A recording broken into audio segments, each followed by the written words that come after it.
And Hadronians, Crypto Sloth here. Welcome to the first video of my Hadron series. This video is for those new to Hadron or looking to understand the contract more deeply. Keep in mind, the depth of this project is near endless, but today we are going to go over the basics to build our foundation. In future videos, I plan to slowly peel back each layer of the Hadron onion. Hadron was created to serve two main purposes: add optionality for hex stakers and mitigate the sell pressure of emergency end staking on the hex price. The way Hadron accomplishes these goals are through three functions: minting Hadron, which is the token of the protocol, tokenizing hex stakes in the form of NFTs, and giving you the ability to take an advance out on future mintable Hadron. So the first and most simple function in Hadron is the minting function. This is probably the most important piece of information for all of us Hexicans, as all hex stakers are entitled to mint Hadron starting on launch and continuing forever. So all stakes that currently exist and that will ever exist can mint Hadron completely free, no strings attached. You can mint one Hadron per B share per day served. The formula on the screen calculates the exact amount of Hadron mintable. Of course, if you have minted any Hadron before on previous days served, you can't mint that again. So when calculating the amount of Hadron you can mint at any given time, you need to subtract the days minted from the days served. Let's look at an example. Say you have a stake for 500 B shares for the max stake amount, 5,555 days, and you've served 100 days on that stake but have never minted. With this stake and the days served, you can mint 50,000 Hadron tokens. In addition, each day that you serve, you will get 500 more mintable Hadron. And that's the minting function. It's very straightforward and very easy to understand. And it's applicable to all hex stakers from now till forever. Even if you never use the other two functions, it is important to know that just by staking hex, you are entitled to free Hadron. However, and this is of paramount importance, mint your Hadron before you end your stake. If you end your stake before you mint, you will forfeit that Hadron that you're entitled to forever. Now let's take a look at the second function of Hadron, the tokenization of hex stakes. This function is comprised of four different parts: depositing your hex into a smart contract called a hex stake instance, or an HSI stake. This HSI contract will then stake your hex for you. You are then able to take that HSI contract and wrap it into an NFT, and that will give you the ability to trade it as you wish. And then, once it's at an address that you are content with, you can detokenize it back into just its HSI form. Let's take a deeper look into how each of these specific parts of the tokenization function work. So let's say you have some liquid hex that you want to stake through Hadron. First, you're going to go to hadron.pro. On the dApp, you will have an option to deposit hex into a smart contract called a hex stake instance. This smart contract is a single-use contract whose only function is to interact with hex.com. HSIs can only do the same things that we can do natively on hex.com: stake, end stake, good accounting, or emergency end staking. Now, it can be a little scary to put your hex into some other contract, especially since owning the keys to our coins are of paramount importance to us Hexicans. However, HSIs have no admin keys and are owned by your private keys, so you are the only one who can control the HSI and its functions. So now that we have our hex deposited in an HSI contract through hadron.pro, the HSI contract then will stake our hex for us. With this staked hex wrapped into an HSI contract, we can then tokenize this contract into an NFT, which will then confer all of the interoperability and functionality that comes with NFTs to our hex stake. And of course, once you have a tokenized stake, you can then detokenize it back into just the HSI contract. So with all this staking, wrapping, and tokenization, it can be confusing to understand what contract or who owns what and when during this entire process. So here's a simple way to understand it. At the beginning, you own the hex in your wallet just like normal. Then, once you deposit and stake the hex through hadron.pro, your wallet no longer is the owner of that stake as far as hex.com is concerned. The HSI stake is the technical owner of that stake. However, you and your private keys own the HSI contract and are the only person who controls it. Once you tokenize your stake, you then forfeit ownership of that HSI contract to an NFT. Now, you and your private keys own the NFT that owns the HSI contract that owns the HEX stake. Then, when the HSI is detokenized, ownership of the HSI contract is transferred to whatever wallet owned the NFT at the time of detokenization. This is how stakes made through Hadron are transferable. So that's tokenization. At first it can seem pretty complicated and hard to understand, but once you review it a couple times, it's actually quite simple. Now let's take a look at the last function of Hadron, and that's the advanced function. But first, a quick disclaimer. The advanced function of Hadron is a means to create debt and potentially leverage. This is an advanced function and should only be used by those who understand debt and leverage and the risk inherent to these tools. Seriously, you are leveraging the greatest asset in the world with this function. Do not take such an action lightly. Alright, so with that out of the way, let's dig in a little bit. Instead of waiting the entirety of your stake to mint all of the Hadron you're entitled to, you can mint it immediately through the advanced function. This can only be done with stakes made through an HSI contracts. So any stakes that you have currently before the launch date that are made natively on hex.com cannot be used to take an advance on. These advances are debt, which necessitates payments with a premium. Installment payments of a percentage of the principal plus interest are due every 30 days and are payable in Hadron token only. If you miss 3 payments in a row, which is the same as being 90 days delinquent, your HSI stake is able to be liquidated.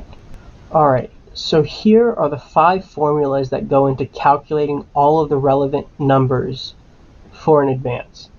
The first one is the amount of Hadron able to be borrowed. Then total installment payments that will be due. The Hadron principal that you'll be paying every payment, and as well as the Hadron premium you'll be paying every payment. And finally, the total premium percentage of the entire advance. Let's take our previous example and walk through exactly how these formulas apply to such a stake. First, the amount of Hadron you can borrow is the number of B shares that you own times the total days staked minus days already minted. So, this example stake would be able to take an advance of 2,777,500 Hadron. When taking an advance of this much Hadron, the total number of payments that will be needed to pay off the entire debt is calculated by the total days borrowed divided by the 30-day installment window. This comes out to be 186 payments for this particular stake.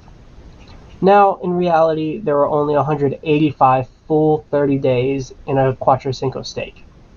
So those remainder days will only demand a fraction of the normal payments. With the amount of Hadron borrowed calculated and the total installments calculated, let's look at the amount of principal you'll be paying every payment. And that number is calculated by the B shares that you own times the 30-day installment window. So for this particular example, each payment for this stake will be 15,000 Hadron. Then, the amount of premium or interest each payment will require is calculated with this longer formula.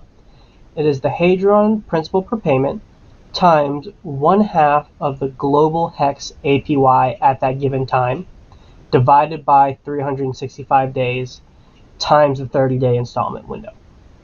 This formula pulls the global hex APY. So for the sake of this example, we will assume 40%. Each payment for this example stake is 246 Hadron, which means for each installment, you're going to pay a total of 15,264 Hadron, which is the principal owed plus the premium owed. And with all of that calculated, we can now look at what I think is the most impressive number from this entire formula set, in my opinion. And that is the premium percentage of the entire advance. When we divide the total premium payments by the Hadron principal of the stake, we see that the total interest for this load is 1.64%, a very competitive rate. Now I want to reiterate that these payments are due in Hadron, not any kind of stable coin, which means price volatility could make acquiring the Hadron needed for the premium difficult. Keep this in mind when using the advanced function. Alright, now I know that was a lot, but there's one more important piece of the Hadron puzzle we need to understand to get a good view of the entire protocol, and that is liquidations. This feature is only relevant if you are 90 days late on a payment, which is a very generous deadline. Theoretically, you could wait 89 days to make a payment, and then you would only be 59 days late and would have another 30 days to make the payment before you are 90 days delinquent. However, I do not recommend this strategy. So the liquidation function is actually a public function. Anybody can trigger it to liquidate a certain stake once it's 90 days delinquent. Now, once a delinquent stake is liquidated, the stake goes to an auction house and is put up for auction for 24 hours. And the bidding can only be done in Hadron for these stakes. So the first bid that's made is actually by the person who triggered the liquidation is equal to the debt owed. Each bid burns the Hadron in the bidder's wallet to ensure that they have the Hadron for the auction, and then when a higher bid is made, the previous bid's Hadron is minted and the new bid's Hadron is burned. In the last 5 minutes of the 24-hour auction, a new bid would trigger a 5-minute extension, and this is kind of just to ensure that bots can't hurry up and stack in at the very last second to scoop up all the stakes. Once this 5 minutes is over without another bid, the HSI stake is then sent to the winner's wallet and the Hadron bid remains burned. And that's it, everyone. These three functions, minting, tokenization, and the advanced function, are the backbone of the Hadron protocol. But these are just the mechanics of Hadron. There really is so much more awesome stuff that can be talked about and discussed utilizing these three functions that are built on top of Hex. We have still yet to touch on the value proposition of Hadron, the launch bonus, the SA wallet, risk management strategies, or various advanced strategies. In future videos, we will be diving deeper to understand how to create wealth with Hadron so that we can spread the positivity and compassion that are central to the Hexagon ethos.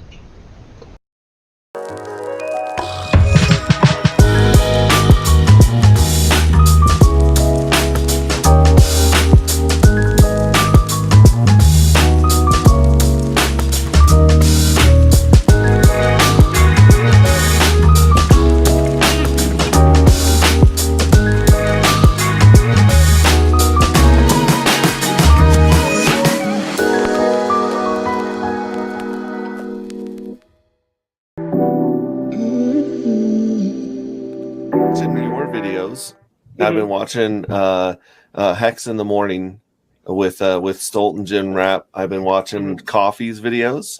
I've been watching all the videos just to wrap my head around the spider web and what's going on with Icosa and Hadron, because there's so many moving parts in that. Go ahead and see if you can explain it to me like I'm a 5-year-old for us, would you? Sure, yeah. Oh, also, Cryptographics is starting to put out a nice little series about Hadron and Icosa as a whole. So, and I've been watching those; they've been pretty good. But most simply, Icosa is just like a DeFi staking protocol. You can stake Hadron and you can earn Icosa. You can stake Icosa and you can earn Hadron and Icosa. And then there are also a couple other mechanisms to earn Icosa as well.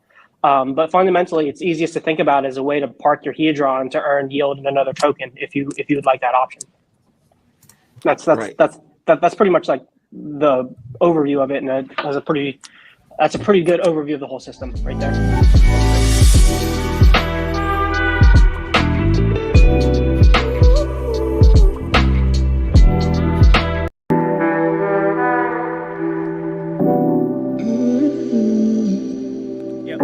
There's a question for Bob Wells. He says, it says, if you choose not to add capital to your stakes, you get diluted. And that's a little bit what Blue was talking about. So imagine a situation where all three of us are staking and I am not continuing to add to my stake position, but you two are.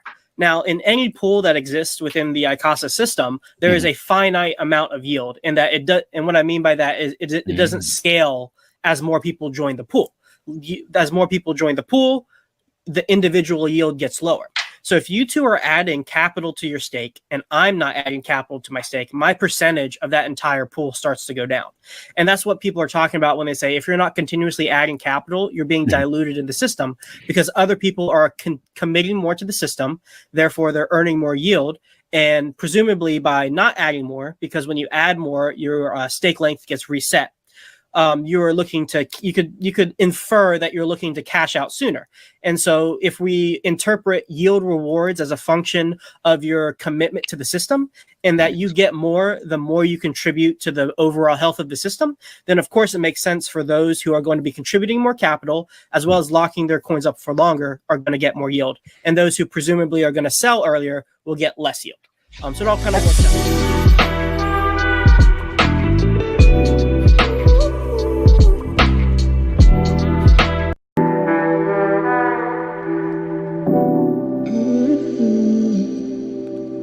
Icosa staking.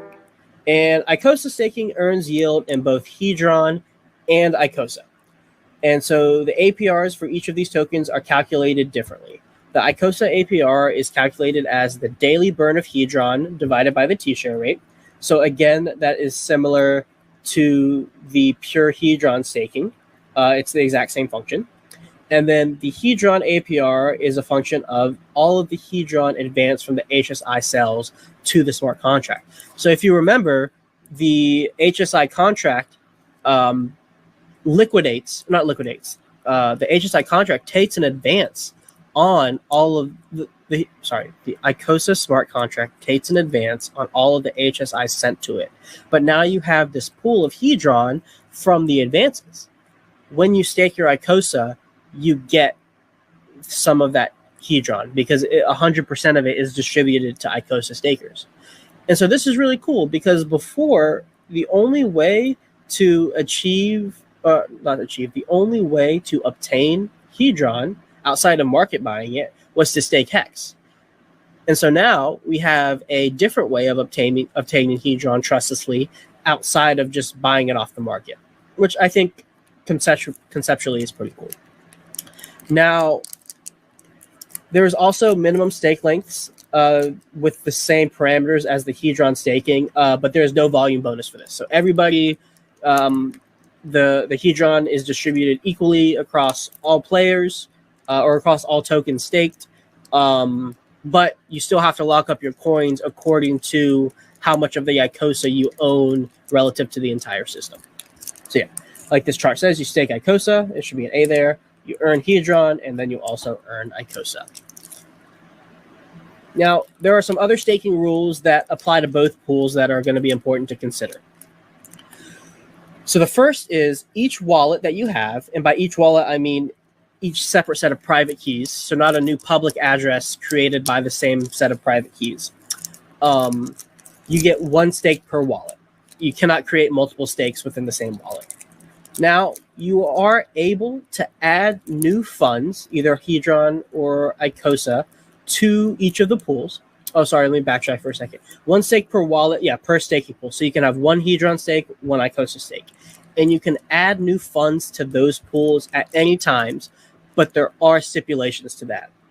So first, of course, your staker league is recalculated. So if you move up from a dolphin to a shark to a whale, then you get that bonus that's associated with that staker class. However, your minimum stake length is also changed. So you would be locking up your coins for longer if you cross that threshold. As well, your stake length is reset to day 0. So it's as if you restake. And so you aren't going to be able to claim your principal or your rewards until that timer is up. Now but your coins are locked, but they're not hard locked. There is emergency end staking available. Now, if you do this, you will lose some of your principal and the interest if the stake is ended before the lockup period is over. And these penalties scale with the length of the stake. So the more days you serve, the less penalties to your principal and interest that you're going to accrue. I don't think there are any details on the exact penalty structure quite yet, but Icosa has its own truth engine as well. For Hedron, the penalties that so for the interest that you would have accrued when those penalties are taken out of your yield and your principal, these are obviously coins that now exist, and so those are going to be distributed back to the staker pools. So for the Hedron penalties, 50% will be burned, which, don't forget, that is part of the function of Icosa that's able to be minted. So more Icosa will be minted this way. And then 50% is distributed to the Icosa stakers. And then for Icosa penalties, 100% is distributed to both the Hedron and Icosa stakers. So yeah, that's pretty cool. We all, just as in Hex, that the people who honor their commitment to the system get the benefit of those who did not honor their commitment. We also have a similar kind of concept going on with Icosa.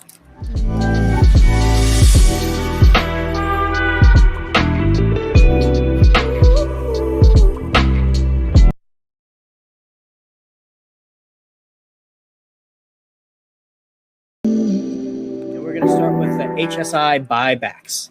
So this is, I think, this is the main distribution model of Icosa. And the way it works is that the Icosa smart contract will buy HSIs, and then it will mint Icosa to the person who sends their HSIs to that smart contract. The amount of Icosa that's going to be minted is calculated through the amount of borrowable Hedron that HSI stake has, divided by the T-share rate. So what that means is stakes that have more Hedron that's able to be advanced upon are able to get more Icosa when you send the HSI to this contract. Now, there are 3 things to keep in mind with this. First, the Icosa is minted immediately upon sale.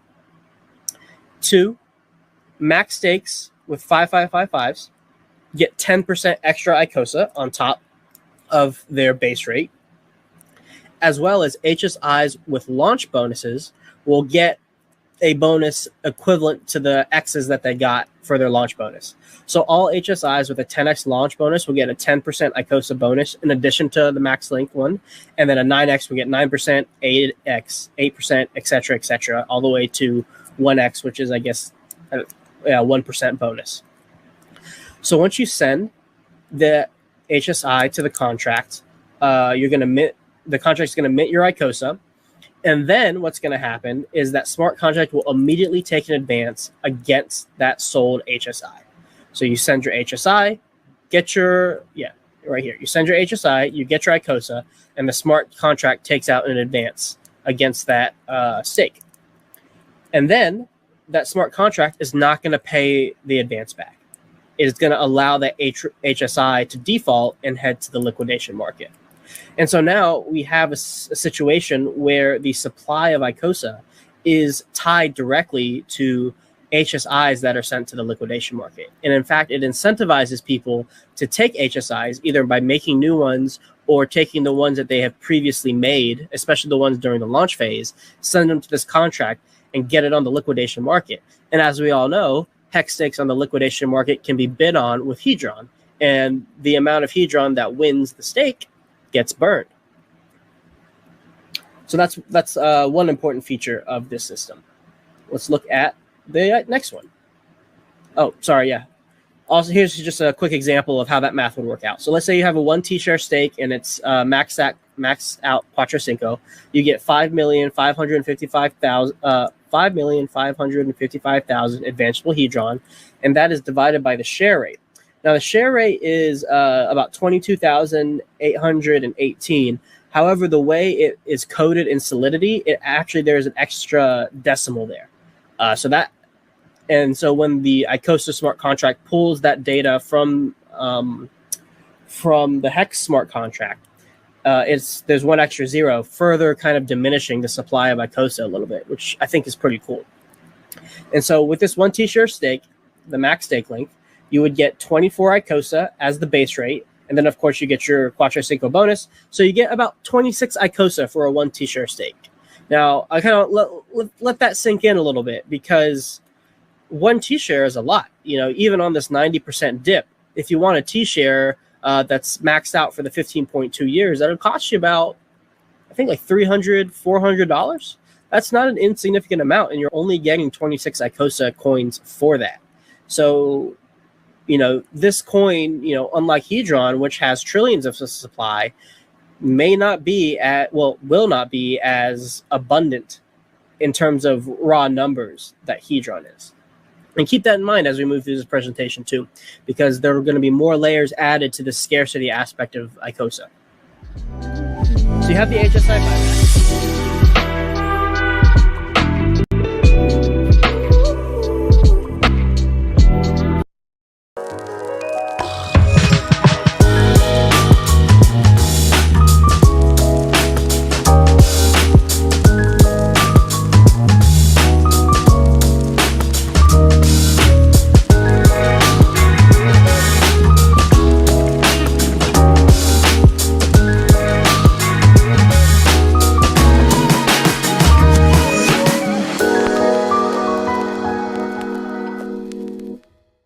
HSI. Okay, so this is how you do it. Let's say you create a HSI which is 20 T-shares, yeah, or 10 T-shares. Let's say 10 T-shares. It's going to cost you what, like $3.5, $4 grand to make a 10 T-share HSI. So let's say it's 10 T-shares, and that means that the amount of Hedron that you'll be able to borrow on that stake will be 10,000 times 5,555. So whatever that is. Yeah. Okay. What's that? 4 zeros, so 5, so 1,000, so like a million, right. 5 million, 5.5 million Hedron. Right? Okay. So then you'll send that HSI, you tokenize it, you send that HSI to the Icosa contract, and that Icosa contract borrows all of the Hedron that it could on that, which is like 5.5 million. And then it's going to divide that 5.5 million by whatever the hex share rate is on that day. And the hex share rate, let's say it's like, at the moment, the hex share rate is what, 22,800 hex per T-share. So that means it'll be divided by 228,000. So that's how the hex contract measures the share rate with that numeral. So 22,800 T-shares is equivalent to 228,000. And so, yeah, you divide 5.5 million by 228,000. That's how much Icosa you get. Plus, then if you have over, like, it'll depend on what ranking you are in terms of the Icosa system. So if you're a shark, you'll have to stake for 360 days minimum. If you're a dolphin, I think you'll have to stake for 240 days. I can't remember the exact things. And then you get a little bit of a bonus for each level as well. And so what's going to happen is that you'll send that, you'll get that Icosa, you'll have to stake that Icosa for a certain period of time. And then if you want, you can just leave it in that pool to keep collecting the interest. You don't have to take it out. So that in that way, you can stake for as long as you want. It's not really staking for as long as you want. It's you can leave it in that staking pool for as long as you want. But there'll be minimum periods depending on what your percentage of the pool is. So whales will have to spend a longer time in that pool. So I hope that answers your question. Next line. Yeah. So that's with the Icosa stake. And the other thing is with the Icosa staking, you'll because you're getting Hedron and Icosa, the Hedron that you'll get comes from that borrowed Hedron. So the Icosa contract borrows the Hedron, so then it leaves it for 90 days to go into liquidation and it's going to auction. And that actual Hedron that it borrowed is distributed to the Icosa holders. Very good. No. In Hedron. So that won't necessarily be a lot of money though, because you remember like borrowing 5.5 million. Like if it costs you $3,000 or $4,000 to make a hex stake, and you can only borrow 5.5 million worth of Hedron, which is worth nowhere near that amount of money. Yeah. You're going to also be highly incentivized to maybe go and buy back that stake or buy back another stake. Because if you've got 1,000 of them all coming up, not everyone's going to be buying them all for the best price. You're going to be able to get some bargains in there, you'd imagine. Right. And so right. in that way, what you could do is you could make a nice big HSI. You'll get a whole lot of Icosa for that. You'll immediately start earning, and you'll immediately start earning on the historical burnt hedron. So it's going to be quite high, the yield, especially at the start. And then you could just go back 90 days later with some hedron and hopefully pick up your hex stake for cheaper than you paid it for. Nice. Okay. Yes, and then that way maybe you're only spending a bit of hedron to get a whole lot of Icosa because you have the hex stake that you would pay for, you get back. Yeah, because I think there's probably a few people who have maybe several billion hedron who maybe gearing, especially a couple weeks ago, I tweeted. I was like, this looks pretty interesting. Hedron's at around 2,500. It has never been this low. I've seen it before. And then lo and behold, a couple weeks later, maybe a couple days ago, it was at, it went up 3 or 4x. And that's when you saw in that phase, if you would have, you would have been able to accumulate a lot. It went way down from its, from the launch and all that stuff. So it's interesting to see where is the accumulation started because that could have been the local bottom, or did the accumulation start because of Icosa and new projects and being able to use Hedron to participate in these things? I don't know. I'd have to guess, and I would say it's because of the new announcement of what Alex has created. I think it's just bullish news, or it was like by the rumor kind of thing, and so that's why you saw that little pump. But I don't know. It's so hard to attribute motivation to why people buy or sell, why mass amounts of people buy or sell, and all we can really do is kind of guess at them what the narrative is and what they're thinking. Right.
and struggling for number one validator on Pulse Chain.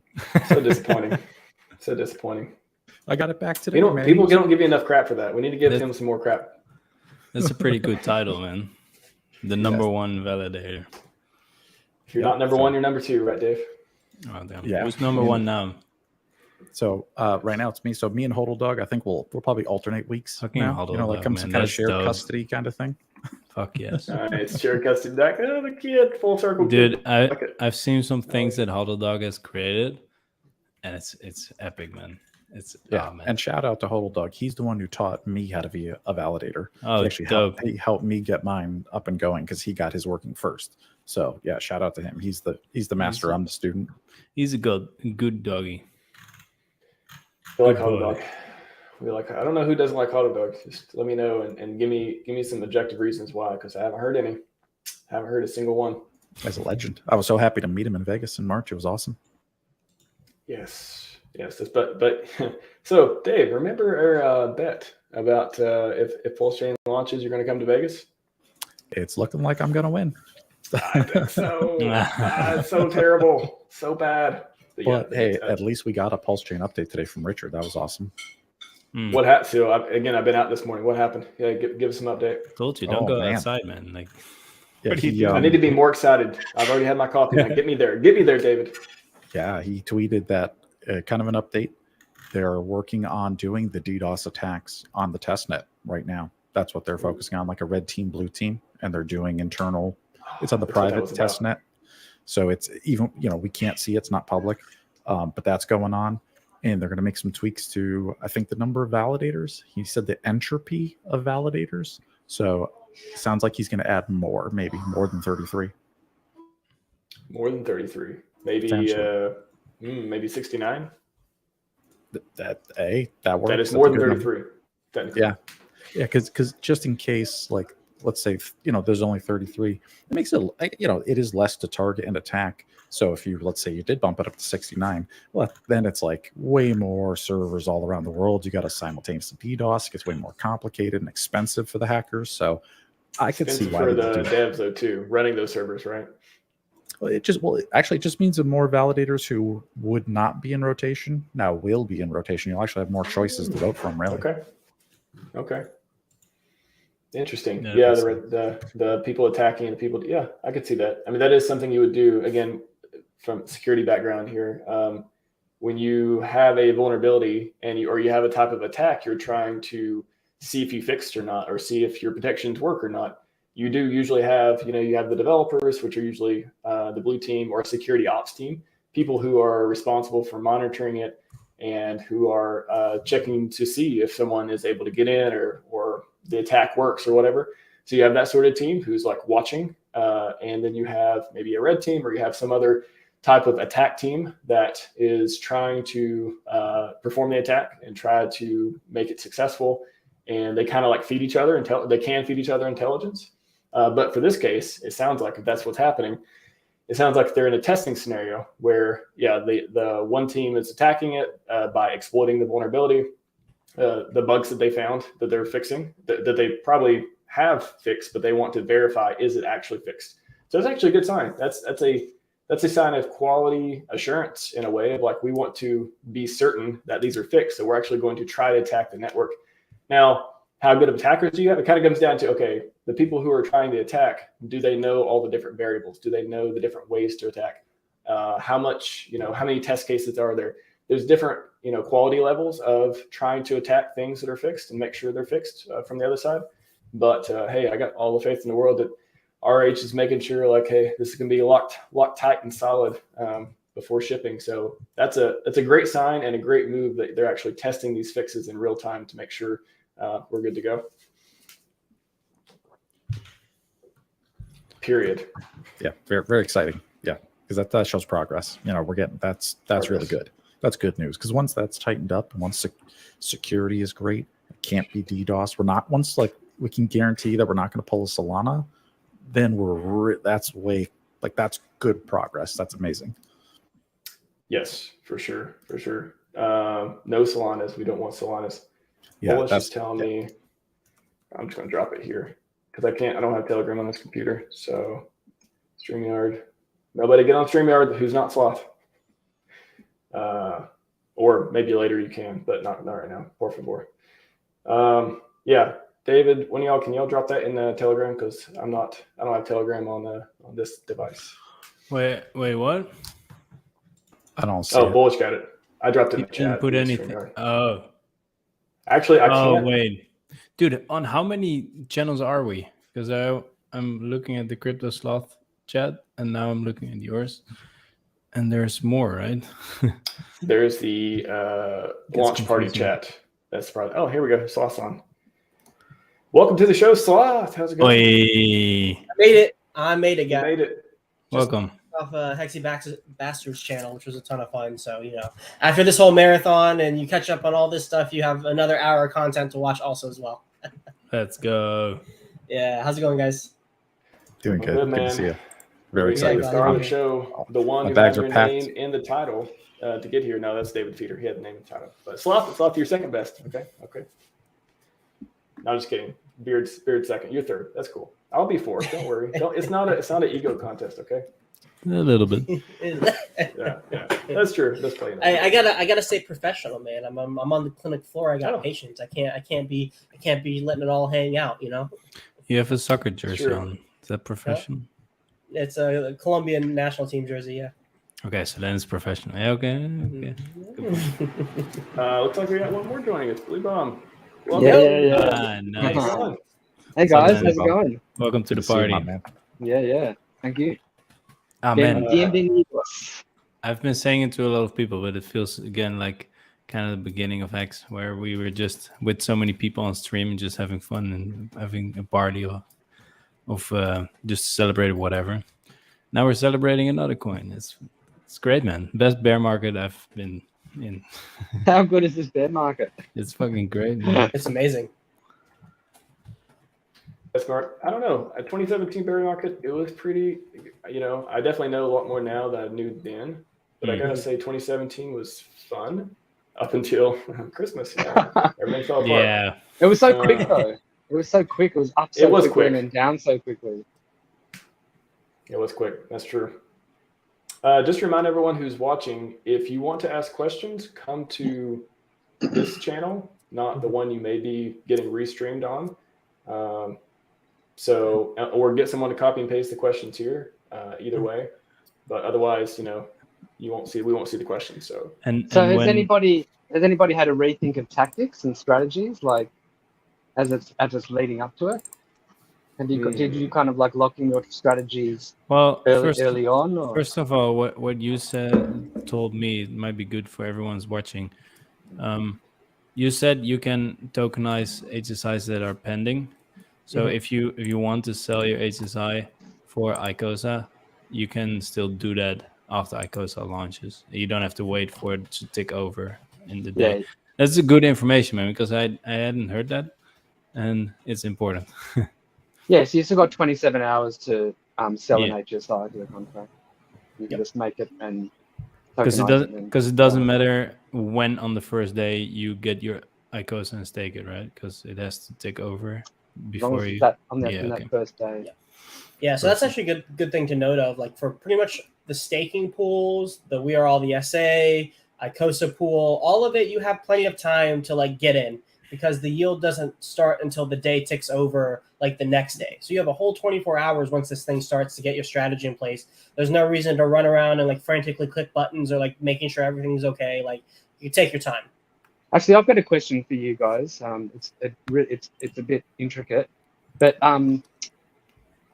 does your position in when you enter a staking pool, that's like based on what that stake is of the total supply, that's how many days it's going to be locked up for, right? Yeah. Is that worked out at the end of each day, or is that worked out at the exact time that the person comes into the pool? I think when they come into the pool, I think when you pay your gas fee and everything, part of the contract goes to like calling that number and looking it up at that specific time. So you could so on day one, people could enter the pool in the first hour and be whales, and by the end of the day, they could be dolphins. Yep, that's correct. But you can always just add, one Icosa or a tenth of an Icosa, and then it changes. It's not a big deal. Yeah, that's true. But yes, your stake size relative to the total supply can change at any given moment, and it really matters when you make your stake and when you end your stake. Got a question here too. Are people just first time looking at Icosa? Are people buying hot? Are you referring to buying hot like Hedron and to prep for Icosa?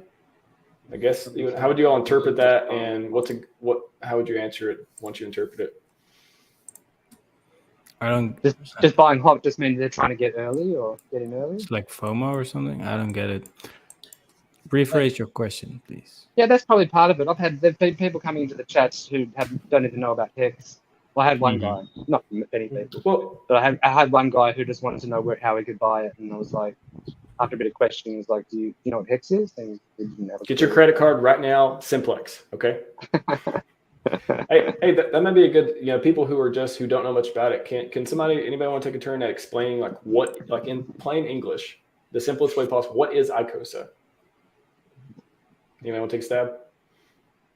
Yeah, I can do that. Very simply, Icosa is just a single-sided staking platform where you can put your Hedron that you get for free from your Hex stakes. You can stake that and you'll earn Icosa. And then if you want, you can then take that Icosa and stake that in the Icosa pool, and then you'll earn more Icosa and Hedron. So that's the most simple, basic, that's what Icosa is. Okay. And why would you what is the what is it? Is the Pumpamentals for Icosa? Is it the positive feedback loop between Hex, Hedron, and Icosa, or what? I guess what is the primary use case Pumpamental of Icosa as far as is it beyond staking? Is it locking up? Is there other use cases for it? Nope, that is the only use case of Icosa. It is purely a staking token, very similar to like Hex is purely a staking token, and the mechanisms behind how it inflates and the yield payout for the staking is where the value proposition of Icosa comes from. One cool thing is if you look into the contract, deeply, like the mechanics of each of the token, what you'll find is negative externalities or things that are bad for the Icosa price translate into positive price mechanisms for either Hex, Hedron, or both. So that's a cool feature. Like if you start digging into the mechanics of this system more, you'll find that the things that bring the Icosa price down may start to trend Hex and Hedron up. Okay. Interesting. Yep. Simply put. and we talked about earlier too. Could you? And I know you've explained this a couple of times, but in the simplest way possible, can you, without a diagram? I know maybe there'll be a diagram eventually, but without a diagram, can you explain the positive feedback loop with Hex, Hedron, and Icosa? Yes. Okay. So let's see. Let me think of where the best place to start is. Let's start with the Icosa one. I think that's the best place to start. And so first you have to understand the HSI buybacks. And that is that at any point in time, you can take an HSI, tokenize it, and sell it to the contract. And so what's really cool is that there is a potential arbitration point there where that if the price of Icosa is higher than the price that it would take for you to buy Hex, stake it, and then tokenize it, and then send it to the contract and get Icosa. If you can sell it for more than the money you put into the Hex that you bought to make the stake, then you can sell that Icosa for an immediate profit. Now that does something really interesting. What it does is that it brings the Icosa price down, but it also pumps the Hex price a little bit because Hex is being bought off the market to take advantage of that arbitration, and it's being locked up for 5555, presumably because that's how you get the most Icosa. So now there's less sell pressure in Hex going in the future. Now, while the two prices meet together in an equilibrium, the Hex price has bumped up a little bit. So where that arbitration point was before it went above it, when it meets that arb point again, it's now a little higher than it was before. So the base Icosa price has gone up a little bit. Now, that's the first positive. That's the first thing to maybe trigger the positive feedback loop, because then what happens after that is that HSI that was sold to the contract to take advantage of this arb point, the contract takes an advance on it and allows it to be liquidated. So then 90 days later, somebody will bid on that HSI with Hedron, and that will be burned. Now, the amount of hedron that is used to liquidate that HSI will always be higher than the amount it took to take the advance on. We can discuss that later, but mathematically the incentives work out that way. So what that means is, as people take advantage of the Icosa arb, hedron downstream gets burned. Now, while burning doesn't necessarily pump the price, it does divert buy pressure and prevent sell pressure kind of in the future. And so what that can do is give room for the hedron price to start going up. Now, if the hedron price starts going up, there's another arbitration point within the hedron system. So if say you put $1,000 into a hex stake, and then you make an HSI, but you could take $1,100 out when you advance on the hedron in that HSI. Well, there's another immediate amount of profit that you can take. So you buy hex, you stake it, you immediately take your hedron advance, and then you take that, and then now you've profited $100. And so what happens then is the hedron price goes down, but again, the hex price goes up. So if the hex price goes up, that kind of brings that arb for Icosa up a little bit in the background, but the hex is going up because it's being locked 5555, because that's the most capital efficient way to take advantage of the system. But then in the short term, hedron gets sold down, but because people have immediately profited, that HSI, or at least a large percentage of the HSIs that are used to take advantage of the hedron arbitration point, will probably also be sent to the liquidation market. And as I just said before, more hedron is always burnt than the amount of hedron you get from the advance. So then 90 days later, from a equilibrium perspective, from a net perspective, more hedron is getting burnt, which, as we just said, helps push the price up. Our point, repeat that entire cycle all over again. That is the best explanation I've heard so far.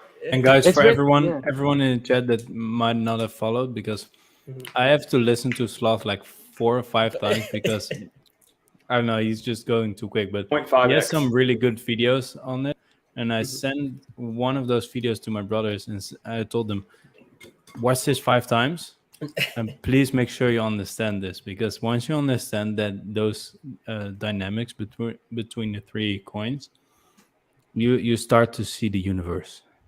You start to understand. And I have to apologize that sometimes when I get excited, especially on streams, I just start talking fast, trying to get my mouth to keep up with my head. But like, I'm going to try to. Yeah, don't apologize. That was perfect. That's the explanation. Have you ever seen?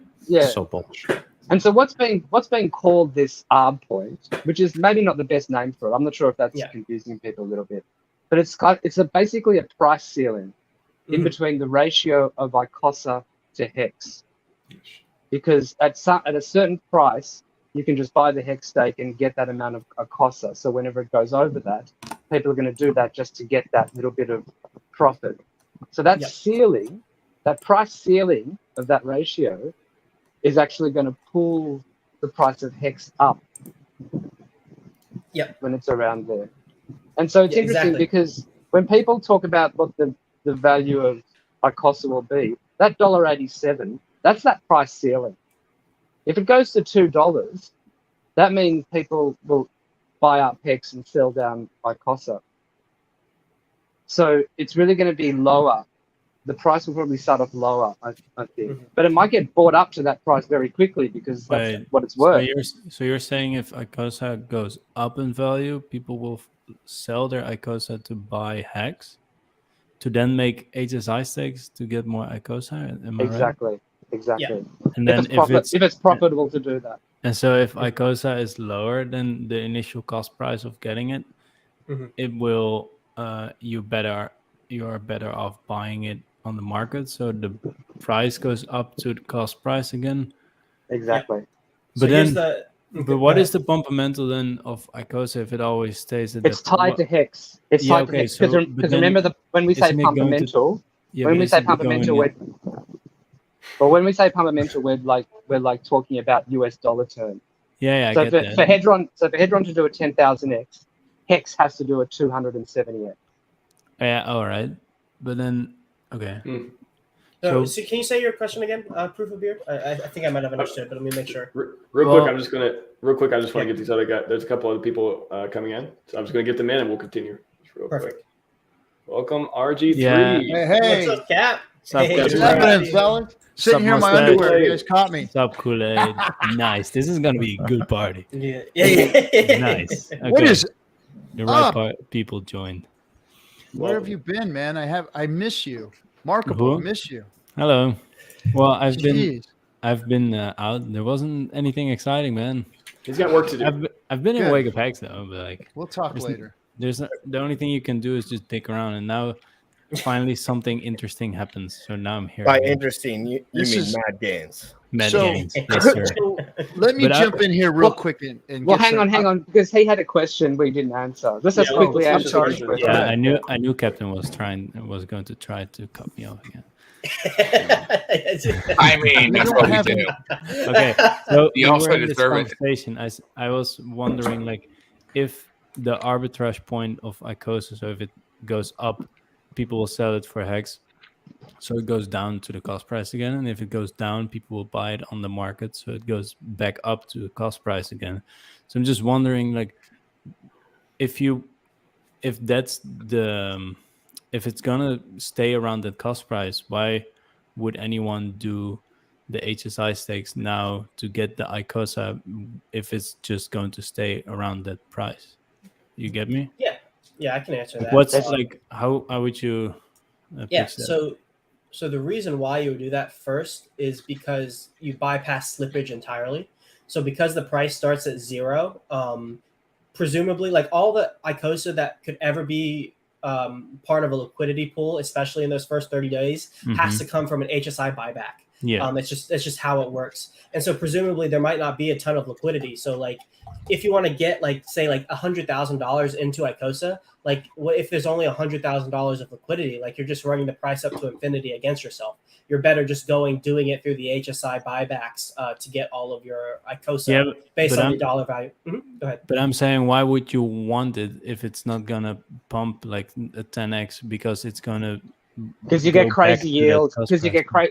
get crazy yields in the first 30 days and crazy Is that yields is in that the first true? year. Because if I It's listen a guess. to the It's a guess. It's a guess Well- because we don't know because it's based on human behavior. Yeah, but it's yeah, sure, probably a but, like, reasonable guess. But if I listen to the streams of Slot, I heard that there's like what 41,000 Icosa every day basically handed out to that staking pool. But then if you go to the Icosa chat in Telegram, there's like what 20 or 2,500 people in there, so it's not a lot. But if you divide the amount of Icosa being handed, and you would assume that everyone gets the same part of the pool, you wouldn't get too much. You would get like 35 Icosa every day or something. So that's like $60 or something. Like, Well, you've is got that a lot of in- assumptions. You've got a lot of. no, Yeah, I'm just you're trying building to on. calculate that, and I'm just trying to figure out like, is you it can't actually going- calculate speculation and people moving their money. The reason that I you say can that it's going to calculate be. it, but at some point, but why do we say it's going to be crazy yield if the I'll tell you. calculation is that? I'll tell you. I'm- I'll tell you why. I'll tell you why. Because in order to stake Icosa, you need Icosa, and the Yeah. only people that are going to be able to get liquid Icosa in that first 30 days is people who have sold an HSI for Icosa. Uh-huh. That's it. They can Yeah. still go in the market, right? Basically less people in that pool with less economic energy because they have to spend real world value. They have to give up a hex stake for that Icosa. Is part of like maybe the concern that you're getting at is like you see the price of Icosa kind of being pegged to this like intrinsic price, and so you're like, well, if it ever Well, goes away from it, That's what you guys If- just said. Like if it goes Yeah, up, yeah. it goes down again, and if it goes Exactly. down, it goes like to the same kind of equilibrium. But we're still like And a so, like, 30x why- or something away from that price in terms well, of. and it's Well, kind of like sure, it's gonna fluctuate, but I'm just saying if we're gonna build our like if we're gonna say the value comes from that it's an arbitrage thing, then you shouldn't look at price performance. You should look at yield, and then if you look at yield and the amount of people that are there, I'm just wondering if it's gonna be crazy yield. I'm just talking here. You know, I'm all Yeah, of for course. the system. I'm Good just question. wondering. It's just questions that's a that great come up. question. So Yeah, no one can ever know ultimately. Oh, yeah, we're obviously. all going to be guessing. Yeah. Mhm. Yeah, Uh, interesting. Real quick, we got a question from Jay. How much Icosa is there in total? Do we have a total supply numbers? About Anything details on 86, that? 87 billion, 87 trillion. Oh, Icosa. No, we don't know. So It starts at Icosa, zero yeah. and inflates from there. Icosa. Yeah, I was gonna say, hopefully there's not 87 trillion Icosa. That doesn't sound the like inflation will be what I've quite heard. high. The inflation will be quite high for the whole first year because it's Yeah. being seeded by that burn. All right. Hedron. Cool. RG3, you had something to talk about? Hello, sir. Remarkable. You're always Hello. talking. No, I've been excited about this for a long time because you guys, Kool-Aid here, has been talking to me about this very concept for a very long time. 3 years now, dude. 3 years. Before Hedron came out, he was trying to Before teach big me payday about what all this was. Yeah, and a light bulb went off after a few months of him finally talking to me about this and just ramming it down into my brain. And I was like, the real exciting thing for me is not all the details here that's going on, because I know that right now everybody's all excited, but the next 30 days we all have time to do whatever it needs to be done, because it's all going to play out before us, and then everybody's going to be able to make their plays over the next month or two here and do what they need to get in and get involved. But what I'm excited about is that because of Hex, because of the little nuclear generator that it is, the yield generator that it is, we are actually, this right here that's happening today is the real birth of DeFi. This is what DeFi and real yield generation is going to be. This is what we were talking about when Hex first came out, was we are separating ourselves because of the uniqueness of Hex from all of crypto. All of crypto, everything that they've tried to do, that they've shell gamed everybody with, Hex has created the atmosphere, the nucleus for that to happen. And now people like Alex have built things on top of Hex that are actually going to make real DeFi exist. This is going to blow the world's minds when they find out about it. This is, I mean, we're all excited because we get it and we know, and we're on the cutting edge of it. But these other folks have no clue. They're still trying to pick up the pieces from Luna and freaking Celsius and everything right now, and trying to see if they can get crypto going again. See, they're all scared that their crypto is going to die, because it did. It's dead. It's gone. It was done a long time ago. This is the new birth of crypto here. This is DeFi. Hex has done it. Richard has done it. And now people are really making products on top of it. And here we are. This is really what's exciting about today, is now we are DeFi. Well, if you look at like the intrinsicness of like Amazon, right? Amazon started as an online bookstore, and people are like, why don't you just go to the library, right? And then everything was built upon the same ecosystem of having utility through utility through utility. I don't ever go shopping in person. I do all my stuff within the same ecosystems that I use and have. And since our ecosystem is trustless yield, wrapping that utility in other things that can build on top of that is the same growth example of carrier pigeon to fax machine to high-speed internet. It's the move forward for a lot of things. So to speculate on just price, but not understanding what's going on under the hood and why it's important, and exactly why I've been screaming. I mean, a bunch of you take my security training. What did I teach you? Wrap your encryption, wrap your encryption, wrap your encryption, take another place, put it somewhere else, you can wrap it again. I've been talking about the utility of weighing and leveraging multiple things for a long time. And this is the very first birth of that. I think there's a lot of other things that can happen between Icosa, between the We Are All This, the SA, and how they all work together to both consume an inflated supply and then to inflate into that supply, a yin and a yang. This is a great segue, actually, for a good topic to discuss. Okay, so if you're the SA, like you've seen the OA make massive moves to eat up supply of the stuff that he's brought out. The SA at the moment doesn't have any clear path to get tons of Icosa. Does the SA do anything? And if anything, what do they do? The biggest HSI stake you've ever seen in your life. They need hex for that. Well, that's the whole point, right? Because like even the little guppies are going to make 5555 stakes, which basically sucks the hex off the market and sticks it as a tradable unit that you can start to create those NFTs and do all the rest of that type of stuff. You could technically, if you think about wrapping, like I've been yipping about for 3 years now, wrap a whole bunch of tiny HSIs into one larger thing that you could then leverage and weight into a different platform or program. Looking at just this utility when you're not really understanding, it's like turning a car on and pressing the go pedal and be like, this thing moves, but you don't realize there's mechanics, there's leverages, there's things that you can continue to build on top of it. And that's really the most important and exciting part of the whole ecosystem. And it all is based off of a T-share. As Icosa's burn mechanism speeds up the Hedron's ability to be dumped, it then takes more hex and pops that off the market. So then the T-share is more rare, which means the Hedron doesn't have as much way to be created. And you need the Hedron gas through hex to make Icosa. Yeah. Will the SA stake their Hedron? How much would it take on a life? The way the numbers and the slow drip between staking Hedron. I know obviously you have to unstake it to actually stake the Icosa, but what is the difference between the yield generated through staking Icosa to get Icosa and Hedron versus just staking Hedron to get Icosa? Well, if you stake Hedron, first of all, if the SA staked Hedron, they'd have to lock it up for at least a year.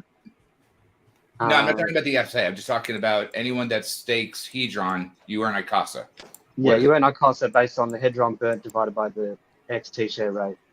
Sure, and then what is that reversed by staking Icosa? Because then you earn the Hedron that would be Icosa staking. With Icosa staking, you get the same amount of Icosa, plus you also get like the Hedron that has been borrowed from the people's exercise. I see. So you get a 1-to-1 staking of your Icosa, but then you're getting the Hedron off of the borrow that's going up to liquidation before it gets burned. There's also the penalties go to the Icosa pool. So if somebody emergency end stakes in the Hedron pool or the Icosa pool, some of those penalties go to the Icosa pool. So there will also be days maybe where you don't get any Hedron for the Icosa staking? Yes, correct. And is that the same for the Hedron as well? No, you'll always get, because the contract can always get Icosa. No, okay, gotcha. Well, if there was no Hedron burn the previous day after the 360-day seeding period, like for the 3.4 trillion that's going to be used to calculate Icosa yield for 360 days, theoretically there could be no Icosa yield if no Hedron was burned that day. That is a possibility of the system. Yes. Okay. Hey, we got a question from Crypto Watch I want to get to before too late. In reference to whale, sharks, dolphin, can you explain in detail one stake per wallet? Can I use hardware wallet and multiple hidden wallets? You want to stake that one? David Kager, I take it. Because a hardware wallet can have as many addresses in it as you want. It just depends if you're using the import address or your private wallet address. Yeah, it depends how long you want to wait too. Like, because I've even talked to other people where, let's just say they're a dolphin, but they don't want to wait 180 days. Maybe they want to spread their time risk. So, yeah, if you want, you can split up into multiple wallets, and then you will be a dolphin, and then you can do less time. So that's an option. Or if you want, but you don't get the bonus, right? Exactly, you're giving up the bonus. Yeah. So if you put it on one big wallet and then you stake your Hedron, you might be a dolphin or a squid, and then you're locked in longer, but you get a bonus. So I personally would recommend bonus. I'm going for a bonus. So yeah. What's a year? Delayed gratification, baby. That's the name of the game. Also to answer the second question, I don't think it's one stake per wallet, but one stake per address. And so that's exactly the correct answer there. Yeah, because a hardware wallet can have 54 or whatever different addresses on it. There's also some math to work out though about compounding, because let's say you're a shark. If you divide it into 10 dolphin wallets, then and you don't have to stake for as long as the shark wallet, and so you can basically scrape all of the yield sooner and restake that yield as well. So you'll be earning it. Yeah, so there's that to consider as well.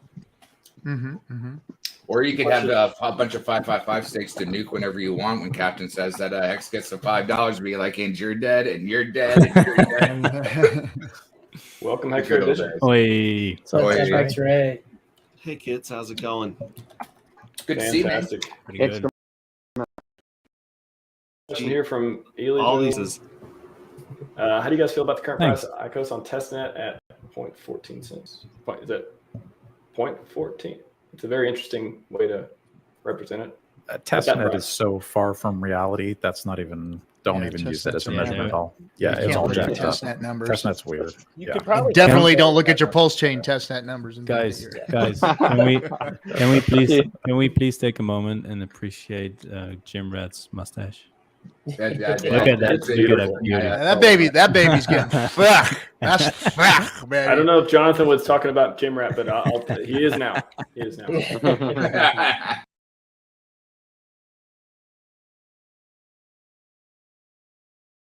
No, I know. I saw you, and then I saw you like a week and a half later. I'm like, what did you do? What are you?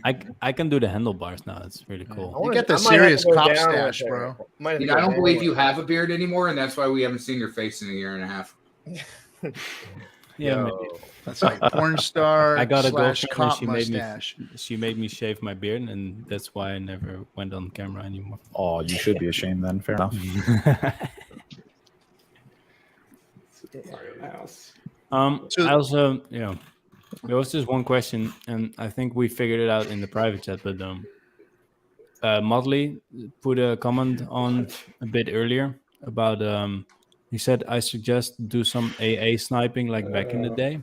And I'm not entirely sure what he referred to, but I think he referred to putting in a little bit of hex every, or a little bit of ETH back then every single day. No, he means arbitraging. So like, So what does he mean? It needs to be called hodl dogging.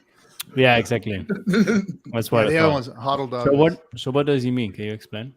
Well, if there's a Uniswap price that's being traded, then you could either buy the Icosa straight off the Uniswap, or you could sell the HSI and get Icosa. Ah, like that. Okay, so look out for if the Icosa is cheaper than the HSI. Okay, gotcha. That's how Wise came about.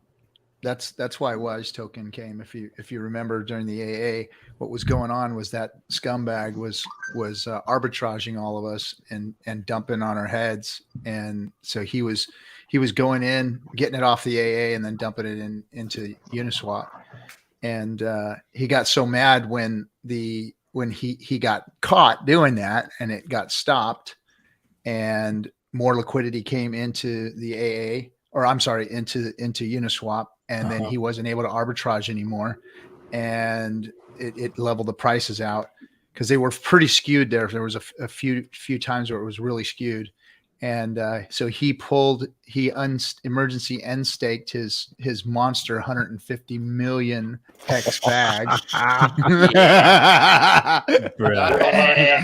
and got mad and went and built a token that got wrecked. We just need to hear from good texture, and everything will be okay. Damn. Yeah, that was quite a scene to watch. The revenge. That was the best of you. But that's what he was doing. Markable is he was doing that AA arbitrage deal. Yeah. Okay, I gotcha. I didn't know that was happening, but yeah.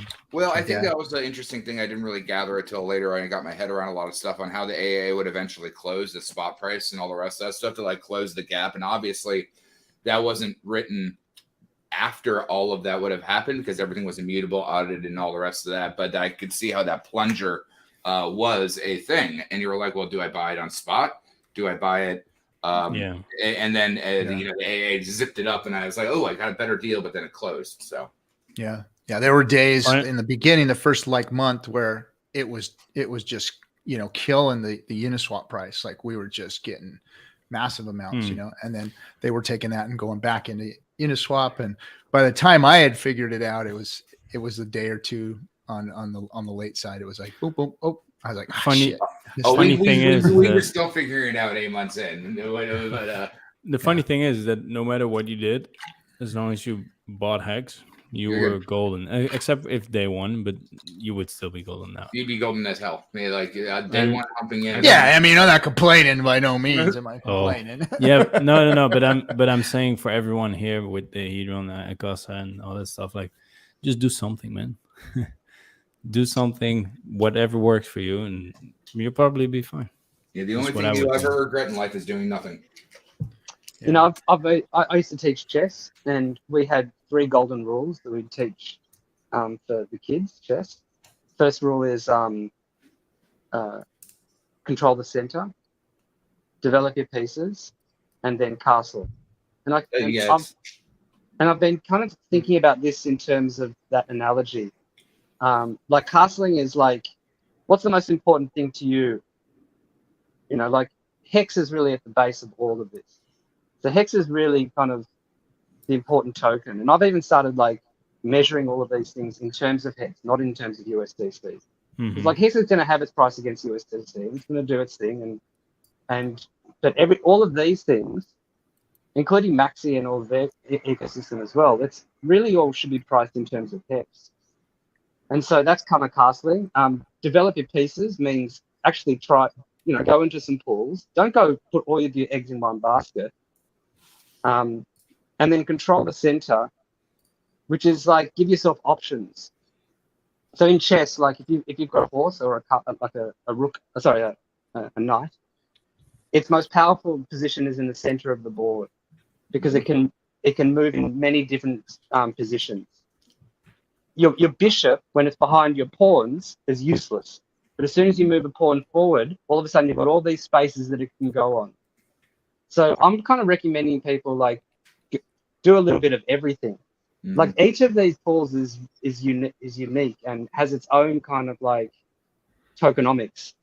So and then there's also liquidity providing at some point, so it's like you've got so many options. So just don't rush all into one sort of play. I'd say put out there and then just see how things go and then adjust. When you say liquidity providing at some point, I mean, it's fair to say there will be liquidity providing. I'm not fucking moving any needles over here, guys, but I'm saying in general, whether that's a small portion, and that's why some of the LP guys, and I'm just learning about all this stuff for the most part. I don't really participate for the most part. That could be to or fro my detriment. I don't know. But a lot of these guys, like Sam, my partner, not a Hexican, he's just a nerd. Like he just loves all this nerdy shit and he wants all of it. You know what I mean? He's thinking like there's going to be no one providing LP, so there'd rather be a large premium there for some of the fees. First thing that's going to come to his little brain. So I mentioned it, just thought about it. Anyone thought about that side of it at all? I know it's maybe not a Hexican way right off the jump, and I agree with that as well. For the most part. I have some alpha for you. Here's a trick. And I listened to Johnny Chaos. So what you can do tonight is if you're a baller, you can take an HSI stake and you can sell it for Icosa. Then you go to matcha.xyz and you make a limit order and you mark that Icosa way up. I'm talking like $100 a pop, $200 a pop. That whoopsie. Fat limit order. Now there's no liquidity in the beginning. So when somebody uses like MetaMask router or matcha.xyz and there's mad slippage, they're going to slide right up and they're going to buy your coins at some ridiculous price. And then you take that money and you go and you buy more and do it again. And just, you know where Johnny learned that? It was the pain of Ether Delta. You fucked up on the zero way back when. It was just you would be fine. I just lost all my money because I did not know what zero versus 0.00001 was. But it just takes those whoopsie moments. That's so matcha.xyz. That's like, but you know what? Because of that, because of that, got to change to get back into that. Yeah. Because of that ceiling point, because like people will probably buy it up underneath and will sell it down above. That's the Icosa Hex trading pair, and that could be a lot of trading going on in there. That could be the liquidity. That's kind of what I mean. Again, you get that. It's always like, how many people know about this? We already know. Why does nobody talk about Uniswap? It's kind of hard to figure out. Why is it hard to talk about PulseX to new people? Because it takes a while to get there. You know? But look at the stickiness of Alex's website. I haven't even looked at it. I saw the sloths or cryptographic experience, and it looks like butter. And the thing is, we will make it easier for that to happen and all the rest of it. And I think what Blue was talking about earlier is get your castle in because you're setting your point, your anchor to where everything else goes from that point. And as long as you maintain that, I mean, I've said it from the beginning. This is a shadow of a t-shirt. A t-shirt took 2 years, and we suffered to learn this, and we didn't even know what we were talking about. We got on. I was camera tech, one of the best role models in the world. Now the camera tech, but now this needs the same amount of grace to allow it to grow, just like everything, and it will, because it's an evolving, rotating ecosystem that's not built on false promises or a farce situation. It's already been established through the people, the premise, the method, and everything of the madness that we went through in the beginning. Can I go into what Fida just said a little bit? Because it's something that a lot of people still also need to learn, including me. Fida, if you would do that, right? And you would put the Icosa and you would limit sell it at $100 or something. Would that on like when would that be sold? Because other people would sell like for $3 or $2.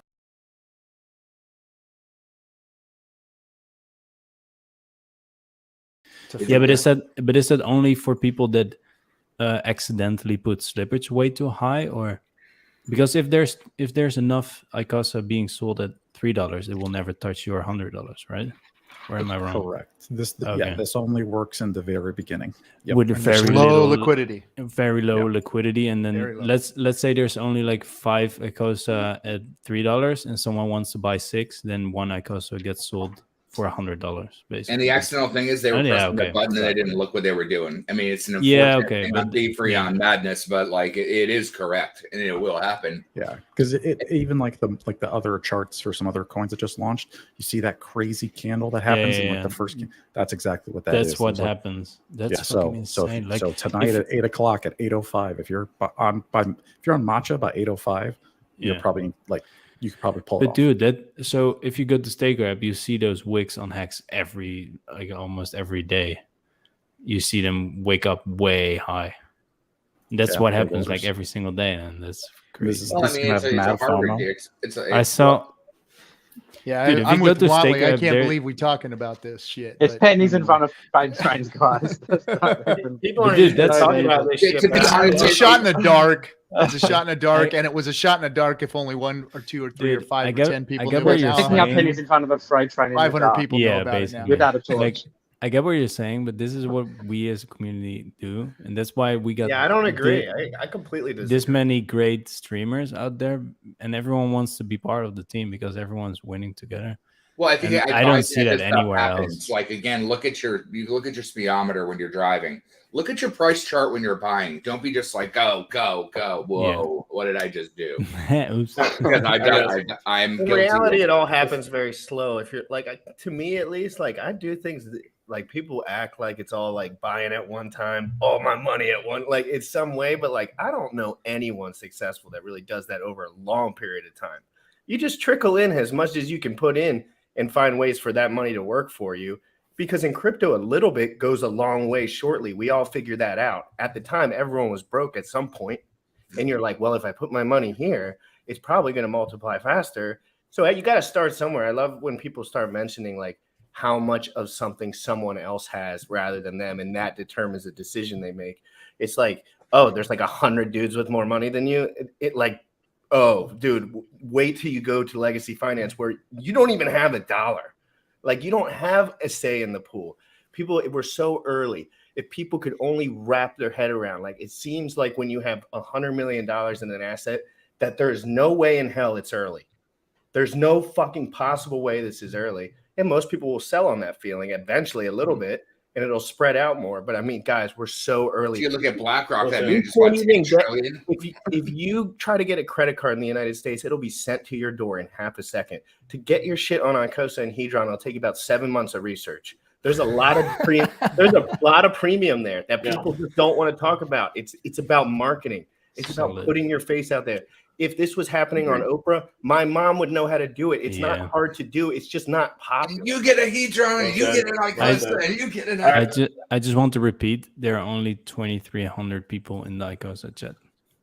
It's going to double soon. All right, I'm going to interrupt everyone because the chat is blowing up, and we have to get some of these questions. So let's answer some of these questions. People watching, Anaquil asked like 40 minutes ago, Please go over how tokenized HSI show in MetaMask, whether it does or not. Who wants to take that one? Let's blaze through some of these questions. It doesn't show up in MetaMask. It doesn't show up in MetaMask. Yeah, it doesn't show up. You can see it in Etherscan. You can see it in HSI. Hedron.com. Where do you find it? There's a few places you can find it. Yeah, Hedron in the Hedron dApp, in the Icosa dApp. So it's kind of like a T-shirt, then.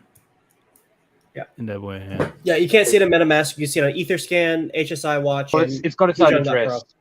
It's got its own address. So if you go to Hedron.pro, you can get the information of the specific address your stake is from, and then just plug that into your staker app, and then you can monitor it without having to mess with anything else. That's what I do with the HSIs that I make. Yeah. But you can put your HSI on OpenSea, right? So how do you do that then? You can. Yeah, but then but OpenSea sees it. Yep. Does see it? Yeah. Okay. Cool. Yeah, once you have to tokenize it first, though. Like if you have an HSI that's not tokenized, it won't show up. You have to go to Hedron.pro, and then under Actions, it'll be tokenized. Click that. Run. And then you see it in your wallet. And then you see it in your wallet. Yeah. Okay. And in MetaMask, you'll see that it's tokenized as well, I believe.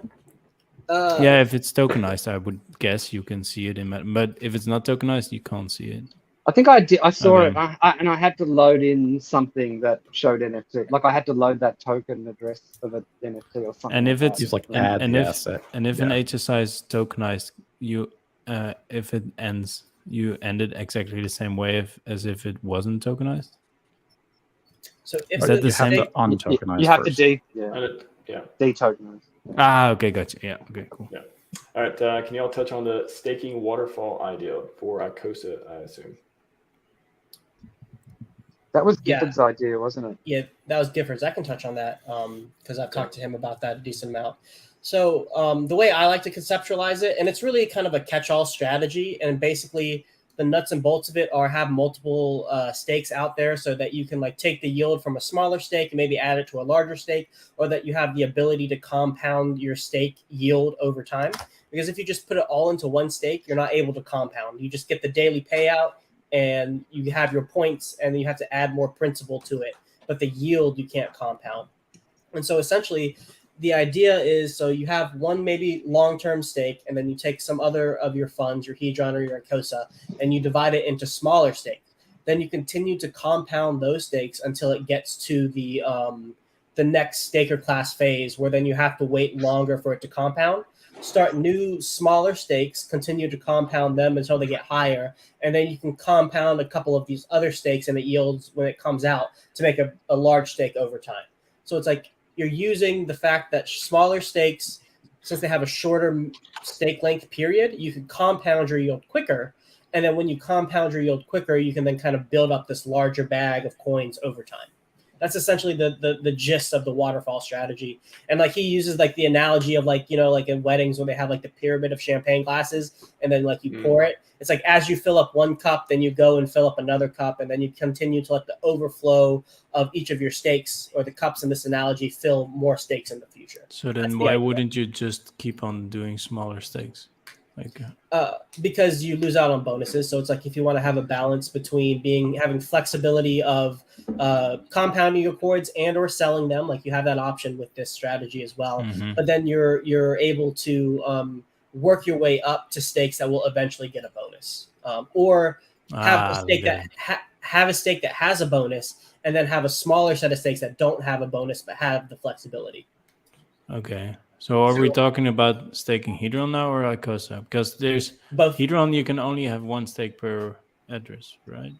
So you need new addresses for the strategy. For each stake that you do for the strategy, you need a new address. Yeah, okay. Yeah. But Icosa can have multiple stakes per wallet. It's the same. Oh, it's the same. It's the exact same. But you can add to it or something. What was it again? You can always add. There's no time. But on both? Is it on both? Like you can add. Okay, cool. On the Hedron side, a whale gets locked when they stake, but on the Icosa side, since it starts at 0, it's a non-denominator. You can unstake it anytime. Yeah, okay. And then just to clarify for anyone listening, and I think we already talked about this before, but when you're actually selling your HSIs to the contract, you can just go all in on one versus spending gas on a whole bunch of them. It all works the exact same way. The only difference is people on the other side have to spend that money to buy it on the open market. I haven't looked into this. What happens if a stake, once it goes to the open market, it just hangs out forever, right? Until someone grabs it? Yeah. So in the liquidation auction, is that what you're talking about? The liquidation? Yeah. Once it goes to the auction house. So after the 90-day default period is over and the stake goes up for liquidation, somebody has to run the liquidation function themselves. So they have to pay a gas fee, and they make that initial bid. And so once that person runs that function, makes an initial bid, then the 24-hour time period starts, and the more subsequent bidding can occur. But theoretically, if nobody made that first bid, then it would just sit there forever. But you are always incentivized. Everybody will forever be incentivized to make that first bid, because you are always going to be made whole if you wait till the end of that stake. Because the amount of hedron that you can advance upon, which is that initial bid in the first place, is the amount of hedron you can mint when you're at the end of the stake. So if you're just willing to make that first bid and say nobody else wants to bid on it afterwards, you will be made whole at the end of the stake by minting all the hedron that you originally made, plus you have the hex stake at the end. So it's always profitable to make that very first bid in the liquidation auctions. So when you make that first bid and you run it back into the time clock of you having to pay it off, is what you're saying. So as long as you keep paying your dues, it will by making the bid, you pay off the advance. You are paying the advance when you make the first bid. And then all subsequent bids are just extra hedron on top of the paid off debt that gets burned to win the stake. Because it restarts every time on top of that. And then all the hedron that gets removed, because I think I remember that it stacks every time that gets burnt or sent back or something like that. Yep. When you make your bid on the stake, that hedron gets burned. When somebody else goes to make a stake, it will remint the previous bid's hedron, put it back into that person's wallet, and then burn your bid. And it will just do that until the 24 hours is up. And then the person who made the last bid, their hedron stays burnt, and the contract sends them the HSI. Excellent. So I think I have two of my video files. I've literally had to disconnect the video cards to do this stuff. So I'm just like, So if you sell your HSI, then after 90 days, it gets on auction? Correct. But so unpaid. So let's just theoretically say that no one is going to bid. Could I just theoretically buy that HSI back for 1 hedron? No, that's not how it works. So there's a floor from the where floor would probably be weighted to whatever the thing was that went in. So if you go in and let's just say you HSI 100,000 hex stake, it's going to cost more than a 10 hex. I don't know why I would do a 10 hex stake, but in the future. Yeah, 10 hex may be worth $10.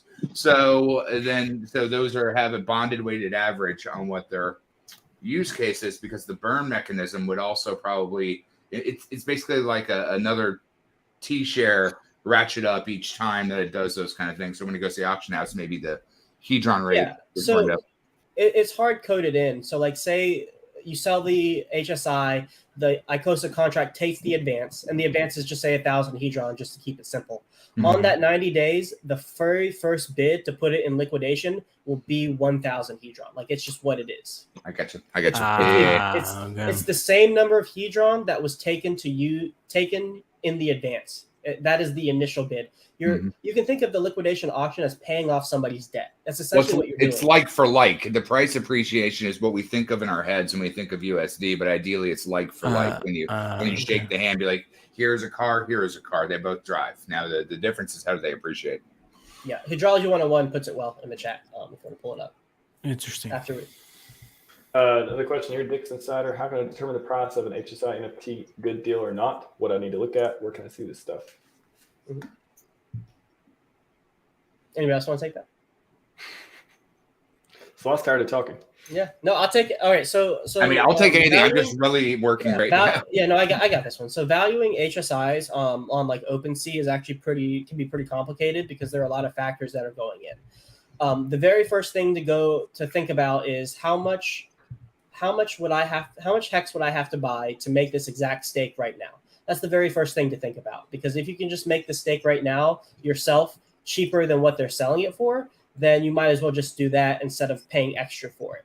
Now, there is also things to consider in terms of like launch phase bonuses. If the HSI has a launch phase bonus and they're selling it, there may be an extra premium on top of that because those are very limited and can never be minted again. Stakes that have more T shares but for longer, those can be a little more difficult to value because the redeemability of that stake is so much farther in the future. So you're less certain on how much how much hex is going to be accumulated in that stake over time. But through our speculations of the system, it'll be more over time as well. Shorter stakes, if you can get a nice discount on those fairly early, you're going to have more liquid hex soon, which is optionality to participate in any of this system or to restake. Let me think what else. And then you also have to consider the amount of hedron that's already been accrued as well as will be accrued, which that number can be hard calculated based on the stake parameters. So if you're looking to value stakes on like OpenSea, I would really consider your own personal situation, thinking like, do I want to get longer stakes? Do I want to get shorter stakes? Consider how much would it cost to get the stake right now if I just bought hex off the market, and then that will be a good initial measuring stick to determine if you should buy that stake or not. Good. Question for Crypto Kool-Aid. Talking about Hex and Big Payday and multiple wallets, can you explain the benefit of having more than one wallet for airdrops Big Payday versus one wallet? So like we're talking about having just a hardware wallet in general. So your hardware wallet actually has a brick ton of different wallets inside them. The think about it like an envelope that has a whole bunch of pieces of paper in there. Most people don't delve that deep into it. Back in like the original Ledger days, it was a nightmare. That's why I like a Trezor, especially the T1. It's butter. It's beautiful. It's easy. It's gotten convenient. Where back in the other day, like this one time, I had this scam exchange token that was locked in like the 35th slot of it, and I tried to get it out like for a year. And I'm just like, I threw it against the wall, and I'm just like, I hate you. And then eventually I did get it out. But you do have the ability to have multiple different stakes under one utility, which is the hardware wallet. The hardware wallet is like Shield Masters. It has a shield in front of you, right? It's your protection that solids your handshake, because really a hardware wallet prevents you from handshaking your private keys because they've never left your shield. But you have to authorize the button. So there's a pool in there. And that's just it. So the wallet address or your ETH address, when you go to MetaMask, and be like, I want a new one. That's what it is, essentially. That was really what the question. But it's not necessarily the answer of the question, right? He also asked what the advantages of having more wallets instead of just one. Because you can stake more. But also what he said was considering airdrops, I believe. He basically answered his own question. More wallets that you do the same thing, you get more airdrops. Well, no, that's not necessarily true. Depends on how, but like most of the time. Depends on airdrop parameters. Yeah, but most of the time you get more airdrops. Like that's what the history. I went with Motley and ask Motley about that one. Yeah, I did like 25 MetaMask wallets. You know what I mean? Like I spent like 4 ETH on that. Yeah, what about those? A lot of those Pulse D wallets that have a lot of spread out stuff too. Put a lot of wealth into. There's a lot of guys that kind of know that, and there's guys that operate like that in general. They're kind of computer people, and they like to have 55 wallets so that they can get an exuberant amount of airdrops. I know plenty of them, and I don't look for them. They're just around. I know those guys. I see them everywhere. I don't personally do that. I wish I did. It's a risk and reward thing, man, because like the money in front of freight trains is one problem. Two, mitigating that amount of wallets. If you haven't taken my security training and you actually can access it like that, that's a lot of pieces of paper that you got to fumble through with a lot of different words. You're going to be like puppy baby crazy for a while. You're going to get as crazy as Kool-Aid without the wine. It's the CG that makes you crazy, sir. It's CG. I did get an hour of sleep. I got a question. Oh, go ahead. Michael T has a question. RG3, right up to this one real quick. Can I use USDC to mint Watsa? Yes. Right? Yeah. Yes. Yeah, it's ETH. It's basically all the Richard Hart ecosystems plus ETH is gas, right? It's the road fuel. And USDC is the stable of Ethereum. But before you do anything, just go to the website and you'll find out. USDC, ETH, Maxi, Hex, or Hedron. Well, there you go. So that was going to be my question. Actually, is the trading pairs? What are the trading pairs out there going to be for this? What are you going to set? What are you going to set, RG? Yeah. what are you gonna do? Well, I mean, we I'm trying to figure. we follow you, Cap. Come on. Yeah, we look at your wallet to find out. We don't. We are all RG3. It's going to be very interesting because there's going to be so little Icosa in the first 30 days. I'm not sure what people will want to LP. Yeah, it's going to be interesting. I'd go with the whole 2-year no touchy thing that I always say. Yeah, but like you do want some sort of LP, and if you're in a whale position, you want to make sure that there is a trading pair that is kind of liquid, so that it can have, a market and a price. So. Well, remember, LPing is actually with the impermanent loss that comes from LPing. It's actually a way for a whale to cash out without So it's probably it's just dangerous. I think to liquidity. I guess it will be Icosa Hex and Icosa USDC. That's what I would. I would be surprised if we got a Hedron pair. That would probably, if I had to put like the highest probability pair, probably Icosa Hedron. Yeah, the best pair. That just makes it makes sense. And then it makes I would be surprised if they put a USD pair in there too. It makes it easier to take advantage of arbitrage. So like you don't have to immediately like if there's an Icosa Hex pair and then there's an arb between Hex and Icosa, you don't really want to sell Icosa for Hex directly because then you're immediately moving the price against you while taking advantage of the arbitrage. You want like a separate USD pool out there to take advantage of it, so you're not like pushing the price against yourself in the pool you're trying to arb. Well, that's inherently the interesting issue with right now. I know a lot of people have Hedron and they need the Hex to get their Icosa, so they have to technically push the Hedron price down a little bit to try to get the Which is what we're seeing right now. Yeah, and the thing is that it really doesn't matter at the end of the day because it's the foot for the horse type situation, because like letting this thing run actually will burn the Hedron, and that was inherently the issue in the beginning. Is we did not have a Pac-Manator, we did not have something to kick it back into overdrive to jumpstart your car. And so allowing that now is perfectly fine because that starts the mechanism to really start the next, as Captain was saying, nuclear reactor. And that's what it is. It's an echo of a nuclear reactor with more fun mechanics to play, but built within the same mindset, frame, and eco structure. Like you were saying, I don't know if it was you or Cryptographics, Alex wrote a TWAP to actually like go 10 ticks and pick your price, whether it was for the what's the stakes or the other one. And it's just you gotta let these things be built and mature. Okay. Guys, we just got a few minutes left too on the stream, but I do want to ask for people who don't know, can someone explain what is WhatsApp? There's probably a lot of people who don't know what we're talking about. What is Can we WhatsApp? call it something else? No. I was talking to it's the best name I've ever heard. Well, I was talking to Hector earlier. It stands for We Are All the SA. It sounds too much like what's It just sounds like what's up. Yeah, That's no, what hits me. What's up? Big Connect.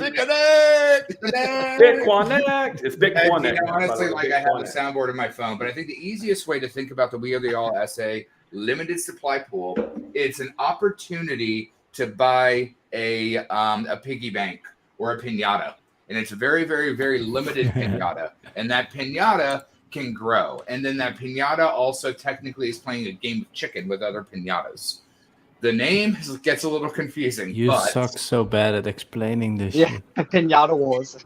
Like you make so many stories. That's my job, right? We haven't seen your beard in a year.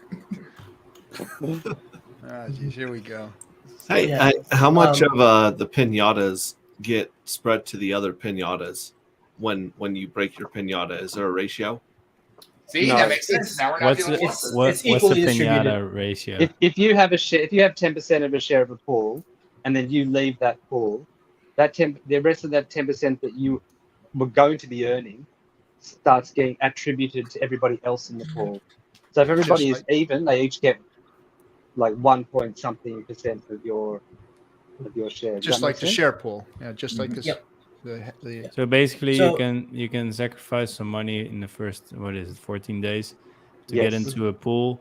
And you can only do that in the first 14 days, and then you get a piece of the yield from the pool. And you get an NFT.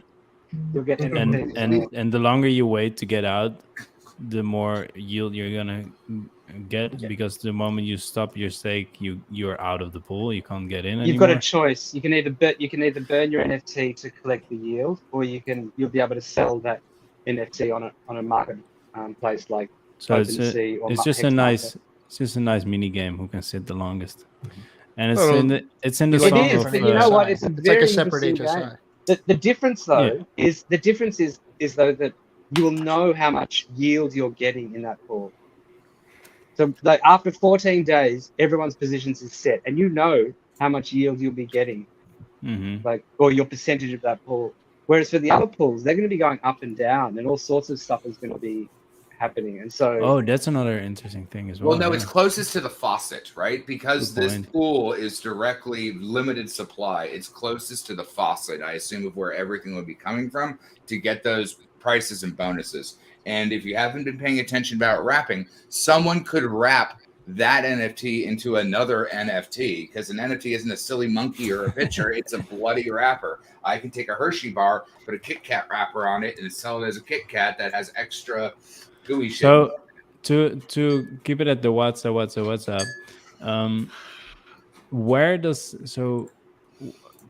what feeds it? Like where does the the yield come Icosa from? contract, just works out how much Icosa, and it's all the inflation of Icosa. And so that pool is just a bigger pool within the Icosa pool. It's closest to the faucet where everything That comes. that pool gets a little bit extra than the other pools. It gets hedron divided by the Hex share rate, but it also gets a copy of all the bonuses. Okay. So when an HSI is sold, there's a Quattro Cinco bonus and there's a launch bonus. Mhm. So if those happen, the WhatsApp pool will get a copy of those. And then also when bonuses are given when people end stakes in the other pools, those bonuses will also be copied over to the WhatsApp pool. And then I think also they in that so you can be general, like, what's the bonus? and also how it the WhatsApp pool also competes in the normal Icosa pool to get the no? Okay. So in the 14 I have a hard time. The way the yield is calculated, the burnt hedron divided by the T-share rate, say that equals 1,000. Then the WhatsApp pool, the hedron pool, and the Icosa pool each get 1,000 Icosa. I see. Okay, cool. Hey, real quick, guys, I'm going to jump off just to get ready for my segment since it's on Restream rather than. Yeah, we're going to wrap up here too. I hope everyone has a wonderful day and don't rush or anything. I hope everyone has a great day. And dude, I'm really excited for tonight. I was on my on my crypto computers fucking around with Kool-Aid on my phone trying to get all my shit in order. You know what I'm saying? And I'm fucking stoked out, bro. I don't give a fuck. Let's go. Up, dude. Like, I will be around for the people that know to get a hold of me, and we can all do it. I'm going on with Giphy. So if anyone has questions too, he'll probably be able to answer a lot of those more detailed questions, guys. I'll see you soon. Well, one last thing I'd like to add is anything that locks up Hex for 15 years and makes it more rare is this is the piece de resistance for freaking Hex. I'm telling you right now. You know what it reminds me of, Roy? It reminds me of De Beers. And we were just like, what the fuck is De Beers? It's going to get, again, it's going to get so rare that people are going to be standing in line waiting for your Hex stakes to come out just to get some Hex. It's going to get locked up so tight from all the different products out there, the Hex Investment Trust, all the things that we're doing. Hedron, I mean, Icosa, all of this is just going to be freaking lock Hex up and make it so damn rare. Mm-hmm. Hold on to your Hex, folks. Hold on to your Hex. I need that bread line meme, the one where it's like people in a bread line or soup kitchen and all that, and then they're waiting for Hex though. They're getting Hex in the line. They're getting Hex. They're getting fulfilled like that way. And it's these people not wanting to give up their shares, because don't forget that because of the scarcity, because of the rarity, because the value of Hex shares, people are not going to want to let that out. They're not going to want to sell their Hex. They're going to even make it more rare by the stuff that is coming out not coming into the system, because they're going to keep it and restake it. You watch. And if you take that analogy a step further, if you think of Hex as $1 and there's only $10 left in the world, this is like a whole bunch of quarters right here, and that actually gives people the ability to get a piece of the dollar that no one's giving up. And then that will get rarer, and that will get rarer, and that will get rarer, because it's all built on the same echo. Yay. Beautiful. Beautiful. Well, thanks everyone for the panel. It was we're kicking it off. It's almost midnight UTC time at least, and we're gonna get it done. Icosa launch party. You've heard it here from all the wonderful guests, all the people. We are all we're all the people getting all the coins. So We're all I was gonna say we're all they say. Is that where that comes from? Okay. Yeah.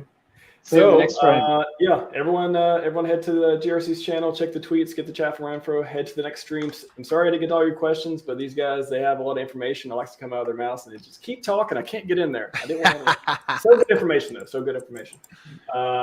Smash the like, smash the sub, head on over. I'll be hanging out too, and at least in the chat if nothing else. And thanks all for watching. And see you all very soon. Yep. Yeah, yo.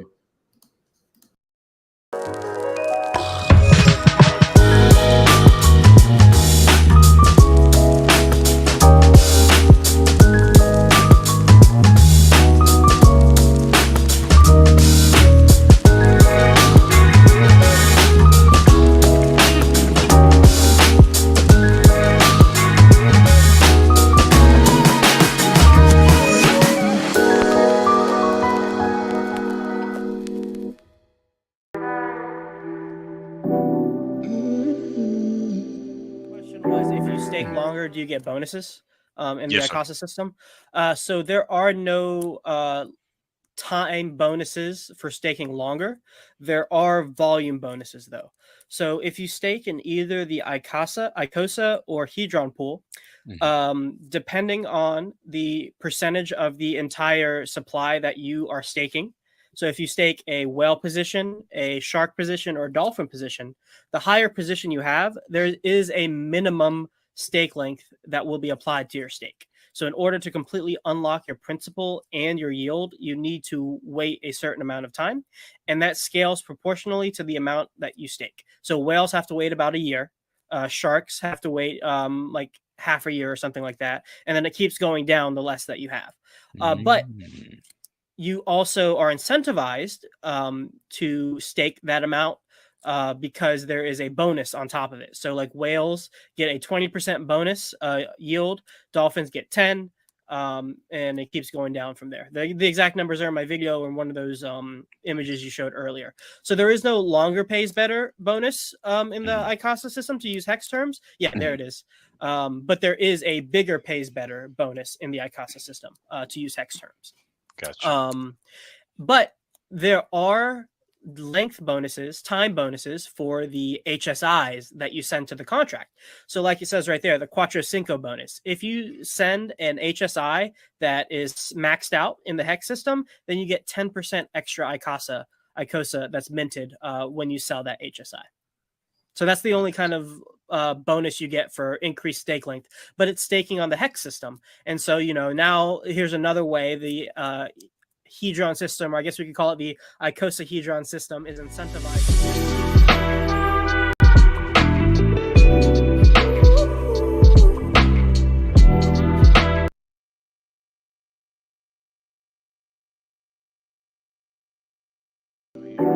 Is there a special day to bid on liquidated HSIs? Yeah, 90 days after the advance is taken, if no payment is made, then it gets sent on the liquidation market. So it won't necessarily be with the one day that they all come out. It probably will be staggered. There's 90 days. Is it 90 days that people are able to sacrifice for? So then 90 days after that, 90 days. So for the HSI sale, that's forever. Like you can do that ad infinitum forever. True. Yeah, you can always make more Icosa. The special day we were talking about was day one of when Icosa launches. Presumably that's when the most HSIs are going to be sent to that contract, just because it's the first day to get in, and you want to get in as soon as possible to get as much yield as possible for as long as possible, right? And so if all of these HSIs are sent to the contract on day one, the contract automatically takes the advance out, like no matter what. So all of them are going to have the exact same liquidation day, 3 months from whatever that day of the launch is. And so that will be the special day where so many get on the liquidation market all at once. you would imagine.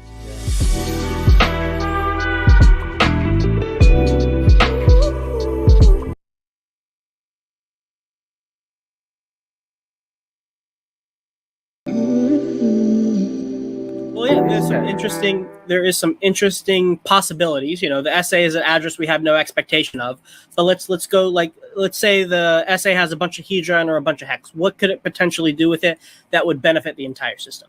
Well, for the Hedron, it could burn it. Like, more burnt means more yield for us, and that's awesome, especially like as Nice. for I don't earlier think contributors. I don't think he'll burn it. I don't think. Yeah, Burn it. yeah. I think it might be. Yeah, go ahead. I think he'll use it for providing liquidity. Yeah. Another one is providing liquidity, allowing people to help, make Hedron more liquid. With Hex, there's an interesting possibility where it could take all of the Hex and stake it into HSIs, and then sack it, and then default on them all. Yeah, and then it gets a position in Icosa. It sends them to the Icosa. Yeah, it sends it to the Icosa thing, so it gets its share of the system. Because as of now, I don't think there is any allocations to the SA specifically, or there is no SA in the system. No, so there's no massive automatic whale like we have in Hex and Hedron. Yeah. We have the OA and SA. There's none of that in Icosa, is there? Nope.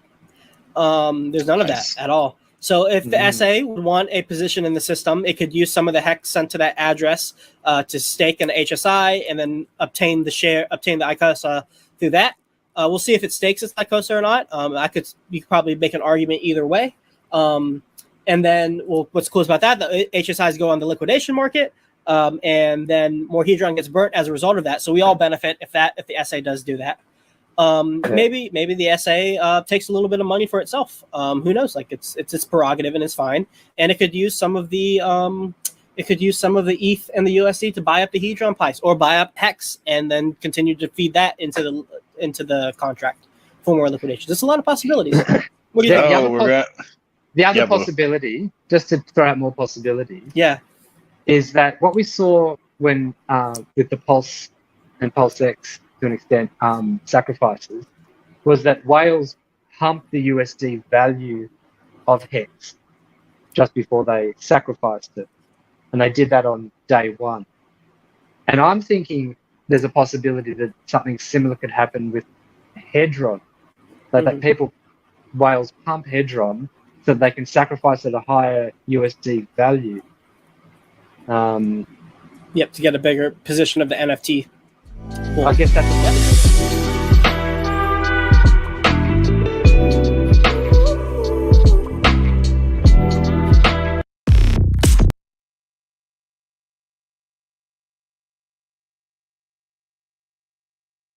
graphics. Today, we are going over the third and final pool that we haven't really gone over on the channel yet when it comes to the Icosa staking platform launch, and that is the We Are All the source address. Now today, we're going to be going over some strategies for how you can benefit and make the most of this pool. Now, if you still haven't heard, a new staking platform is being released on August 15th at midnight UTC time, which equates to 5 p.m. Pacific time and 8 p.m. Eastern time on August 14th.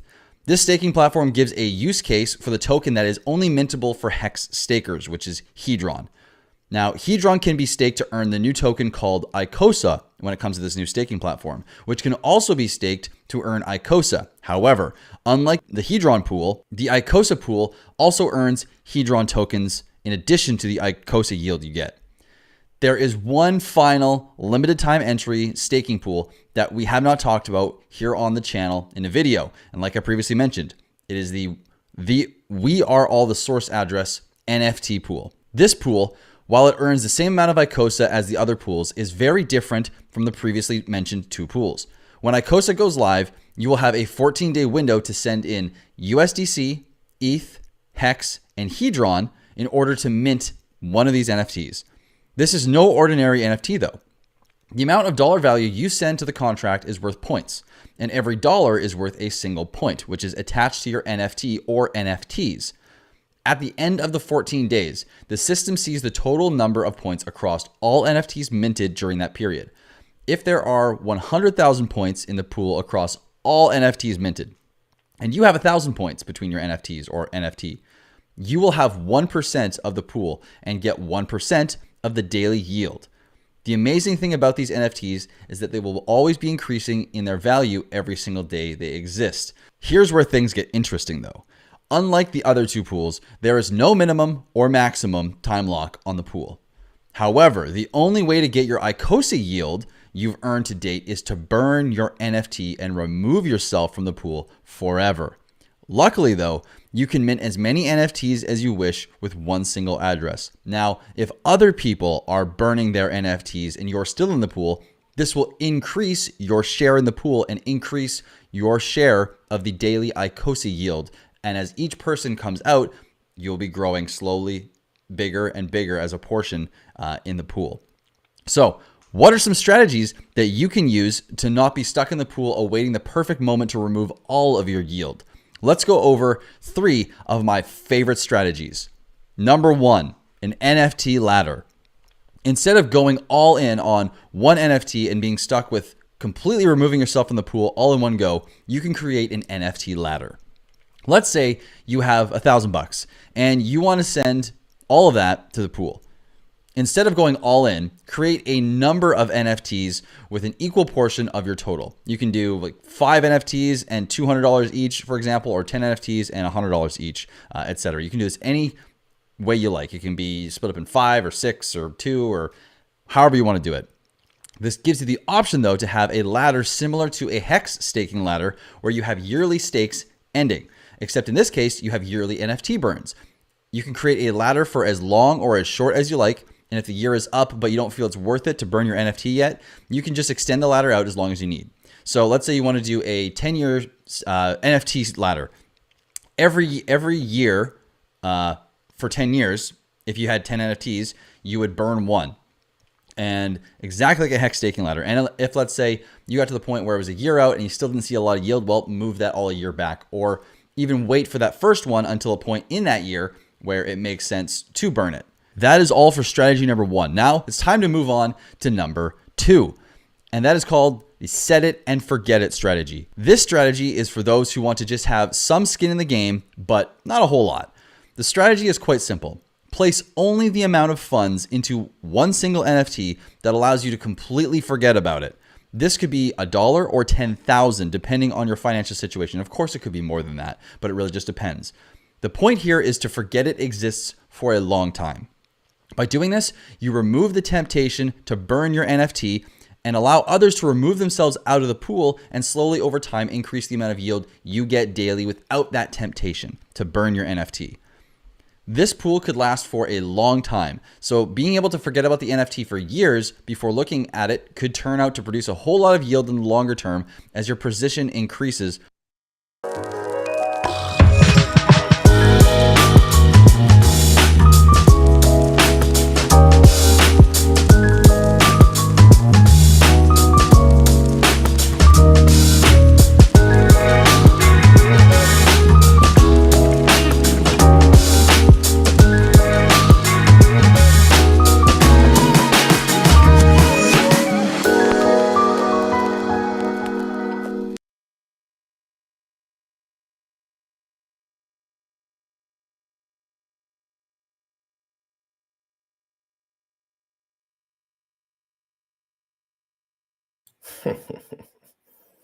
What in the heck is up, guys?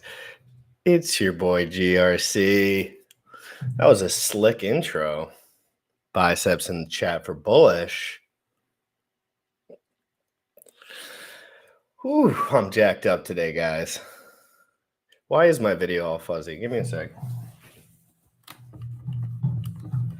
Maybe I spilled some Pulse Doge on it.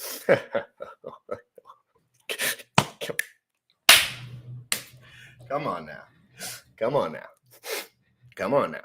I'm in my zone right now. Come on now. Woo-hoo-hoo. Guys, let me say a couple things because I'm off the script. I've really never been on a script before, but I feel more off the script than usual right now because big things are happening and everyone's getting pumped up about it. And we have a killer. How long? 2 hours until the Icosa launch. we have a few special guests, even a special guest, Sam Stolt, who I love streaming with more than anyone because he cuts right through the fat. Sam, I want to talk about LP on the Icosa side just to see where your head's ping-ponging around to, because it's like a mystery land and nobody knows what to say about it. It's great. I love it. Let's get into it. Transition. Bam, bam, bam, bam. You already know what time it is. Crypt in the morning. Crypt in the morning. Crypt in the morning. Waiting on phone. Crypt in the morning. Crypt in the morning. Crypt in the morning. Crypt in the morning. Crypt in the morning. Waiting on phone. Crypt in the morning. Crypt in the morning. Smoking a blunt on my way to the gym. 11 a.m. and I'm already tuned in. Got me some hex and I'm making a stay. Bought me some heads on, I'm making it rain. Pay me some maxi and that's just in case. Jim Redder sent me to show you the way. Crypt in the morning. Crypt in the morning. Crypt in the morning. Crypt in the morning. Crypt in the morning. Crypt in the morning. Crypt in the morning. Crypt in the morning. Crypt in the morning. Crypt in the morning.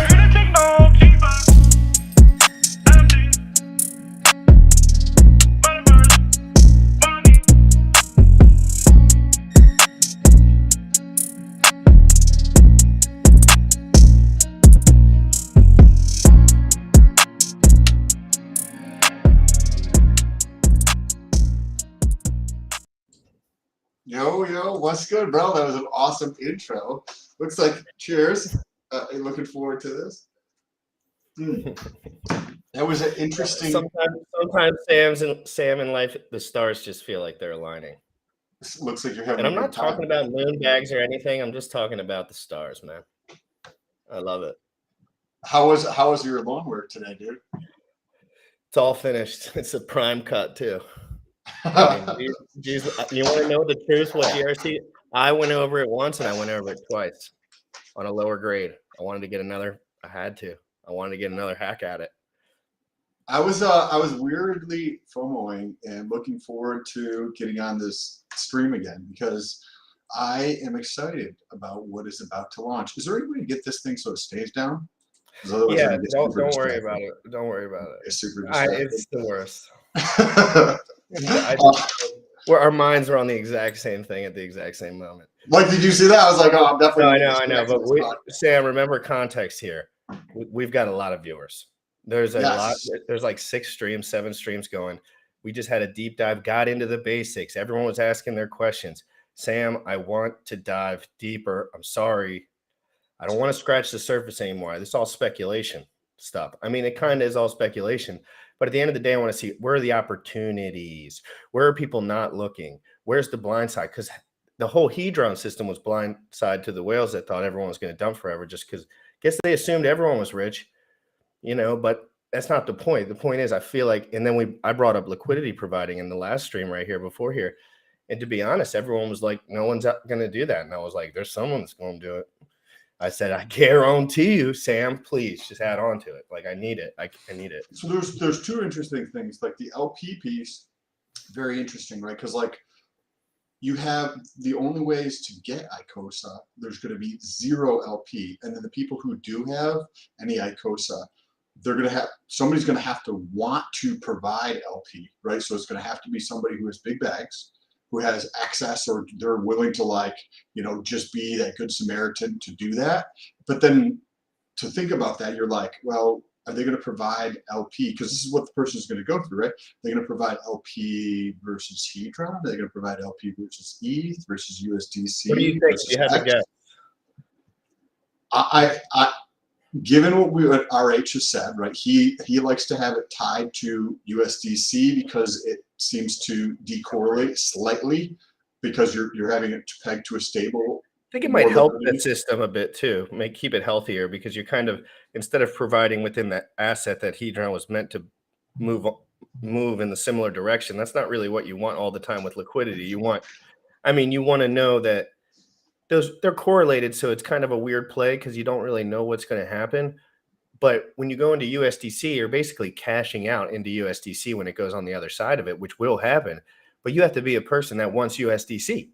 So it's just this whole mindfuck game where people are like, well, if you're not buying and staking Hex, you're fucking up. And I'm like, dude, it feels like if you're not providing LP with 10% of your bag, you're fucking up. What do you think? By the way, I just had a buddy just start providing LP. We got a couple guys down below, so we got to wrap it up before we. And you can ask them the same question. Yes. Okay. Do you want to transition and yeah? Why don't we? Hey, cheers, guys! It's a beautiful day. We're in a bloody bear market, and we're all having a goddamn good time. Are you serious?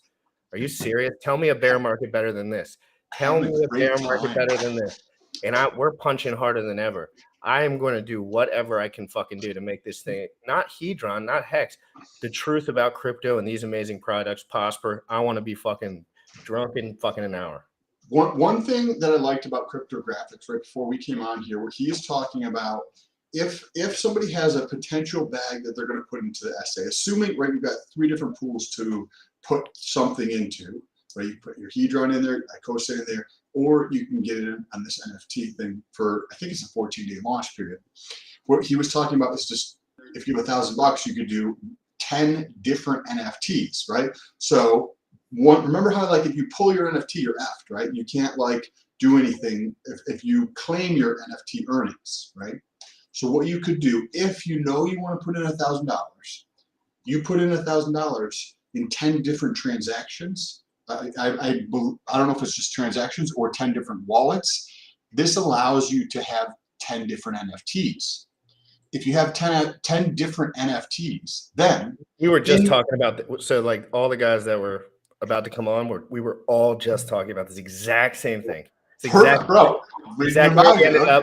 I want to shout out 2 super chats while Giphy gets a transition. Guys, I got a $200 super chat from Paladin YYZ. Thank you so much. She said, great job, Jim Rat. Been meaning to chuck you some bucks. Fantastic show. I appreciate that so much. You have no idea. And we got Hex Monkey. Ooh, Hex Monkey's on GRC's good side. Great stream and topic, guys. Here's some seed money for your liquidity pool. GRC. Guys, it's a good time to be in crypto. Let's get our boy in. Giphy!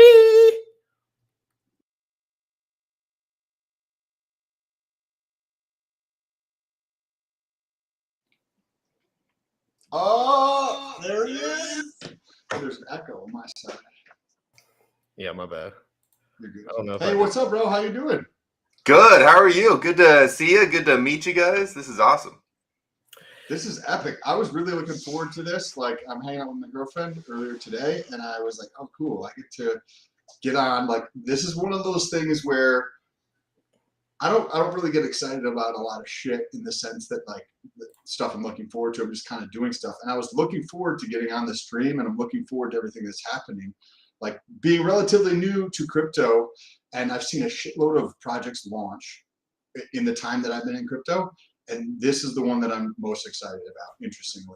What are your guys' thoughts? How are you guys feeling? I'll transition Giphy in just while I answer that. Please. This morning when Alex said he would not have built Hedron if Richard did not build Hex, that's when it just all came together for me. And I was like, this is just great fucking product. Like these are just great fucking products in the perfect time. We're so early. I'm so excited. Hedron keeps impressing me. The guys in Hedron keep impressing me. Alex keeps impressing me. And these ideas have all been, these guys like Giphy have known a lot of this stuff for a long time. It's just getting noticed by the people. Giphy, so this is, I don't think we've done a stream, or we may have. I don't know. Have we done one me, before? Me and Giphy have never met. Me and like, I've just been admiring his work from afar, to be honest. Oh, just because I didn't know, you just see people, they start talking. It takes you about an hour or so to figure out who knows what. And this guy's just head deep in the most dense information in the Telegram groups, all up in it. I can see it. He's talking the stuff, and I wanted to have him on because he probably knows a lot of these little nuanced topics, liquidity providing, some of this other stuff that maybe we look at, but not a lot of people really look at.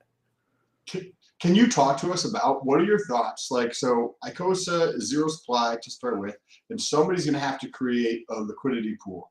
And a lot of the times, because there's something in psychology called status quo, people will just go with whatever the thing is. That's why, if this is the path people normally walk, then this is the path people are going to continue to walk. Even if there's a better path, they're just going to continue to do what they're doing. So that first person who sets up the LP position, Is it going to be with USDC? Is it going to be with ETH? Is it going to be with Hex? Is it going to be with Hedron? Like, where do you see? And then what are some like the pros and cons, or have you thought about any of that kind of stuff? Sure. Yeah. No, it's going to be incredibly interesting. Like, I'm probably just as interested as you are to see how exactly this is going to play out from as soon as that first second ticks over. I'm going to be watching that because you're really looking at three primary options, right? The most obvious answer is with Hex. Why? Because we've seen it work so well with Hedron, like Hedron Hex primary liquidity pool, right? And the way I look at it is Icosa is like a fourth tier token, right? Because you got your Ethereum, you got your Hex on Ethereum, you got your Hedron on Hex, and now you got Icosa, right? So the other option is maybe it's Icosa Hedron. Maybe that's a primary liquidity pair, especially because if you're staked in the Icosa staking pool, you earn two tokens, Icosa and Hedron, right? So it's almost like you're minting a liquidity pair out of thin air by serving your stake lane, right? Pretty cool. What about, because I'm thinking of, I was trying to think of like how Richard Hart was thinking when he was like, okay, when assets move together, right? Like assets go up together, assets come down together.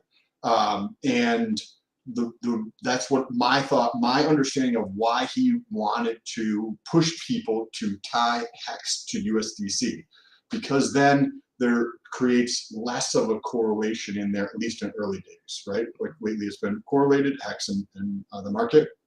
But if you think of that, whatever you tie it to, it's going to have some correlation to. So what if Icosa is tied to Hex? Because then it will increase the correlation between those two things.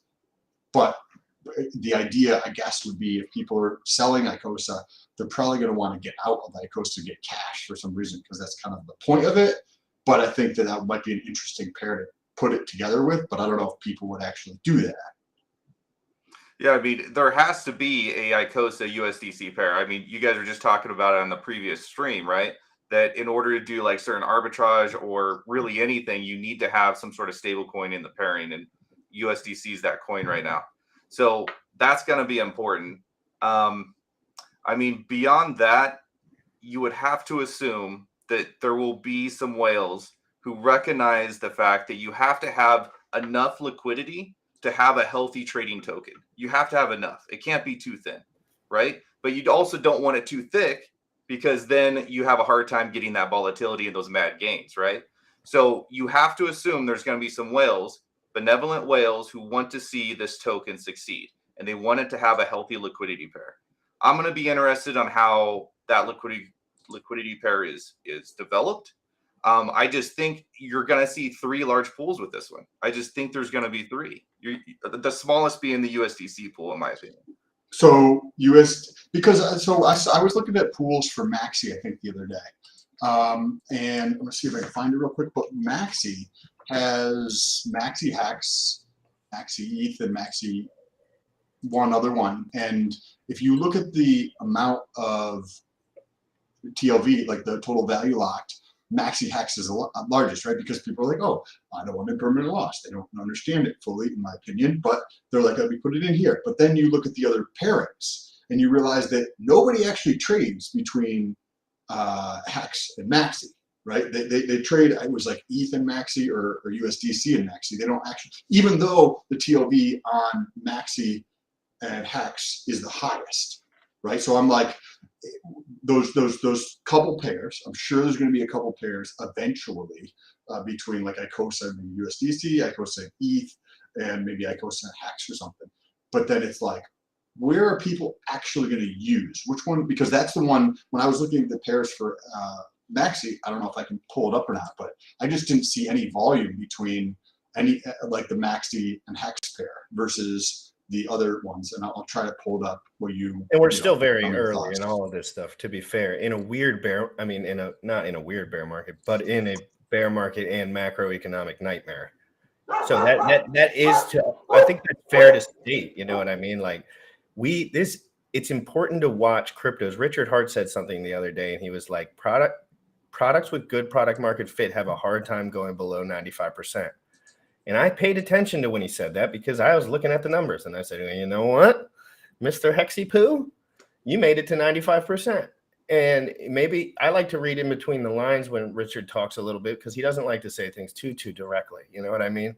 And he mentions the rest of the bear market. He mentions the downturn. So I do want everyone to be careful too in general. I forgot what the fucking point was in the beginning. No, that's good, but I could kind of follow up a little bit on that, please. right? So there is two concepts you have to kind of hold jointly. The first concept is what you mentioned, Sam. It's like what is people going to be using the most, right? In and out, in and out, in and out. And it might seem weird where you see a large liquidity pairing and you don't see like those two tokens being traded the most, right? So the other spectrum that you have to kind of keep your head wrapped around is that when you're dealing in an ecosystem that is built on top of Hex, whether it Maxi or Hedron or Icosa, is that you have to make that the primary liquidity pair so that as prices run up on one side, it pulls the other one up with it, so that you're not actually directly hurting the price of one thing by trading it for the other. So a great example of this, if you look back when Hedron first launched, the primary token that was made was USDC, right? We saw that, and we're watching, you know, that liquidity pair, and it seems right. Like that's what Hex did, right? But then you start to see daughter wallet addresses minting their Hedron and creating a Hex Hedron liquidity pair. And if you really want to go down the rabbit hole on that, there was a secret message sent, which you might want to ask people who are more technical than I am on Solidity, that basically suggested that this needs to be the primary pair.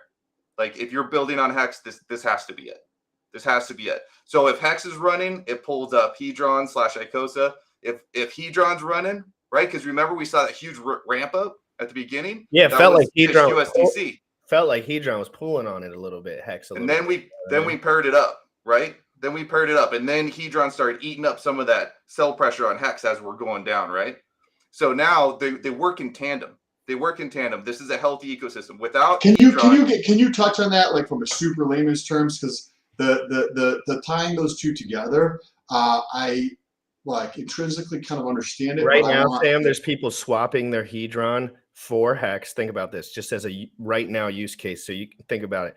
Right now, people are swapping their Hedron for Hex because they ran out of money and they want to get into Icosa. Okay, so right this moment, everyone just like me, I know what situation they're in. We're all Hexicans. We know how those accounts look to a degree. And they're taking that funds that they made off of those lit ass gains in the last month. They're taking some of that because of the news for Icosa.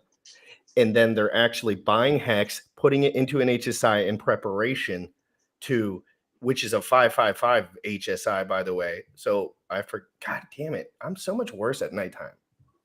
No, you're good. I thought. And I get lost in the middle of them, but you know what I mean? It was a good point, though, bro. It seems like in a way, because you can almost, and I can only assume Alex thinks about these nuanced details a little bit strong, like with more people and with more time than I do. He thought about this. That's my first point about Hedron. I was like, look at that smart guy with all that good shit to say. You think he's not thinking about every single whale just throws their hands up and they're like, too much sell pressure. I'm like, you think this guy, you know, like I think you got to look a little further into how much nuanced information some of these guys have. This is decentralized currency. This is the Wild West. You know what I mean? Guys like Alex, guys like Giphy, they know they can't say everything. You know what I mean? Come on, you can't say what you can't. It's not fair because it could be liable at some point. So to just conceptualize this, like how this is working when you look at the semantics, like the actual details of it. If something's paired together, right, then you got overflow. That's what you have, like the routing through, like, right? And please, if you're like, hey, you missed something or something's incorrect, just interrupt me. So if you have, say, Hedron, and I'm just talking this out loud as you're talking about this, I was like, how is this working mentally, trying to, right? So say you have Hex USDC, Hex ETH, and Hex Maxi, or whatever the case is. We'll just call those the top three pairs. And then there's Hex Hedron. And if somebody wants a large enough order for Hex, then, and say that's USDC, they're like USDC Hex, that's what they want. And there's overflow, meaning the prices got to all be relatively like at the same point, right? We have 4 different pools, and if one goes out of whack there, then there's opportunity there. So the router is going to be going through to try to find the best price for the person. I'm assuming that's how I would do it. I'm assuming that's how like they program the router to actually go through it to find the best price given the pairs that are available there. So if that's the case, right? Somebody's buying, they have USDC and they're buying Hex. It's a large enough order, so now there's overflow into these other pairs. So you're like, okay, let's say it goes all the way down to the bottom pair, Hedron and Hex. So what does that mean? That means that you're going from USDC to Hedron, then you're going to go from Hedron to Hex there, right? And how is that going to pull up the price of Hedron? I'm trying to conceptualize this. If you have a better way of understanding this, please talk me through this, please. I wish I could help you out more, but let me just put it this way. Like, if you just go look at the white paper of Uniswap v3 on their website and go through those formulas that they developed there, I mean, there's a lot of calculus involved here. I mean, if you're just looking at just generally speaking, you've got a lot of that right. Like, if there's not a primary pair, then it becomes an exotic pair, right? And then those exotic pairs can pull more of a fee. Like, they have it set up on 1%, 2%, 3% fees, right? So the more routing it has to do because of some sort of liquidity issue, it does charge exotic fees, and that those fees are brought on by the trader and then given to the liquidity providers, right? Mm-hmm. So, and there was one other thing I wanted to just mention, because Sam, I've watched you guys, so I've heard some of your background, right? I want you to think about this. If you're looking at the legacy stock market, right, and Apple stock is up way up, way up, what do you think the S&P 500 is doing on price? Oh, same thing, yeah. Why is that? It's always been. Well, they get straight at some point. If you make massive gains, they come back to the asset that's safe. It's because this S&P 500 portfolio is almost majority Apple stock. Oh, like over time, like that value there, like you've got Apple stock, you've got Amazon, you've got Microsoft, right? And based on their net worth going up, it basically pumps the pool, right? It is the majority of it. It's a very rare day you'll see Apple, Microsoft, Amazon down and the S&P 500 up. Like that just doesn't happen. It's like if that's their primary liquidity stablecoin pairs, crashes right? and every single platform uses it. We all knew those platforms were going to go down because it was a large chunk of what they had in them and they got liquidated. So we were like, I was scared. I didn't know what everyone else was doing. I was also doing my show, so I was trying to tell people, but it was such a large portion of that pool that, the smarter guys were like, no, well, that's 30% gone. Like they're going down, and they did, at the time. That's that the what you mentioned with legacy is right. Like, so the prices are always correlated in legacy. Like, it's just like ballooning. Like, I think of it as a tide coming in, right? If shit is tanking, the tide's going out, and the tide being all boats are in legacy going up or down, right? And that kind of it's going to hold for every asset class out there. But I'm trying to understand the semantics mentally to just put together a framework. And as you were talking about this, and I was thinking about the tide coming in and out and raising all the boats up, with the S&P 500 and Apple's X percentage of the S&P 500, or whether it's in crypto. And those streams, you'll see like a nature movie, or like where they're like, hey, this tiny little stream over here, and then this is maybe just me imagining it, this tiny little stream that's like 1.5 feet wide, and they follow it back, and then it turns into this bigger stream, and it's part of this one, and then it goes back, and it's like part of this bigger river now, and then it goes back, and it's part of this bigger thing right here. And if you think of crypto as like second, third, fourth tier type things, as these tiny little streams, right? Well, if you have something happening at the mouth of the giant ass fucking river, and that gets tightened up or goes down, right? Then what do you think is going to happen to this tiny little like fourth tier stream that's 1.5 feet wide, right? Or the trickle that's coming off of that? All of those are just going to get smaller. I'm not sure how this is all happening, but that just tends to be how it plays out, like mentally as a framework to think about. Hydrology 101, real quick, has Sam, because the USDC you used to purchase Hex got routed through the Hedron USDC pair, it means it pushes the Hedron USDC price up. Since Hedron is interchangeable with Hex, Hex USDC goes up too. But then it just sells it off. right? So yes, but I mean, yes. it's a way to sell off while staying out of the, like, is providing liquidity and moving into USDC the best way to sell if you were going to sell and to get? Well, I think that they're saying that, like, why is Hedron going up, Hex is going up if they're tied together? So if it overflows, right? So say somebody's like USDC to Hex, okay, that's going to overflow beyond that to find the best price. One of the pools is going to be Hedron Hex. To do that, they take the USDC that was going to go to Hex, and some of that USDC goes into Hedron. What happens when you buy something? The price goes up. So that's what he's referencing there. But then what happens when you sell that thing, right? Because you go from USDC to Hedron, price goes up, right?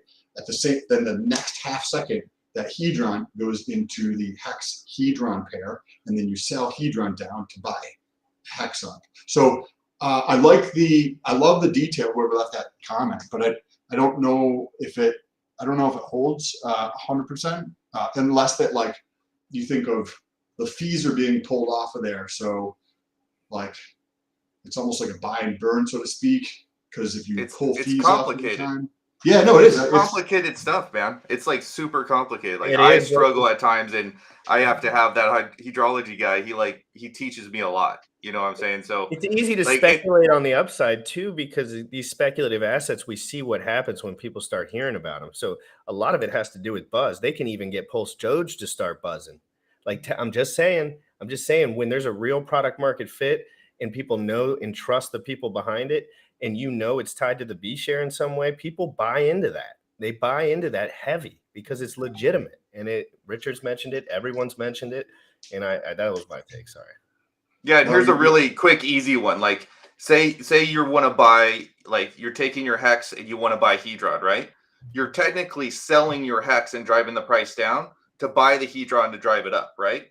But if you have an intermediary, USDC, a stable coin, it creates a buffer between that.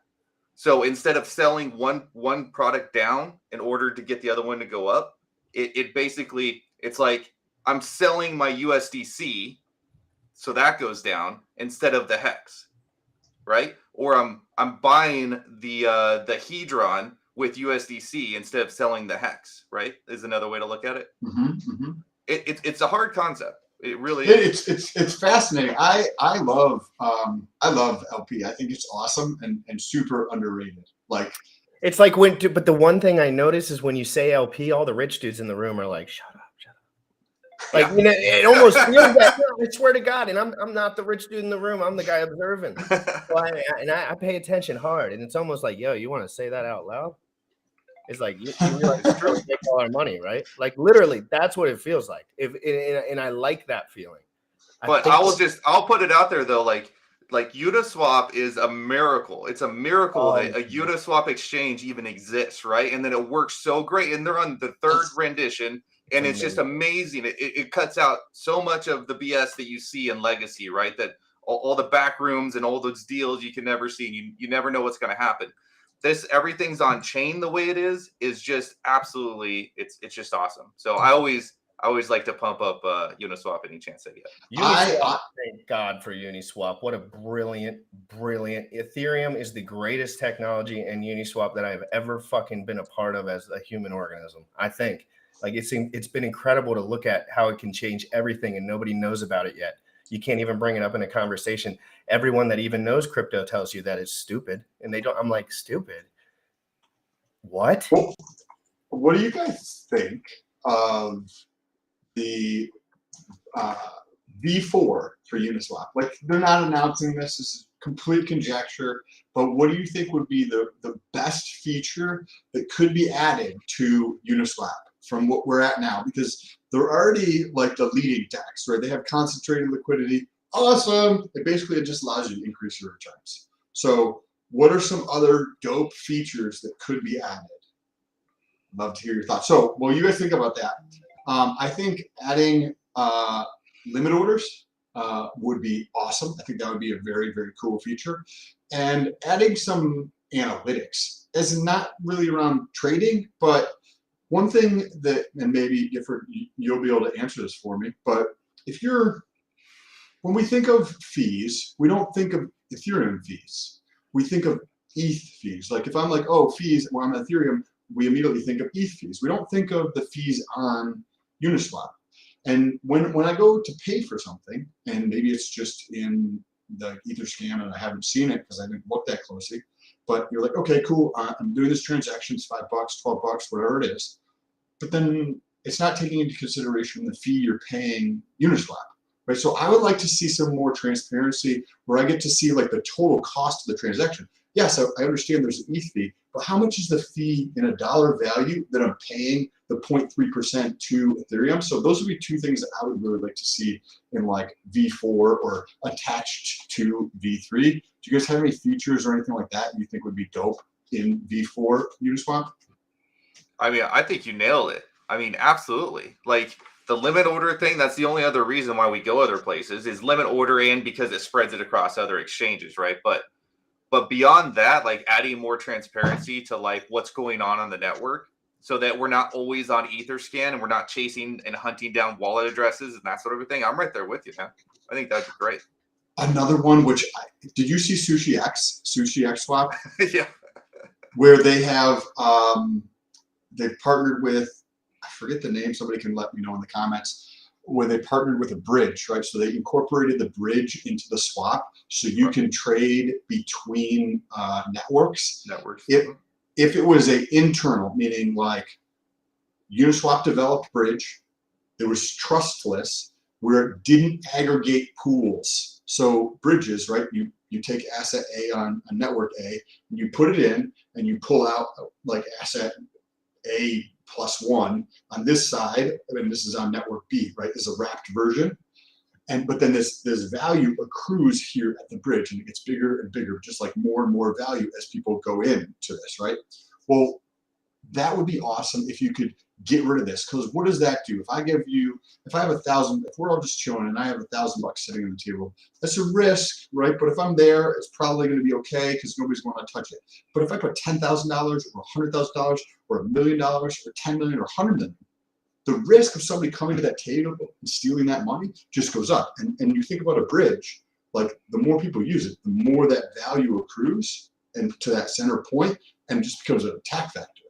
So if you could somehow do something where you have the bridge capability to trade between, say, Binance and Ethereum or any other network all in one spot for one transaction fee, and you could provide liquidity in a much bigger, like you could just put in USDC, and the USDC would be liquidity for Binance and Polygon and Ethereum and et cetera, right? Because you could put in one pool, but it provided across the board. That would be like, oh my God, Uniswap is like the DEX of the future. It's already like #1, but that would literally just set it so far ahead of everybody else. Sam, you're on fire. Somebody buy this man a beer. Holy crap. Yes. I mean, just real quick. That's why we keep him around. That's the one thing with bridges, right? Exactly what you're nailing. And as far as I know, there's no way to create a bridge without the creator having admin keys to it. It's just, as far as I know, it's not possible. Richard Hart said something about, it's like, hey guys, I want no admin keys for the post. Yeah, but can't the admin keys have different functionalities to not allow you to get into certain things? TikTok. Because when you have the admin, oh my bad. Well, when you have the admin keys, the admin keys for a lot of projects that can't necessarily get a hold of your funds. There's a lot of nuance there too. From what I interviewed some guy, don't fucking DM me about that, please. All right, guys, I'm gonna switch it to graphics. Guys, crypto graphics. This has been incredible. We have 53 minutes until the Icosa launch. I'm under the impression that this stream will live in history forever. Okay, and I mean that. So, guys, get ready, get set. It's your boy GRC, Sam Stoll. We're live every single day at 11 a.m. Eastern. Crypto in the morning. I have never missed a day. Y'all can, all right? Never missed a day. Love this community more than anything. Giffy, thank you so much for coming in here. You got to come on Crypto in the Morning soon. Absolutely. And we are going to be laughing at the bank. I promise you guys, it's going to be incredible. I think we're all going to be talking more, but it's graphic segment. Any closing words from you two gentlemen? Just one real quick thing. When you're looking at the LPN, especially on Icosa, there's going to be that, you probably heard it mentioned many times, that kind of fair value for Icosa. Just think about that when you're setting your limits on your trading range. I was actually typing a message out to you in the chat here, so I wasn't fully paying attention to what you were saying. I apologize to that, Gifford. I would love to have you come on and we just chat more about LP and ranges. Crypto in the morning. Crypto in the morning, 11 a.m. EST. There is one bridge that I found. This is the last note on this topic. Should we just do it tomorrow, Giffy? Are you going to be awake? Yeah, I should be. Hey, Crypto in the morning with Giffy. I go for a launch. If he's awake, I'll double check with him. We got the Monday morning, 11 a.m. There's Sovereign app, which is a DApp for RSK sidechain to BTC, which is a trustless bridge. What are you talking about? Where are we going with this? We got to transition. We got to transition. We'll dive on that.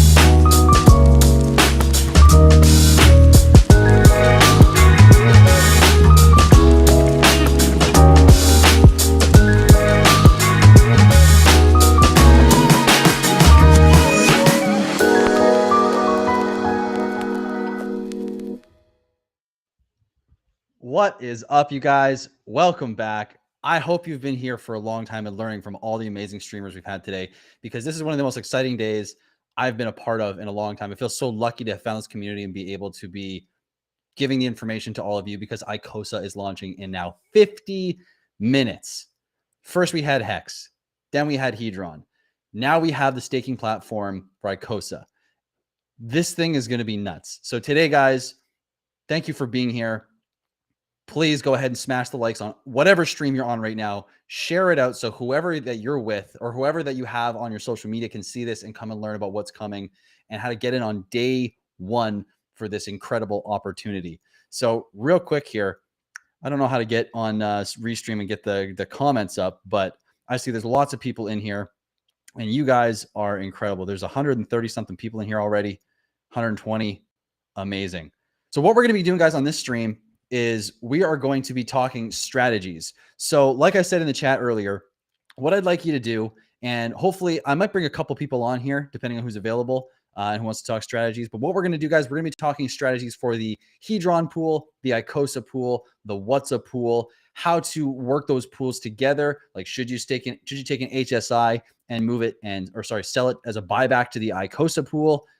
How should you play this? So if you've got questions, start firing them into the chat, and I'm going to be paying attention and watching for those, and we're going to answer those here. So real quick, I'm going to take a moment and just figure out how to engage with chat so I can bring up comments. What's up, Cryptographic? So if you look on the right side, you'll see a chat tab, and then from there, do you see it there? You should be able to pull it I up. see the chat. I just don't know how to, it doesn't show that I can bring it up.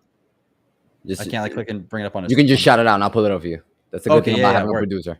Okay, dude, this is so new. This is so sick, man. Dude, this is dope. Okay, let me go back a little bit. Let's see here. If I got any questions. I think I saw one real quick. And so first question, can I stake my liquid Hedron, or does it need to be in a hex stake from Hexpedition? For Icosa, that is. Or does it need to be in a hex? So basically, this is an easy one right here. So we're gonna start ground floor. So if you have liquid Hedron, you can stake that Hedron in 48 minutes and you could earn Icosa. Now, the cool thing about this is eventually when you earn enough, like depending on how much Hedron you have, what you're going to be able to do with your Hedron is earn that token. But when you earn enough Icosa over time, you're going to be able to put that in the Icosa pool. And that sounds like, okay, Captain Obvious, but here, this is where it gets really cool, because this is a feedback loop. Another one, a feedback loop within a feedback loop, because there's so many within the system.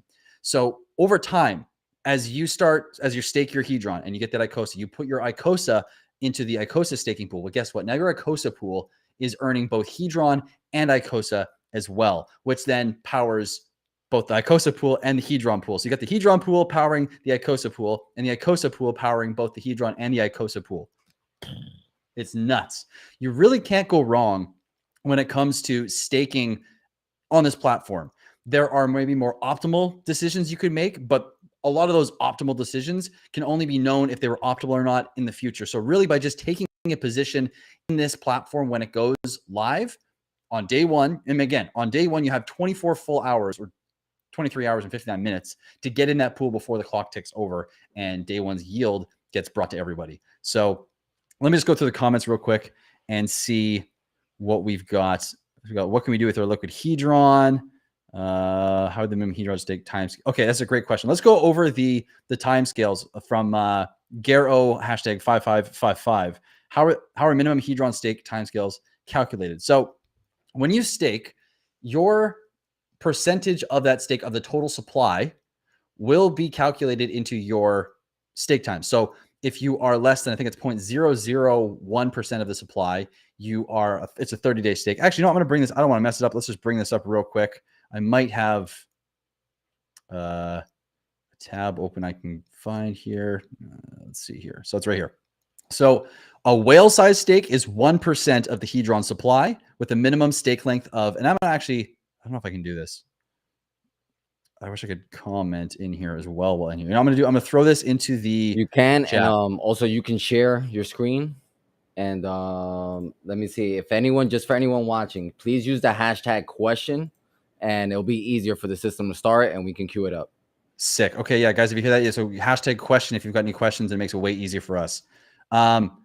Okay, let me see if I can. I don't have a tab that I can bring it up on. Actually, maybe I do. Give me 1 second, guys. I'm going to just open up a new document real quick here. Paste that in.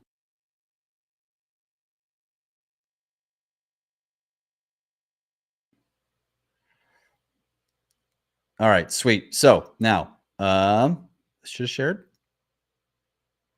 I think. Okay.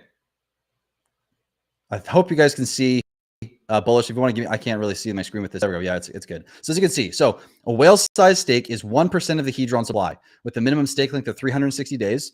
And at the end of that stake, if you're still a whale by the system standards and you haven't gotten diluted, which is more so likely to happen in the Icosa pool than the Hedron pool, but it still could happen, you get a 20% bonus. Shark size stake is 0.1% with a 200 stake minimum.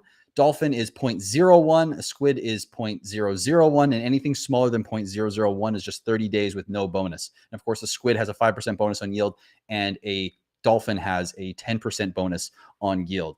Now, something that's interesting specifically in regards to this with the Icosa pool is in how the supply inflates and contracts. Now, with Hedron, the supply, if you look at how all of the Hedron gets minted, essentially, there is no burn address because there's not an address minting Hedron. It is based on you and I minting Hedron from our hex stakes. So all of the Hedron that goes into these pools does not get burnt. The supply stays static unless there are Hedron burnt or more Hedron minted. That's the only way the supply moves. But with Icosa, as someone stakes their Icosa, that shrinks the supply because similar to Hex, the Icosa is actually burnt when it goes into the Icosa pool. So the supply will contract and expand as people either mint Icosa as they come online with selling an HSI to the buyback and they mint Icosa, or if they go into the pool, the supply will shrink. So what's really interesting is there could be times where if the supply expands, and we talked about this in a few streams, you may have already heard this, but as this expansion and contraction happens, there will be times maybe where you are a larger stake, but because supply has expanded, because people are minting Icosa with their HSIs, if you stake during that period, your stake is actually a small amount of the total supply because there's a lot in circulation at the moment, meaning you'll have a 30-day or 90 or an 80-day stake or maybe 270 instead of 360. But if that Icosa that is liquid or circulating in supply moves into the staking pool and creating the overall supply to contract, that means that you will have served a time that is less than what you should have been, because if you staked when that person or those people staked, the supply would contract. So if you stake then, you would actually have a much larger percentage of the total supply at the time of staking, which means you would normally just be at a very high minimum length.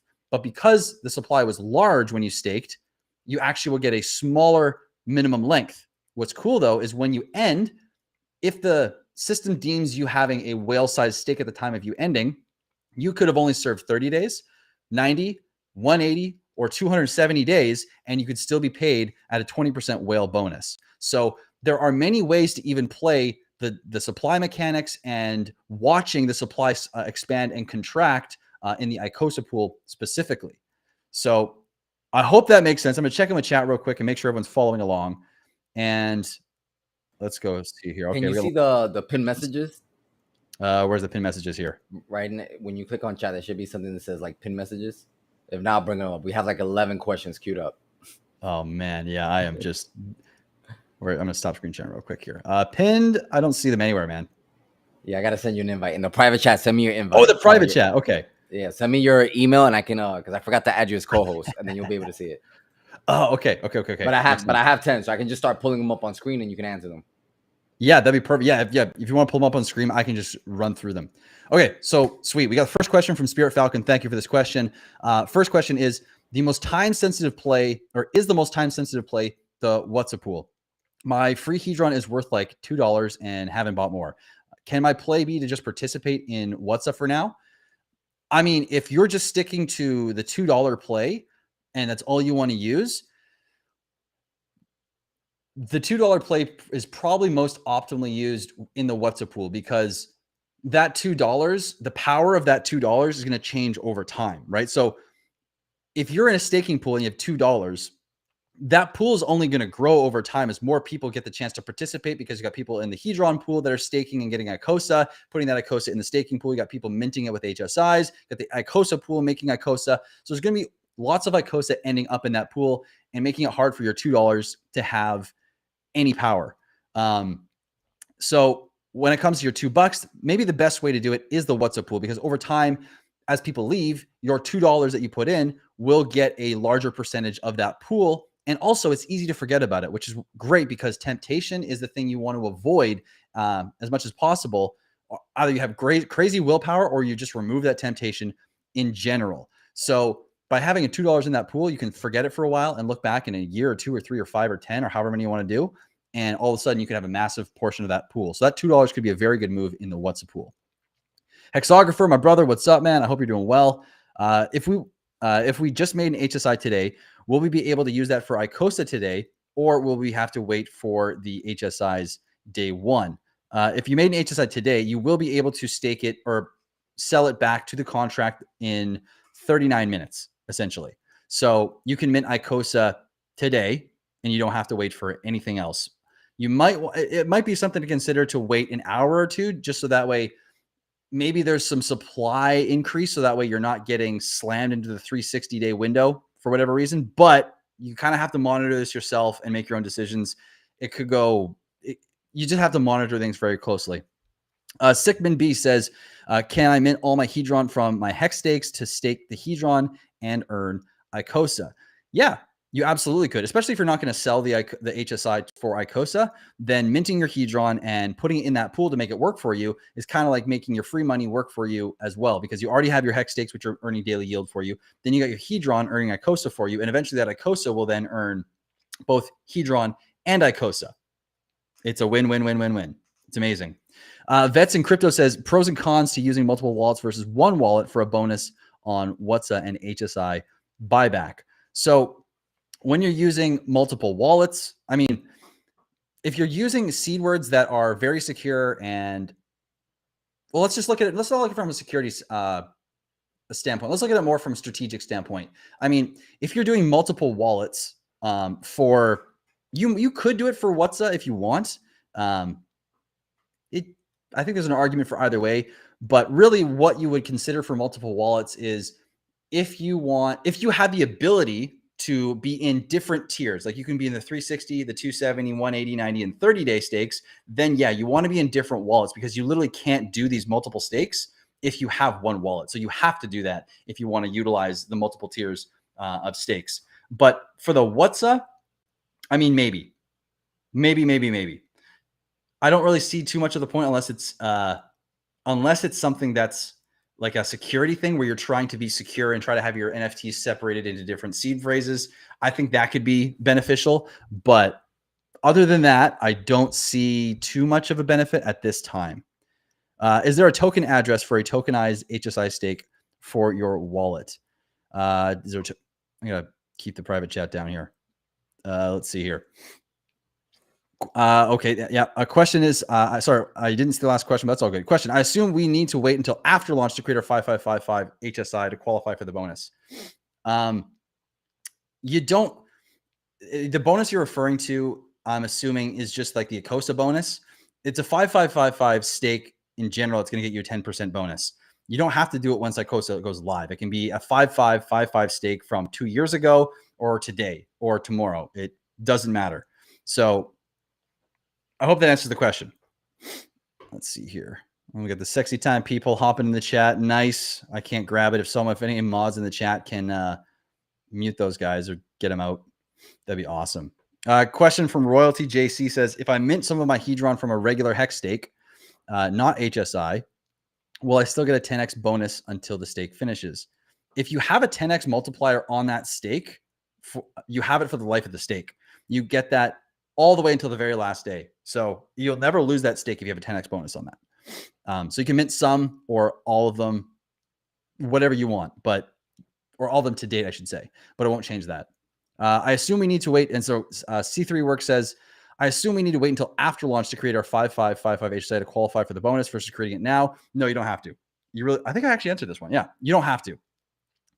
Hexiest Man in the World says, what would you recommend is the most important thing to know about to take advantage of either the staking options on day one or on day one? I remember Sloth saying something about 1 or 1.5 day opportunity.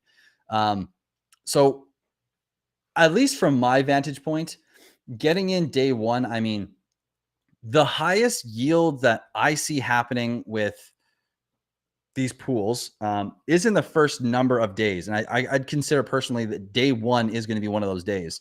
And maybe there's an argument for day two being the day, but I think it's better to get in sooner. Now, maybe waiting, like I was saying earlier, for a specific time on that to place yourself in the pool. So that way, maybe there is some supply and it's not all in the staking pool. So you're not just automatically a whale when you go in the pool.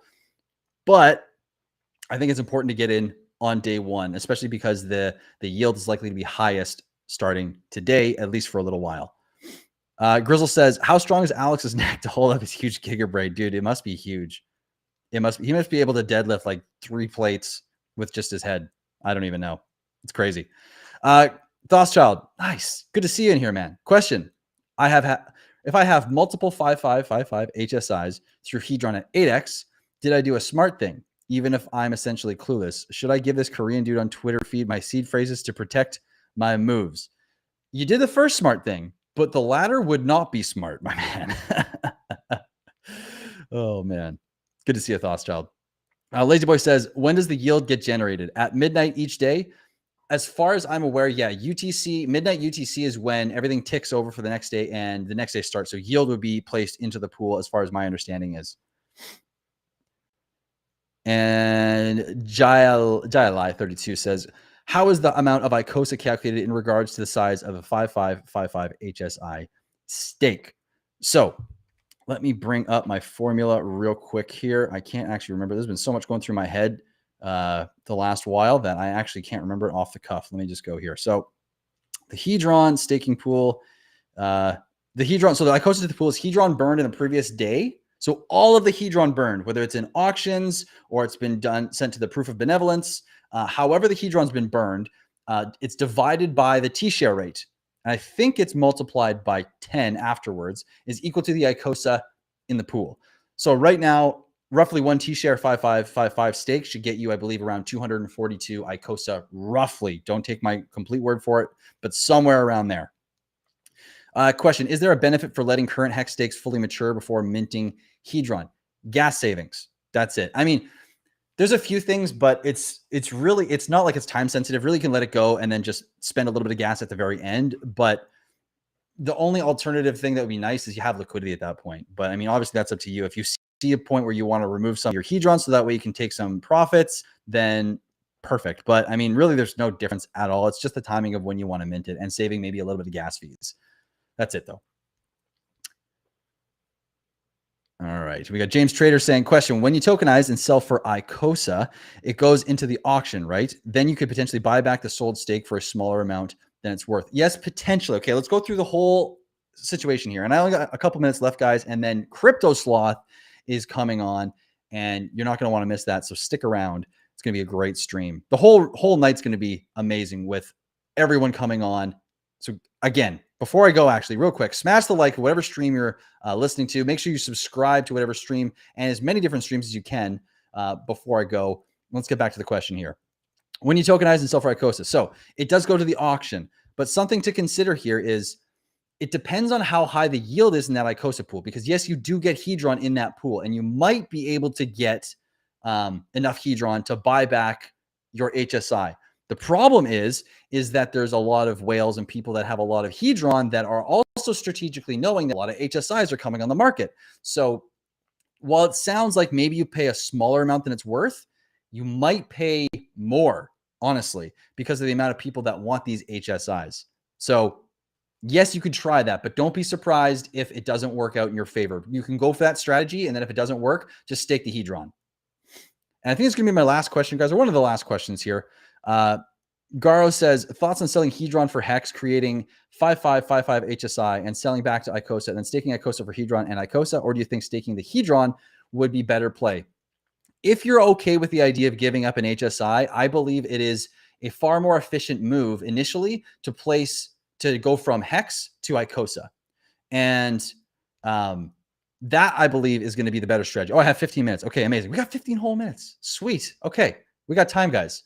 So when it comes to this whole play, yes, I think Icosa is the better pool initially, and it might change over time, and not better pool, but it depends. And I personally think for myself, because this is what I'm doing, I'm going to focus more on the Icosa pool. And I'll be honest with you, this is what I'm doing. So Hex to hedron to Hex, then 5555, then creating Icosa, then you get Icosa and hedron. And then you can stake that hedron to earn more Icosa, and both the pools are going to be building, which eventually, if you want more Hex, you could use all that yield to go then and buy Hex again, ultimately. So amazing system. Question, what coins are acceptable to mint a What's a NFT? Great question. So for the What's a NFT during the 14-day mint phase is going to be USDC, ETH, Hex, and hedron. I think those are the only four. If there's any other, I think those are the only four. If anyone wants to toss in the private chat, if there is another one, I think those are the last ones. But one sec, guys, here.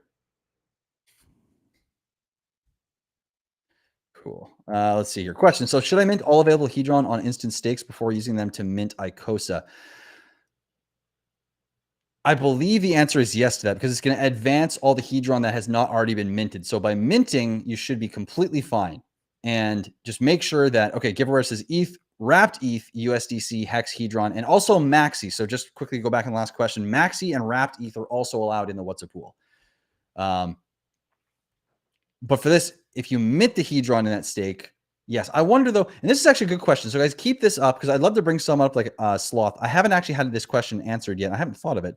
So I wonder, if you're minting, does the amount of available hedron that you have left to advance on that stake affect your Icosa output? So we're going to hold on to that question, and I'm going to hopefully get, it does. Okay, yes. So be careful. If you're minting or you're advancing your hedron, that is going to affect the amount of Icosa you get. So if you want a maximum amount of Icosa, guys, make sure that you aren't minting, or please don't advance, because you won't get it, but don't mint your hedron. Let's see here. Any more questions there, Bullish? Question. If I mint my normal Hex stakes with a 10x multiplier, will I lose the multiplier? Or can I mint every day with that 10x multiplier? Sorry if confusing. No, it's not confusing. It's a great question. It's good to be clear on these things. You will get that 10x multiplier for the life of that stake every day you want to mint, till the very end of that stake. But just make sure you mint on the last day before the Hex stake is expired, before ending that Hex stake, or you will lose all of the hedron that you could have minted. And this is actually a great reminder for everyone. Before you end your hex stake, make sure that you've minted all of your Hedron.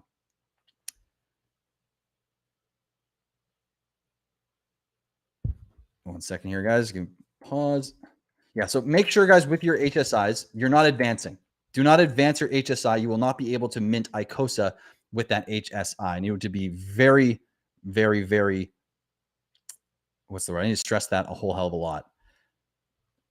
Question, do I have only 24 hours to figure this out and do this? I have Hedron, I have Hex Stake. It all seems so complex, and I really want to do this. You don't have, like, here's the thing. Yes, you have maybe, as far as capitalizing on the best point in time to get in, there is a window, okay? But as far as participating in this system, then you have plenty of time. You don't need to rush. You can wait and figure this out.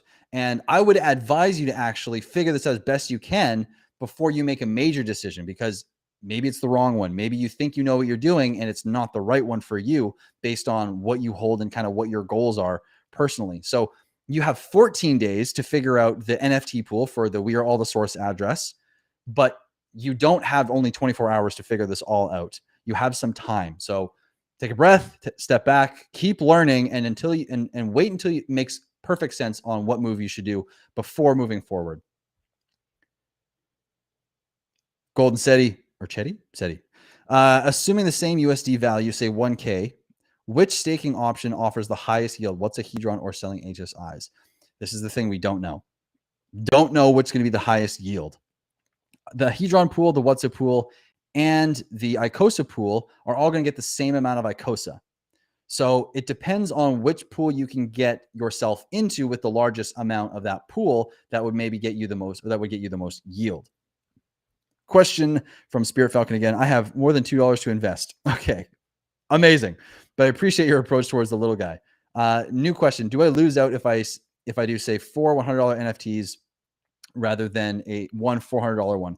You don't lose out, but you kind of put yourself in a weird predicament, a weird situation, because with one NFT, you've got one chance essentially at seeing how long you can stay in the pool for. Now, if you have 4 NFTs instead of the one $400 NFT, you could do an NFT ladder. You could send one, like you could break this up differently. You could do like 300, you could do a $200 NFT, a $100 NFT, and two $50 NFTs, or a 75 and then a 25. The 25 is the tiny one that you just like let go off into outer space, like into the distant future as long as you can.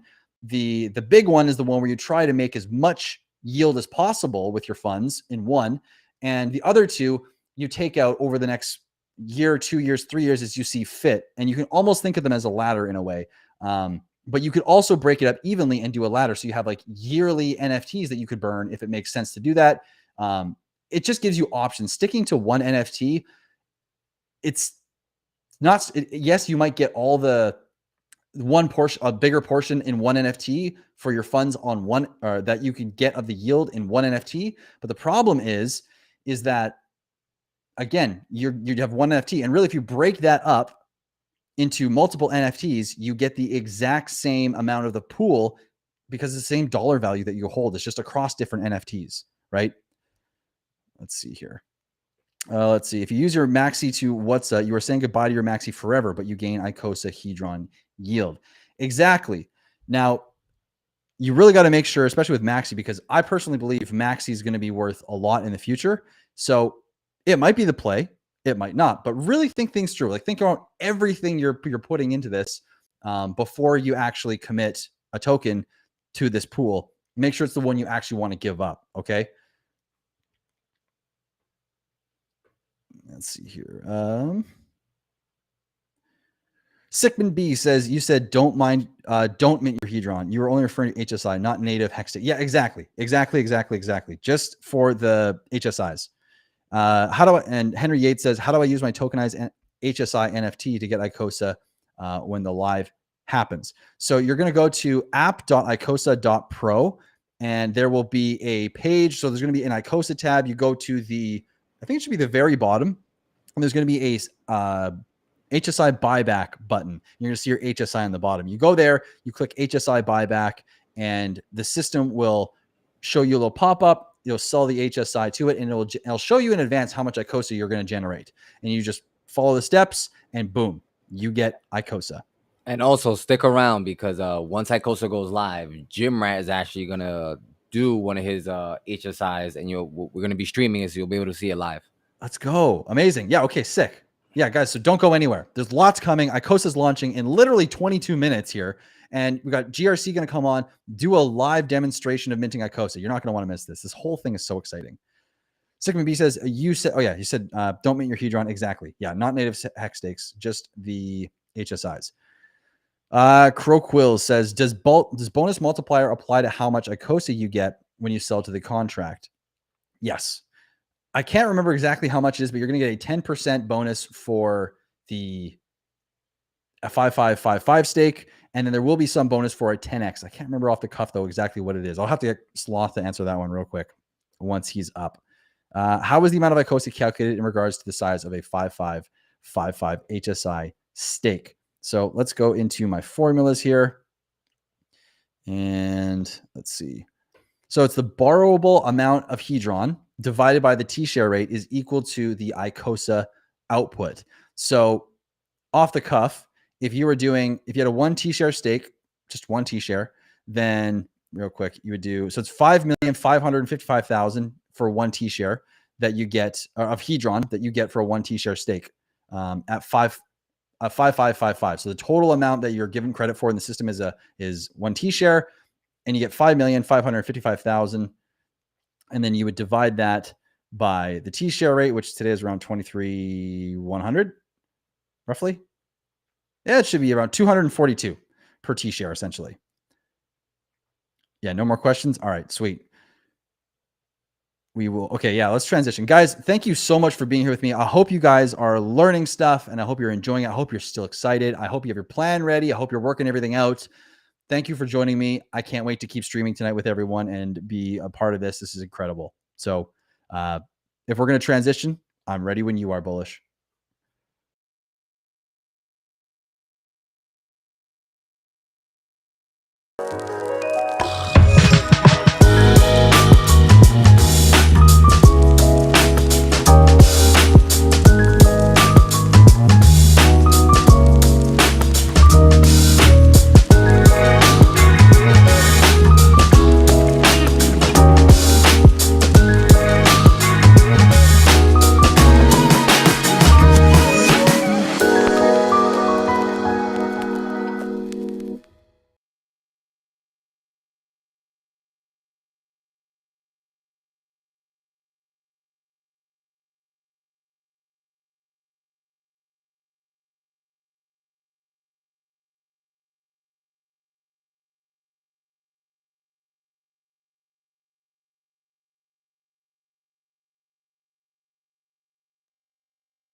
What's up, guys? We are ironing out some details. Thank you for your patience. Thank you for everybody tuning in. This is an exciting time.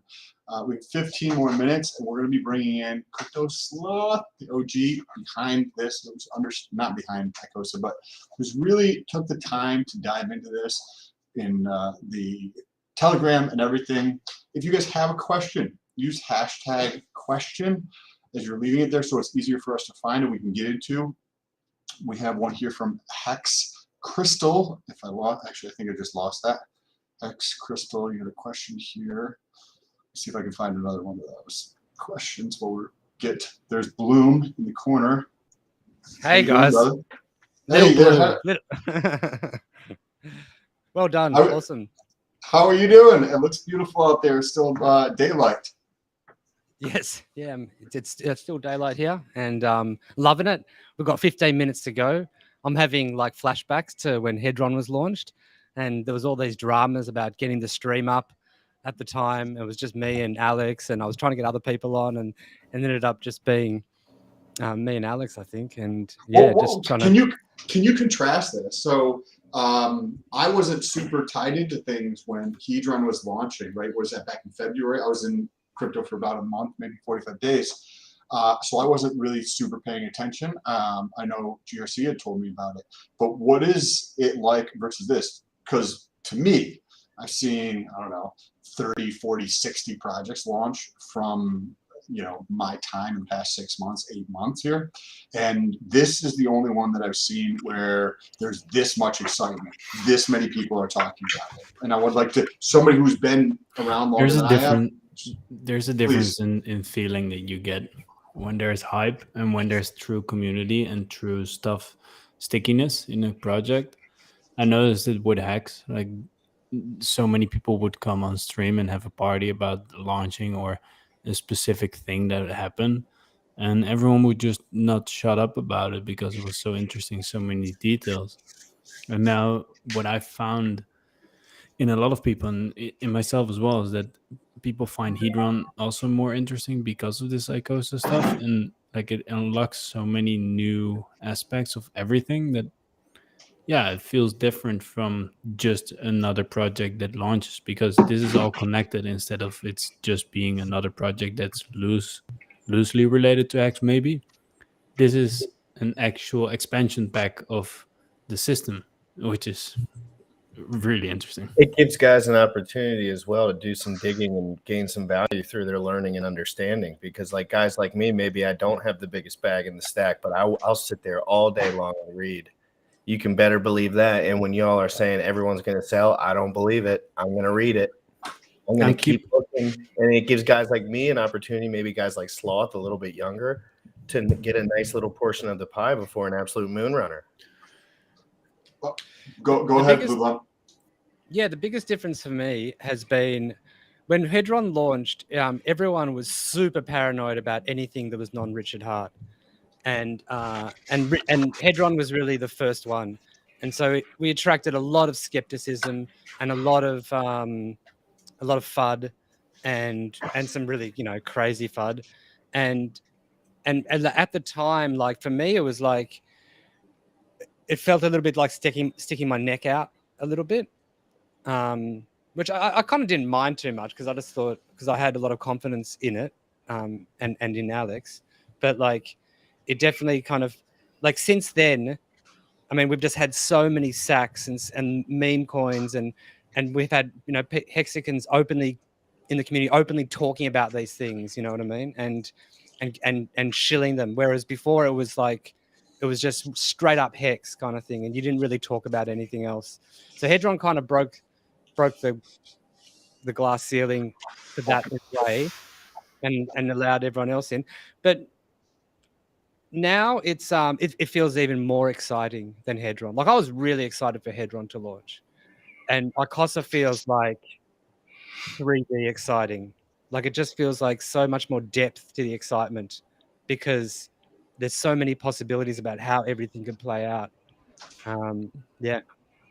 We had him there for a minute. Yeah, there he was. He gets that was a special appearance. That's it. He's a shy sloth.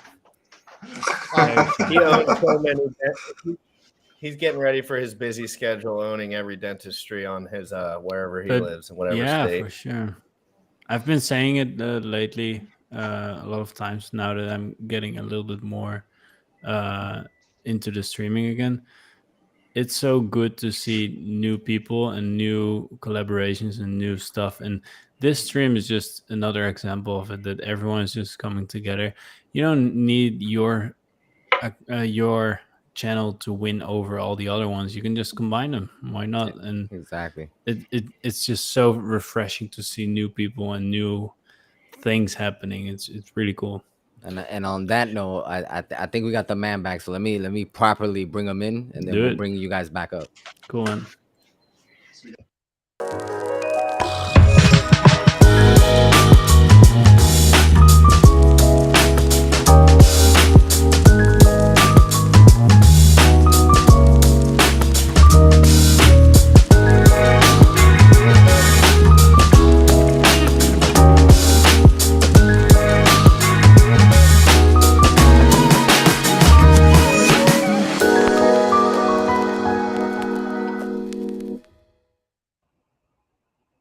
Hey everybody, I made it. Sorry about that little technical difficulty there. Sometimes tech just doesn't work, but we figured it out, and I am here with 9 minutes to spare before the Icosa launch. I hope you guys are really excited. I am very excited, especially for those of us who were in the early Hedron Telegram chat days. This really feels like everything has kind of come to fruition. Before the code of Hedron and the mechanics were kind of like a really niche thing with a small community of people talking about it and getting really excited about it. And now it seems like the whole community, or the majority of the community, a large percentage of people are getting really excited about Hedron and Icosa now. So for me personally, this is just this is incredibly exciting, fun. Before we get too much into Icosa stuff, shout out to every single person watching today. Thank you for your viewership. We all really appreciate it. Thank you to all of the streamers who have been coming on today. We've had an amazing, amazing lineup with some of the heaviest hitters we have in the Hex streamer circuit right now. So being a part of this personally is an honor. And then finally, one huge shout out to Bullish, who has absolutely killed the organization and production of this show, and with a super quick turnaround. So let's get some biceps in the chat. Let's get some thumbs up, likes, comments, all of that for everybody who has put this awesome thing together as we enter into this new era of the Hex ecosystem with the launch of Icosa. Yeah, guys. And then, of course, thank you, Alex, who is working hard right now to make sure this contract is in development and gets launched appropriately and without success. Hey, Bullish, why don't we bring everybody on and we have a nice little party for these last couple minutes? Gifford, what's up, buddy? What's up? It's been a pleasure. Man, it's been a lot of fun. Who else we got? Hey, Markable, Proof of Let's Beard, go. The man, the beard. The one and only. And we got Classic Blue. Blue's in the house. What is up? Let's do it. What else we got? Oh, we got Sam. We got Sam. Oh, man. And we got the man GRC in the house. Oh man, how you guys doing? What's up? Excellent. Bro, I'm Very so excited. 7 Oh, minutes, guys. 7 minutes. 7 minutes, and the Let's world go. changes. Oh, there we go. We got the big man himself, Cryptographics, in the house. My boys, let's go. How, dude, this is the most exciting thing I've seen Yeah, in right? so long. Oh my god. Cryptographics, were you great to see you. Great to see everybody here. This has been awesome. I would like to acknowledge Bullish too. I know Sloth just did, but last minute, putting everything together, putting together the little clips, the transitions, the videos, the restreams, like really on top of his shit. Like, thank you guys. Definitely give like a bicep, give a follow on Twitter to Amazing. Bullish, putting in the work. How is everybody doing tonight? What are you guys most excited about? I'm excited to get all my coins and get them staked and just like letting the system work for me, man. It's funny with systems like these, like Hex, Hedron, and like Icosa, we're all so excited for like this big thing to happen. But like at the end of the day, the thing that happens is we just lock up coins and wait. Like nothing crazy exciting happens afterwards. All the fun and excitement is beforehand, figuring the system out, learning about it, unpeeling that onion piece by piece. But when it comes to actually the things that the behaviors that we perform, it's not all that exciting until that chart starts going up and we're like, whoa. I have a question for everybody here that I was talking to Alex yesterday with GRC, where there is the possibility. That we talked with Alex this morning. Wow, it feels like a different time. So what do you? That was my bad. It's been a long day. What do you guys think of the possibility where Hedron has a blow off? And you're able to actually mint. And so right now you can't like take much of an advance against it. But what happens when you have that where you could pull 70%, 80%, 90%, and it keeps going up? And there is the possibility, I don't know how likely, but there is the possibility where you could have $1,000 hex stake, HSI, and you take an advance and you pull out $1,200 and you're $1,000. Like, that is a possibility, and I'd love to hear some of you guys' thoughts on this, because that's fascinating. And it's an incredibly low interest advance. Like, it's very payable, backable. Like, Well, that's one of the positive feedback loops of the system, Sam. Because what's really cool about that is like people are in the short term extracting value because there is like some kind of arbitration that can be taken advantage of to profit immediately. But what happens 90 days later, because let's just assume a large percentage of them will go on the liquidation market because they're just profiting immediately, so they might not want to pay back their advance.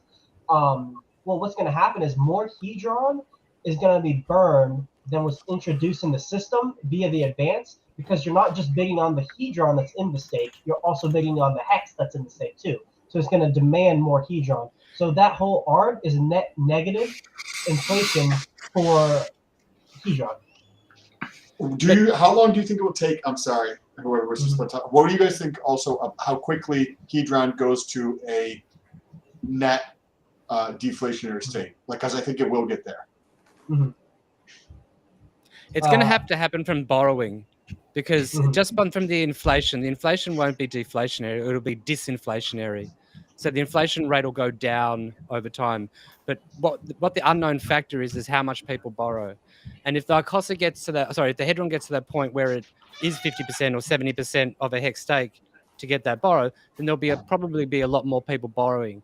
And the real the key to that is that anything borrowed paid back is burnt. So that's the deflationary. So it's going to have to happen when there's a high level of borrowing. In my opinion, it's when two kind of things meet together. One, it's that point you were talking about, Sam, with like the price being sufficient to take advances on, if not immediately profit from. And then there's a little bit also with like Icosa price going up to incentivize people to do that as well. Both of those things go on the HSIs getting on the liquidation market and burning, but also as the T-share rate starts to go up slowly over time, and as the hex price as the force multiplier on top of that goes up and makes T-shares more difficult to obtain, then the mintability of Hedron also goes down. So as the system ratchets away, more Hedron will get burnt, and then less Hedron will be able to get minted. So it'll meet in the middle at some point. When, I don't know. I'll give it 2 years. I think 2 years is a good time frame to wait for that. But the system's working in a way to get to that point at some point. Did you guys catch what Alex has said? This was the first time I thought about it this morning, because the biggest piece, we have a couple minutes left, guys. Awesome. Let's Super go. exciting. 1 minute. Yeah, let's do a countdown or something. Hey, yeah.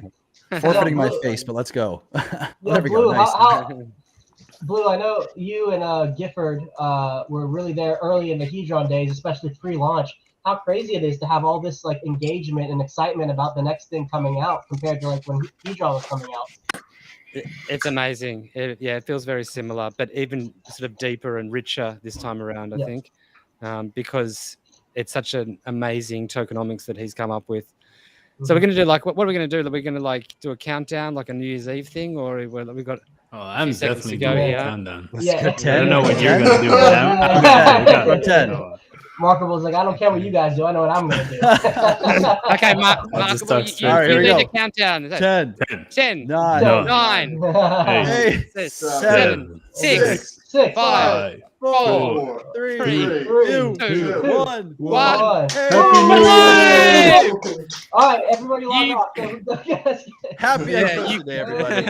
Happy new coin. All right, that's yes, it, guys. you can Figure it stake out. your Hedron. Yes, you can stake your Hedron. Just go to the fucking app and do it. And remember everything. Remember, people, do everything through the app. Don't send anything to any contracts. Don't think you send an HSI to here or to there. Do everything through the DApp. Where's the DApp, guys? App.icosa.pro. app.icosa.pro. Do everything through that app. If you make an NFT, you don't send anything anywhere. You do it through that app.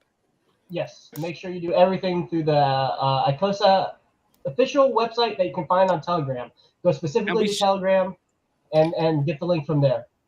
Yeah, we should have the address. I'm not sure if Alex is going to tweet it out or. Guys, congratulations on your new coins. Yes. Hey. One thing I want right now, I want the token address when we can get it, so I can see when a liquidity pool is made. That's the thing I'm most interested in right now. If a whale is watching, can we just celebrate this launch by just like one big giant green dildo on the Hedron chart? That would be fun. Yeah. Thank you. This, let's take a look at this. So what do we got going on here? This is the DApp for this. And what Alex was saying earlier today, and was it Beardy who was just talking about getting like the giant green dildo? If a person who is a whale goes through and takes some of their Icosa, they get to set the ratio, right? So if they take a $10,000 HSI stake and they mint, say, 400 Icosa, then when they go through and they set that ratio, they set it with USDC. Then they're going to take their 400 Icosa and they're going to set it to $10,000 USDC, because that's what they can do when you set up a position. What happens from there is going to be very interesting, right? Because there is incentive to buy it, because you can put it into these stakes and then you're earning the yield on here. But it could be set relatively high to start with. And I mean, if people start to sell off on this at the moment, right now, in this like high energy, high excitement, we're all like very like happy about what is happening. There's going to be demand for it, but it's, I don't know. I think that the Icosa, I was talking to Sloth several weeks ago or something about this, and I wasn't sure about the price of it, but I think that the price might actually be kind of like equivalent. So when you sell your HSI, you're getting close to market value, at least initially. What do you guys think of that? Or maybe you already thought of it and I just thought I'm just late to the party. Hope you're muted. You're muted. You muted. Sorry, just one thing before I answer the question. if you want to be extra safe, making sure like your security's tight and everything, go on the testnet GitHub and look at the code, and then look at the code that's just been deployed, and you can make sure they're all the same thing. I'm assuming they are, but if you want to take those extra steps to make sure you're happy with everything and that you know what you're doing, that's something that you could do too, just as a point of safety. Anyways, sorry. Sam, can you just repeat the question one time for me, unless somebody wants to answer? So Alex was mentioning this morning that if somebody has a lot of Icosa, those are going to be the people who are going to put it into an LP pool. And when you start an initial pool for LP, you set the ratio. So say somebody took $10,000 HSI stake and they minted 400 Icosa, then they could set it so that the ratio would equal the price that they actually sold it for. Meaning, you're getting 100%, you're getting a dollar for dollar of Icosa for your HSI. And like setting it equal there at par, what happens next is going to be super interesting. Like, is there going to be more people selling or not? Like, I think there's probably going to be more people buying. Love to hear your thoughts. Yeah, that's a great question. Go ahead, Graphics, or whoever. Oh yeah. Well, I was gonna say is, like, if you think about it this way, you're giving up an HSI for tokens. You're basically like doing an exchange of value from one thing to another, right? So this thing that you're giving up is inherently placing the value onto this amount of tokens that you got. So that thing, well, like, I mean, personally, or for any of us here, I'm sure none of us want to sell. Like, you're basically selling your HSI for less than you got it for. You're taking a loss if it's anything less than around whatever. I think it's around from $1.87 to $2.14. Or never sell the golden goose. Never. Yeah, so like I can't imagine for a second that we're going to see a price where it's like on that threshold. It's got to be above. Why would anyone who's already paid that out there give anyone a chance to get Icosa cheaper than what they got it at when they had to give up an entire hex stake for it? To me, at least, it makes no sense. And if there's a rebuttal, please hit me with it. So think about, if we're excited, but think about like the person who might be using Icosa, and this is going to be at some future date, because right now people are just using it for fun. But in the future, what is the point of Icosa, right? To give people the opportunity to get liquidity, up the Hedron advances, and get everything kind of rocking and rolling. So if I put myself in the shoes and I'm like, okay, dude, I have a $5,000 HSI stake. Shit happens in my life. I need liquidity. What am I going to do? I'm going to get my Icosa, and then I'm just going to flip it to the market, right? To get cash out. So, and I'm not saying one way or the other. I'm just sorry. Go ahead. That is a situation where we could see some sell pressure on the Icosa price immediately, because now that liquidity for HSI stakes has been created. So, like, yeah, the people who will be sending HSIs to the contract to stake Icosa probably won't even consider selling it unless it's above the price that they paid for. It wouldn't make sense to.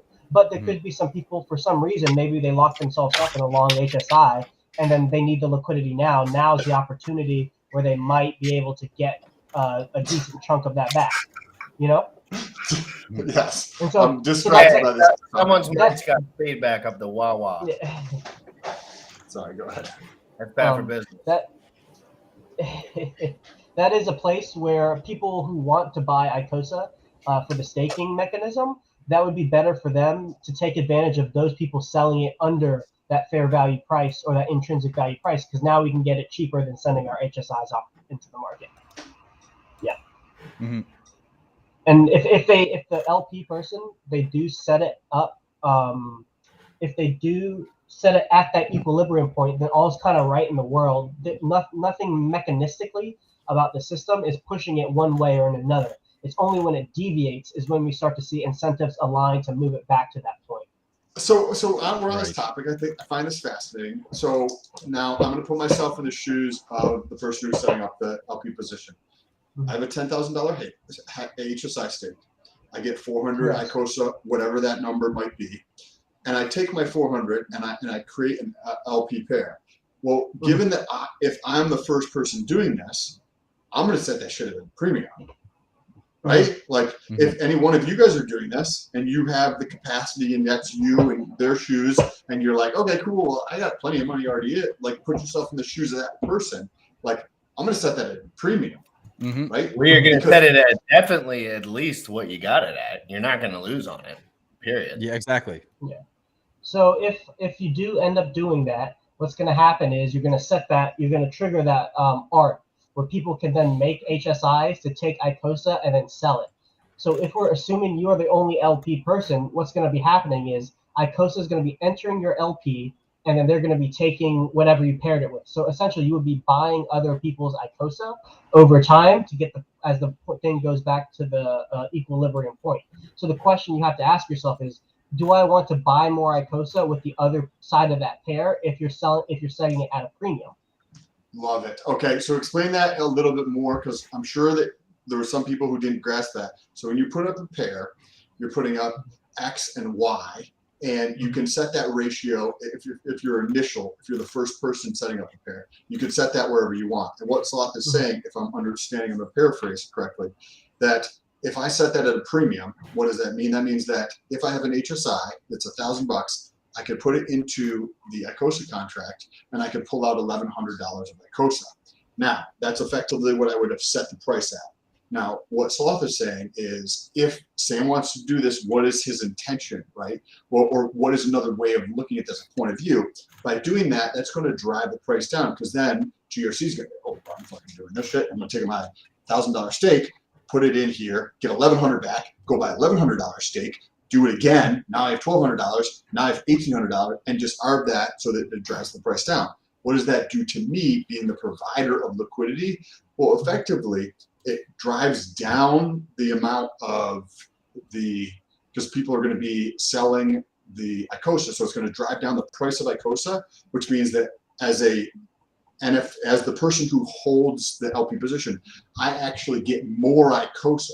So that is actually very, very interesting, like little nuanced insight, Sloth, that you just put forth, that would give even more incentive for somebody to put their LP position at a premium. Think about that. Well, I actually think it's the opposite. I don't think you would want to do that, because I think now you're increasing your cost average above the arb point through impermanent loss, because you are setting the price higher, and then people are selling into that inflated price. And so now you're buying that Icosa essentially at a higher price than that equilibrium point. But the idea here is you're also getting fees throughout this whole thing.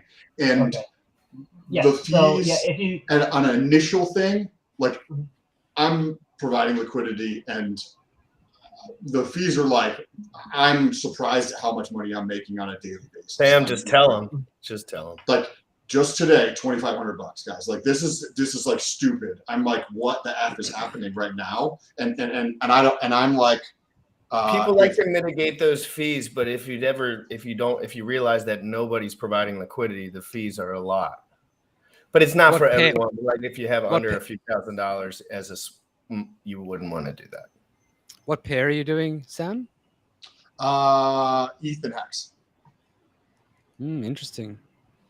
It's crazy. Wow. Crazy. It is absolutely. I did a little bit with Hedron and USDC, or Hedron and ETH. I don't remember which one it was the other day. And it was like, I'm earning $2,000 a day, like just from that. And it was a smaller amount of total like market value that I put into there. And because I knew that people were going to be excited about like all this stuff coming, and they were going to be buying and selling and buying and selling. Like the people who know what's going on are going to be, oh, I want more of this. The people who don't know and they see a price going up, they're going, oh, let me just sell this shit. Like it's just dust in my account. Let me just try to sell this. The price is up, right? So there's going to be both those things going on. And did you use version 3? Are you doing like, so you set the range? Right. Yeah. That's interesting.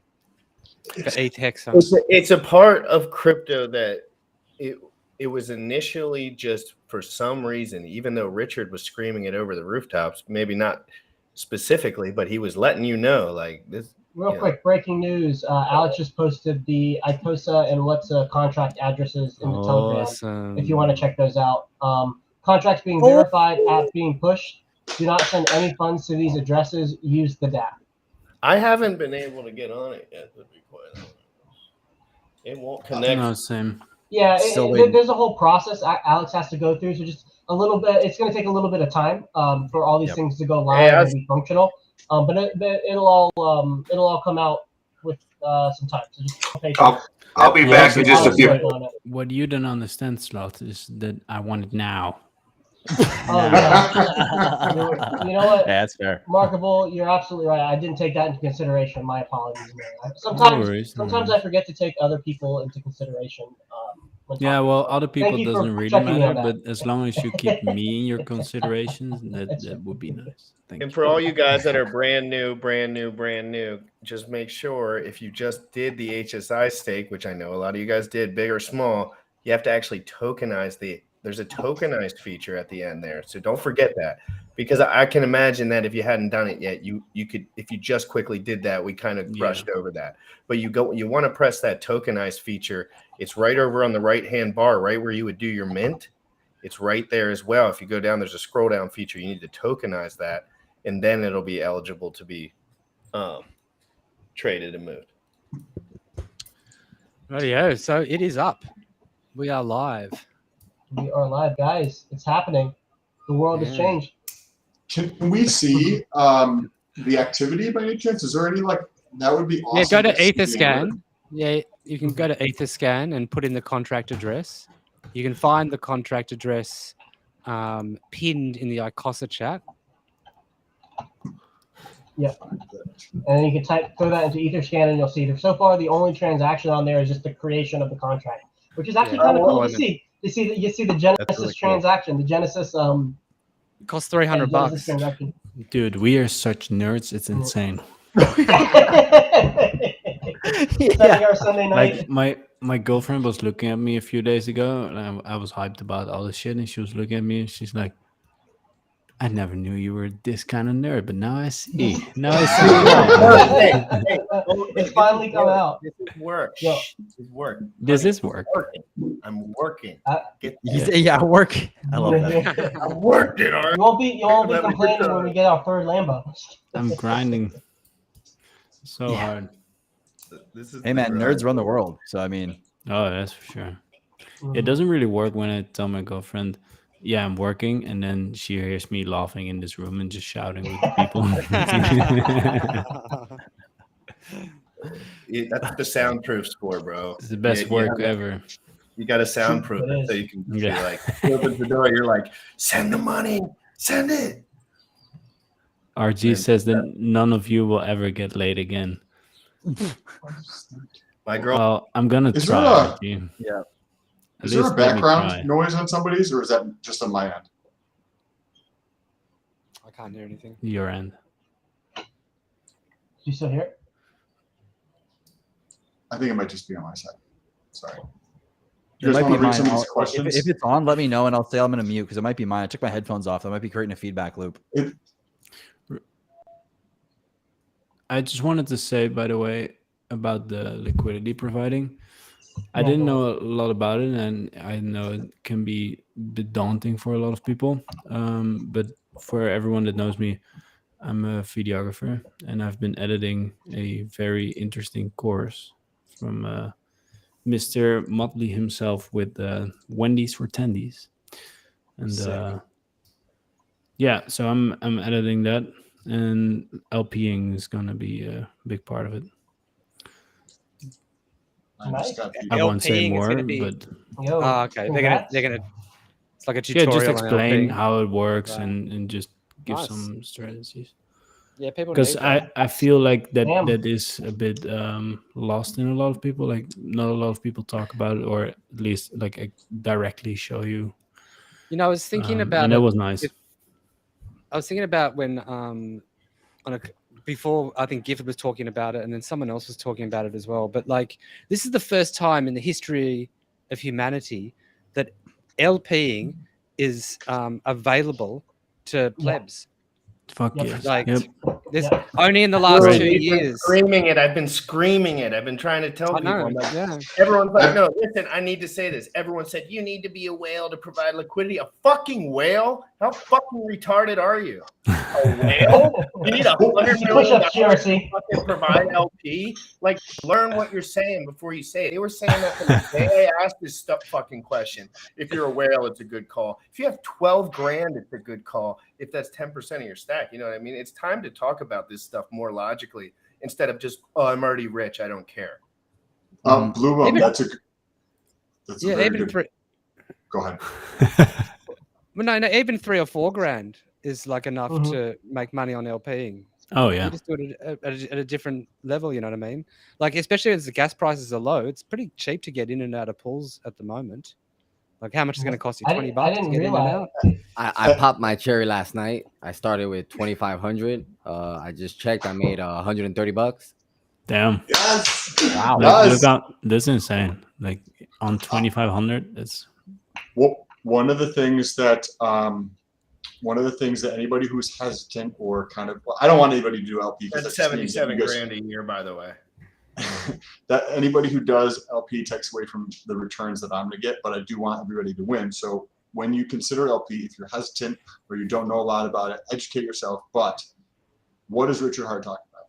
Who gets fucking rich? Founders, people who buy shit and hold on to it for a long time. And what is the other one? Exchanges. Do you want to be an exchange? That's what you're doing by being LP. You're being an exchange and you are earning the fees from all the people just going back and forth, back and forth, back and forth.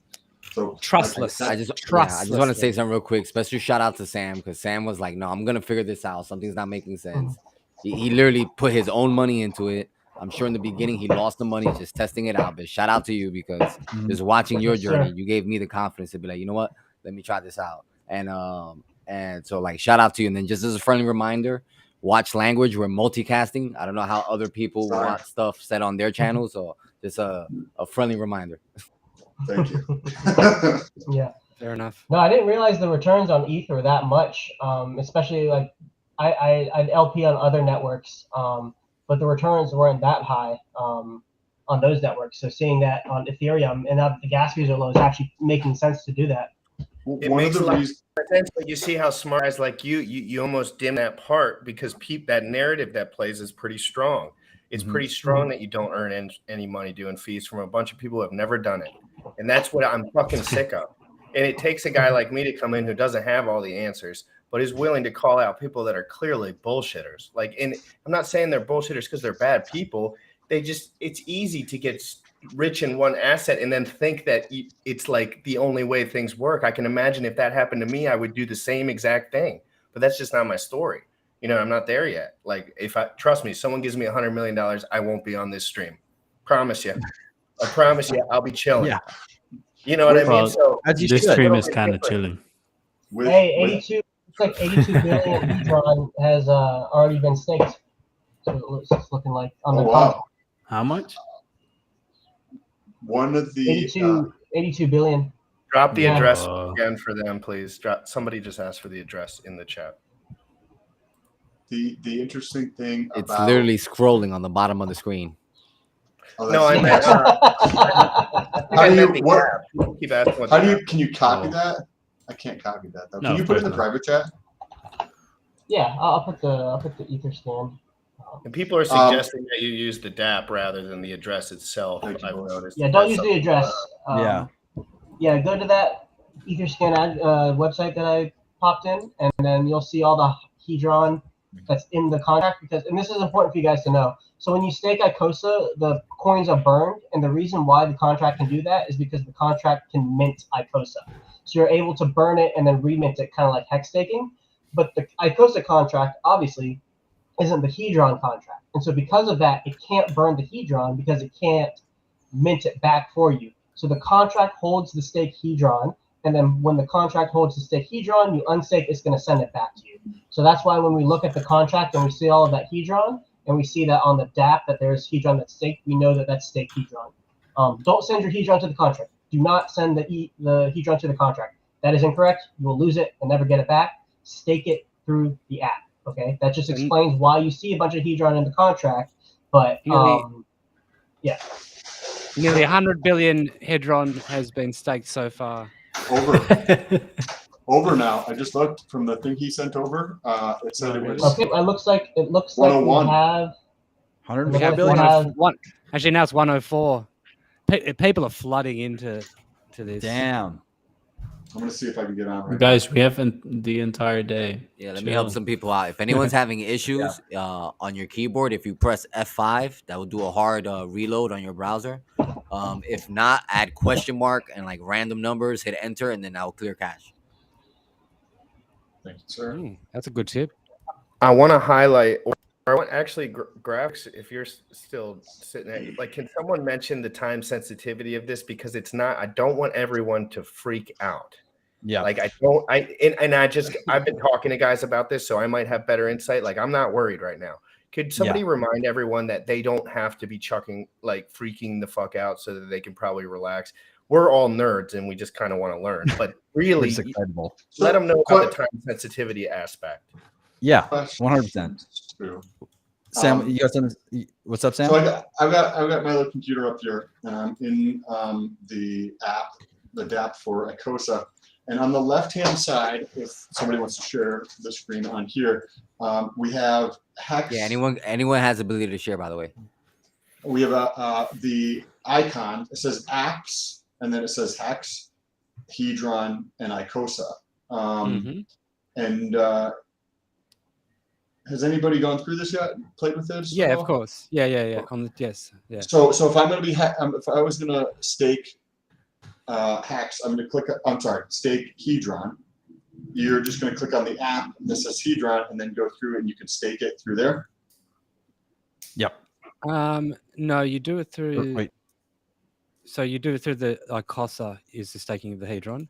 So you go to the Icosa tab, and it's on the right-hand side. You'll see Hedron staking, stake Hedron for Icosa, and that's where you create a new Hedron stake. Okay, what's the difference? Because I'm sure people are going to have this question. So when I click on the Hedron tab, it says Hex staking HSI encapsulated, mint all, and then create stake. So what is that utilized for? That means creating an HSI. Oh, so creating an HSI through the Icosa front end?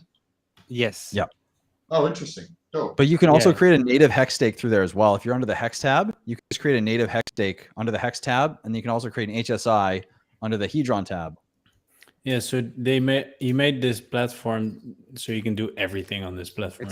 It's a one-stop shop, and it's going to have more things in the future as well. It's fucking This is great. fucking awesome. Yeah, does he plan on showing the daily yield on the hex stakes as well?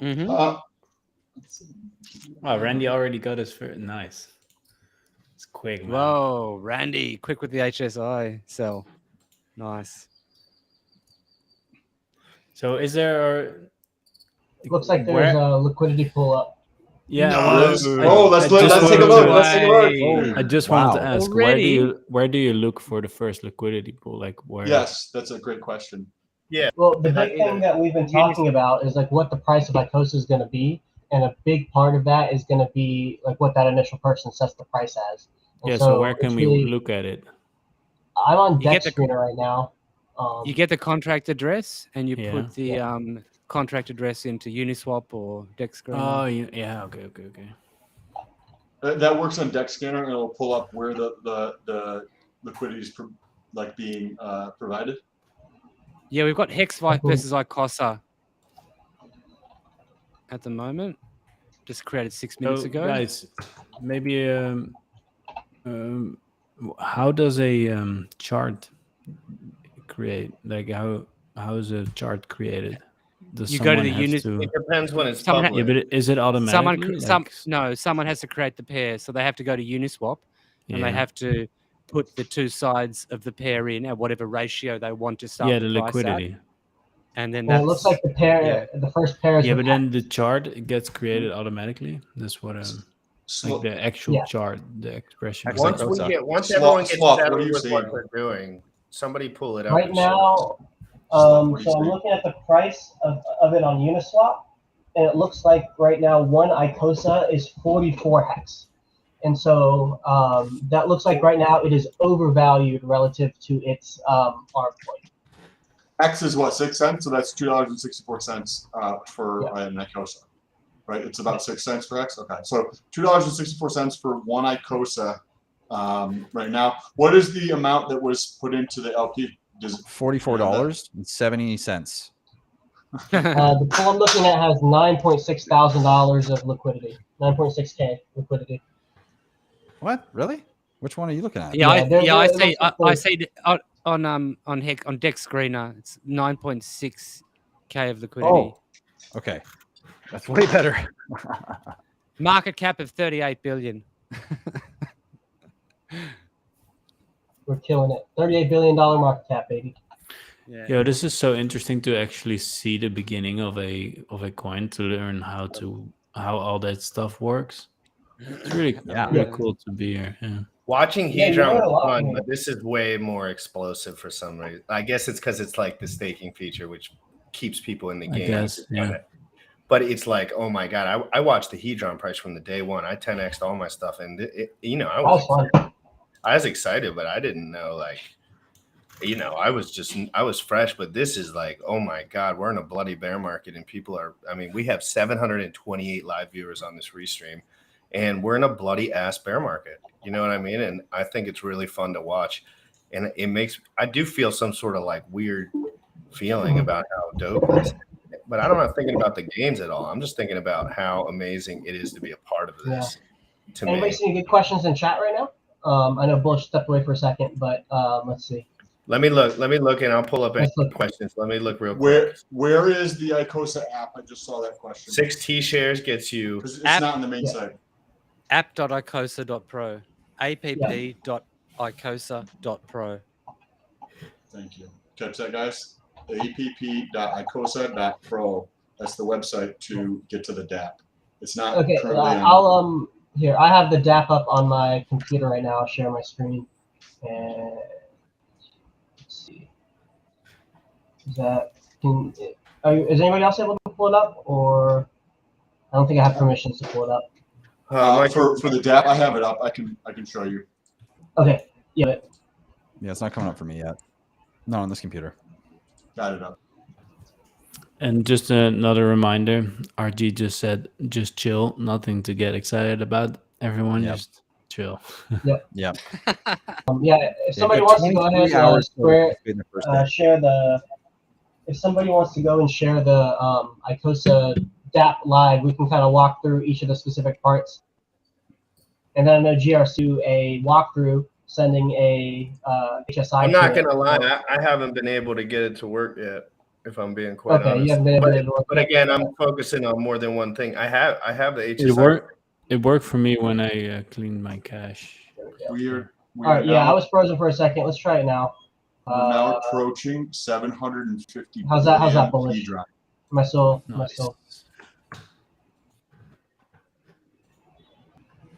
I might not be the best one to share things. It seems like my computer is still being wonky with Restream. Oh man, am I frozen right now, guys? No, we can hear you. You can hear me? Okay. Yeah. You're good. The app's up. I'll take care of the bottom end of it. Be right back, guys. We'll wait here. But if your computer's being buggy, you're not going to be able to move through it. Yeah, I was sharing. I'll let somebody else take over here. The screen share, don't just do the screen share if it's going to be buggy. Like most, with all those streams going at once, it is a little slower in general, I think, on most ends. But if your computer's working flawlessly, then feel free to pull it up. I'll let somebody else do it. I'm going to start going through the chat.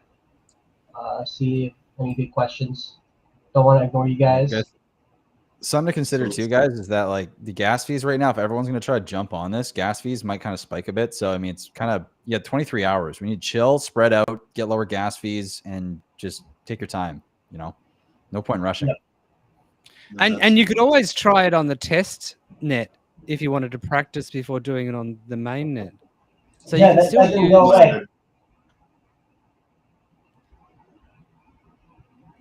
You can still use like the test net, like if anybody wants to practice before they do it with actual something of value.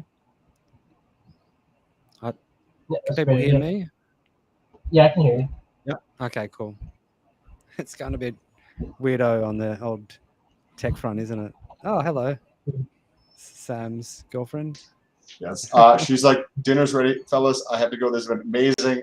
Super excited to be a part of this. I appreciate everybody here, everybody in the background, Bullish, everybody who's watching. Appreciate you guys. I'll talk to you tomorrow, hopefully. Thanks, Sam. Enjoy your dinner. All right. Thank you. Peace, brother. Good to see you Bye, again. guys.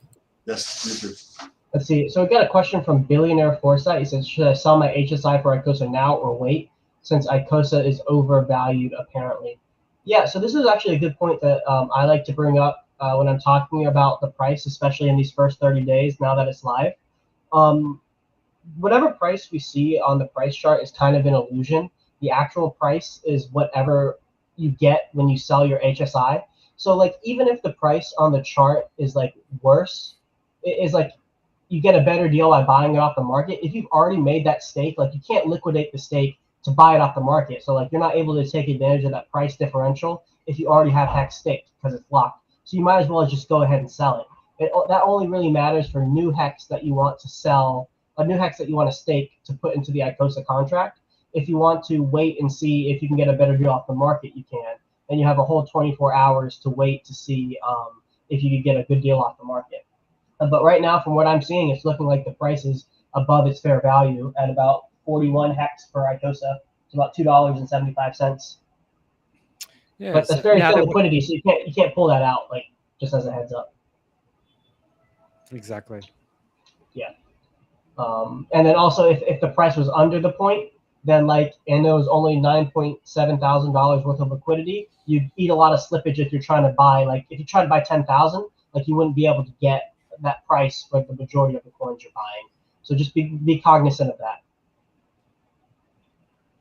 It's almost like something in there is a stable coin, isn't it? It's like it's algorithmically incentivized to keep at a certain price level or a certain ratio. Yeah. And it looks like Tiago, he posted a contract. If you're getting a contract from this chat, I'd be careful. If you want the contract, I would just go to the Telegram and look for Alex's message itself and then copy that into Etherscan and make sure everything lines up. So do it from there. Don't get it from anybody in the chat, just to be on the safe side. Yeah, and there's also Crypto Vince just tweeted out as well, guys. There's a scam account of Alex's Twitter account telling you to send funds to an address. That's not him. Don't send any funds to any addresses. Just wait. Only get stuff from Alex himself. Make sure it's legit. And if you did everything, it's a great learning opportunity. Unfortunately, you paid for a lesson.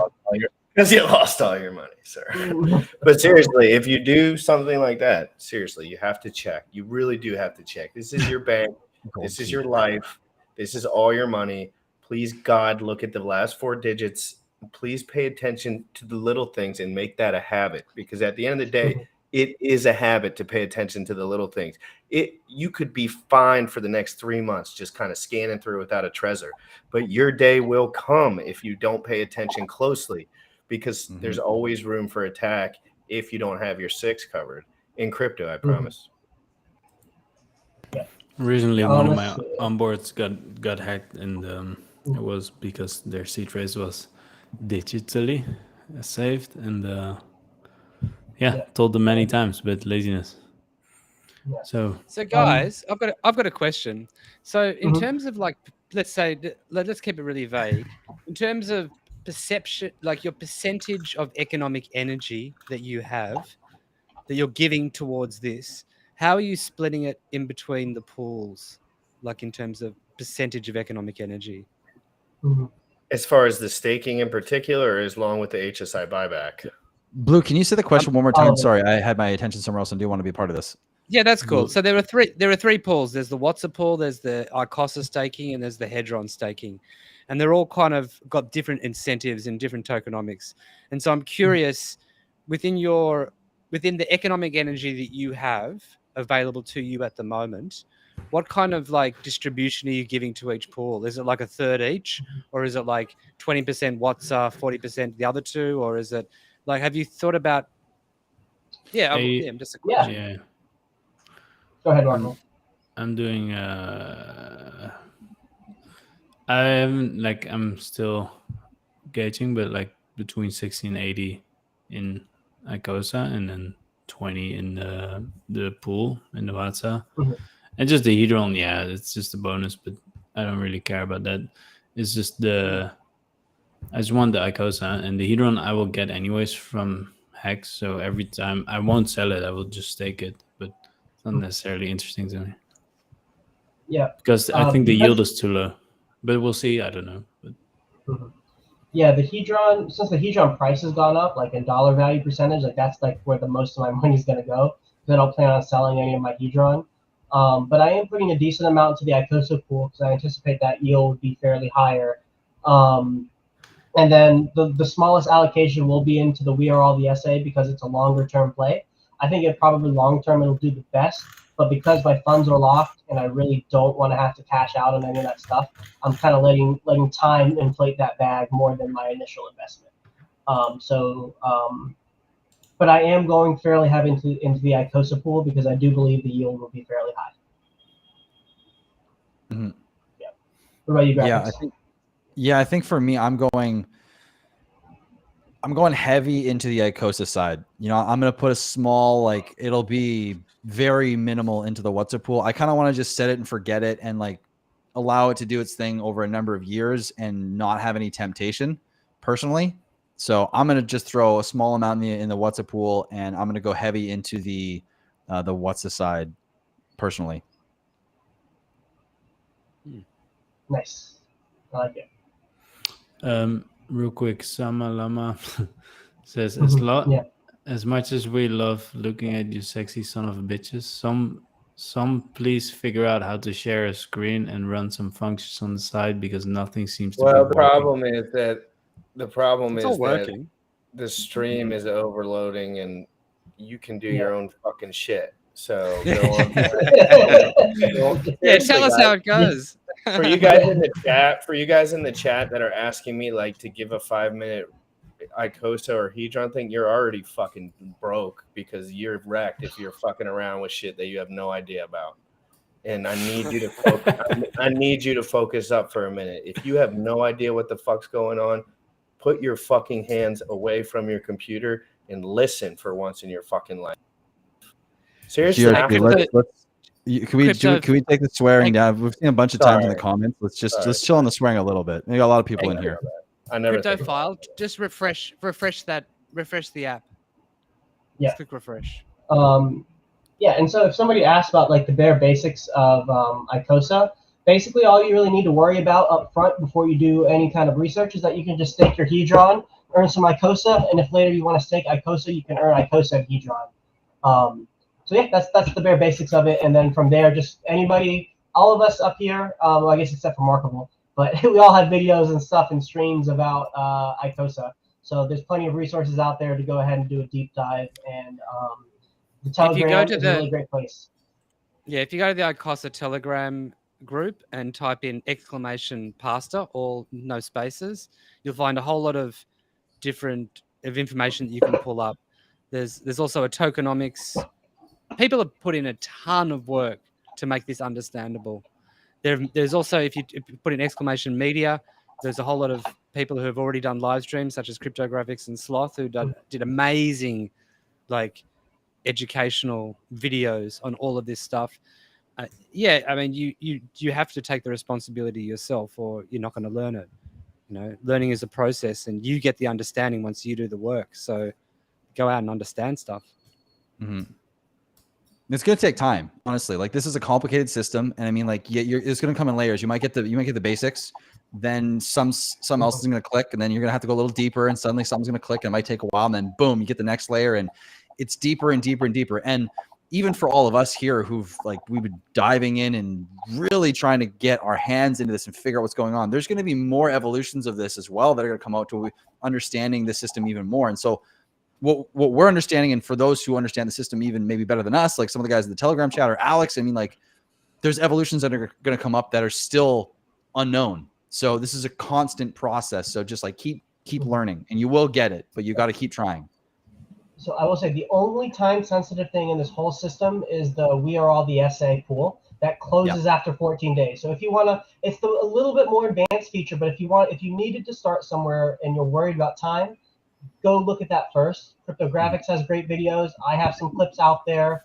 There's a lot of resources, so start there, and then And you I can got work out Gifford your on specific. tomorrow morning. So anyone who has questions in the morning after you wake up, like Gifford's going to be on the show. We're just going to be talking. We're going to be answering questions. That's it. That's it. Amazing. Literally, because Gifford's one of the. I've been watching Gifford for a couple of weeks now. Dude's a genie. Oh my god, and I really He's been enjoy. murdering it I on the voice really chat, so enjoy talking to him. And guys, remember what Sloth said. The most time sensitive thing is the 14-day period. It's the what do they call it? A period of limited edition, not limited edition, whatever you call it. There's a 14-day period only. After that, done. Endo. That's why we're all really excited about getting a little piece of that pie, guys, because 14 days when in a month, you're going to be like, damn, that 14 days was insane. You know what I mean? You're going to be like, we got in, we were paying attention, we had enough wherewithal to get in there. And I think it might pay off big time, but no expectations from me. I'm just watching. Just watching, and you're just putting out that daily content. Yes, I love it. 11 a.m. baby, every single day. I love crypto.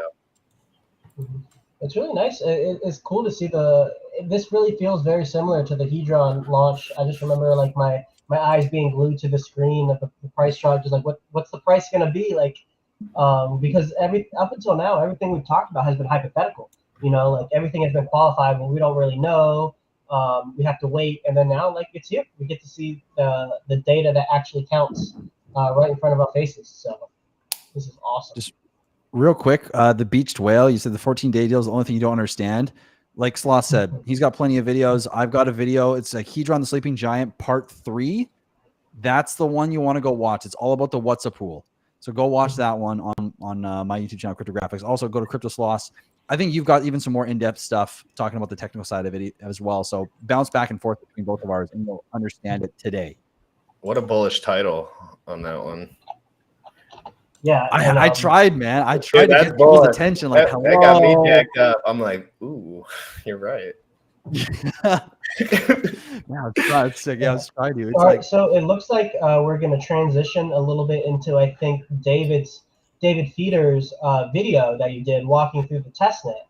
And so I think that would be a good resource. Give us a 20-minute break. We get some water, get a refresh, and then we'll hop back on and answer more questions. amazing. Let's get it. Peter here, back. Hey, Mexicans. How's it going? David Feeder here, back at you with another tutorial. And it's going to be on the test net for Pulse Chain. And there's a new expansion pack for Hedron, and it's called Icosa. So the website is Icosa, it's ICOSA.pro. And this is the website. It's got all the details. So you definitely go ahead and read that and enjoy. And then the website for the demo it's actually app.icosa.pro.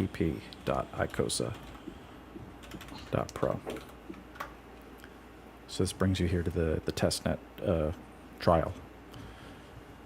So over here on the left-hand side, we're going to go ahead and click on Icosa.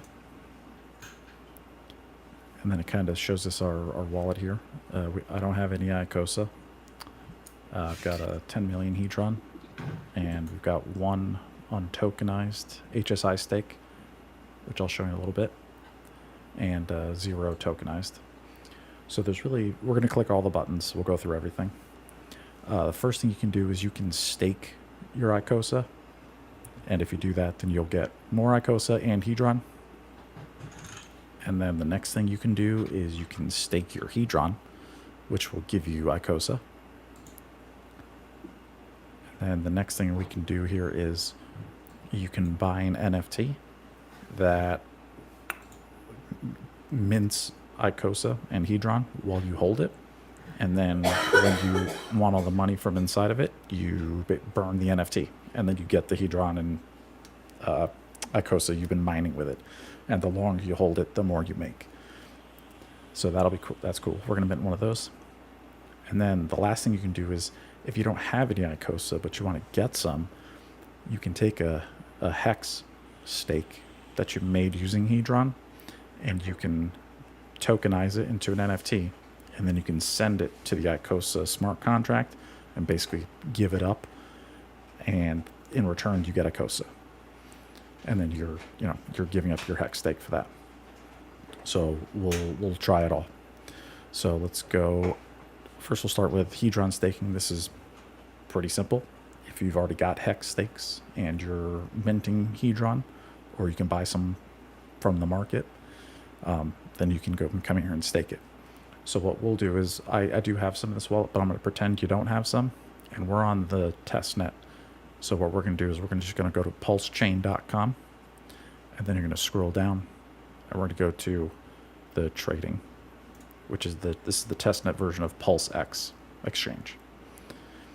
And then we're going to basically buy some Hedron. So I've already got 10 million. We'll buy another 5 million. All right, cool. So we'll swap some test pulse for Hedron.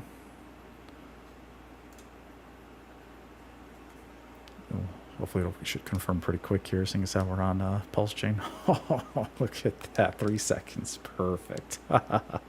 So much faster than Ethereum. Awesome, all right, great. So now we've got a bunch of Hedron. So let's go back to Icosa, and this is the Hedron staking. So we're going to create a new Hedron stake, and we're going to do 15 million. Awesome. And then I'm going to approve unlimited for myself, so that way I don't have to pay gas in the future to do more of these stakes. I can just keep adding Hedron and not have to do this. If you want for a little extra security, or if you're only doing one stake, you can approve just the exact amount of Hedron you want to put in, and it's kind of like a one-time thing. And then the smart contract can't spend any of your other Hedron any other time. So I'm just going to do unlimited because I'll be doing more over time and just adding more, so it just saves me another step.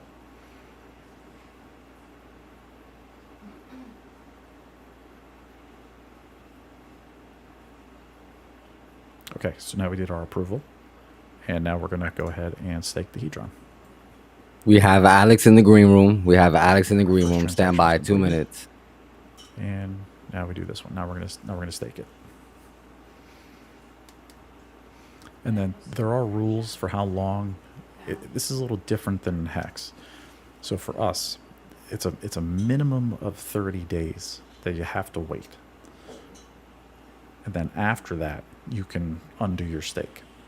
Right? So it's not quite like Hex, because in this one you can keep it going even after the 30 days and just let it ride. You don't have to unstake it if you don't want to. There's no maximum in Icosa to stake your Hedron here, so you could just leave it and then come back years later, and then you've been mining the whole time. There's just minimums here. You have to do the minimum. The bigger you stake, if you're like a whale or a dolphin or a squid in Hedron, if you have a lot of Hedron, then this will be higher, and you'll actually get a bonus depending upon how much. So this is cool. All right, so that's it for staking Hedron. That's staked. You can come back later and you can always add more to it, and then after 30 days you can end it. If you end it now, it is emergency unstaking. I think the penalties in this are even stricter than Hex, and you will lose. If I were to click that now, I'd lose everything. So careful with that. So this is kind of cool. This is We Are All the SA, which is the source address, which is like Hadron's version of the origin address, like in Hex. So what this is we're going to mint an NFT. It's like a one-time thing. It's going to be for 14 days only. You're going to put your coins in. I think it accepts a Hex, USDC, Ethereum, bunch of stuff. And then you get an NFT. And the longer you hold that NFT, the more Icosa and Hedron you're mining in that NFT.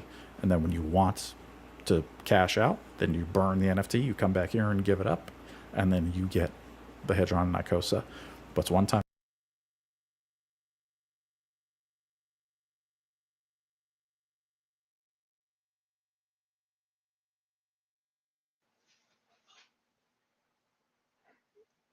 How's it going?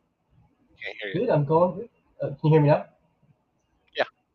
Hey, how's it going, man? Congrats! It launched. It's seems to be working good.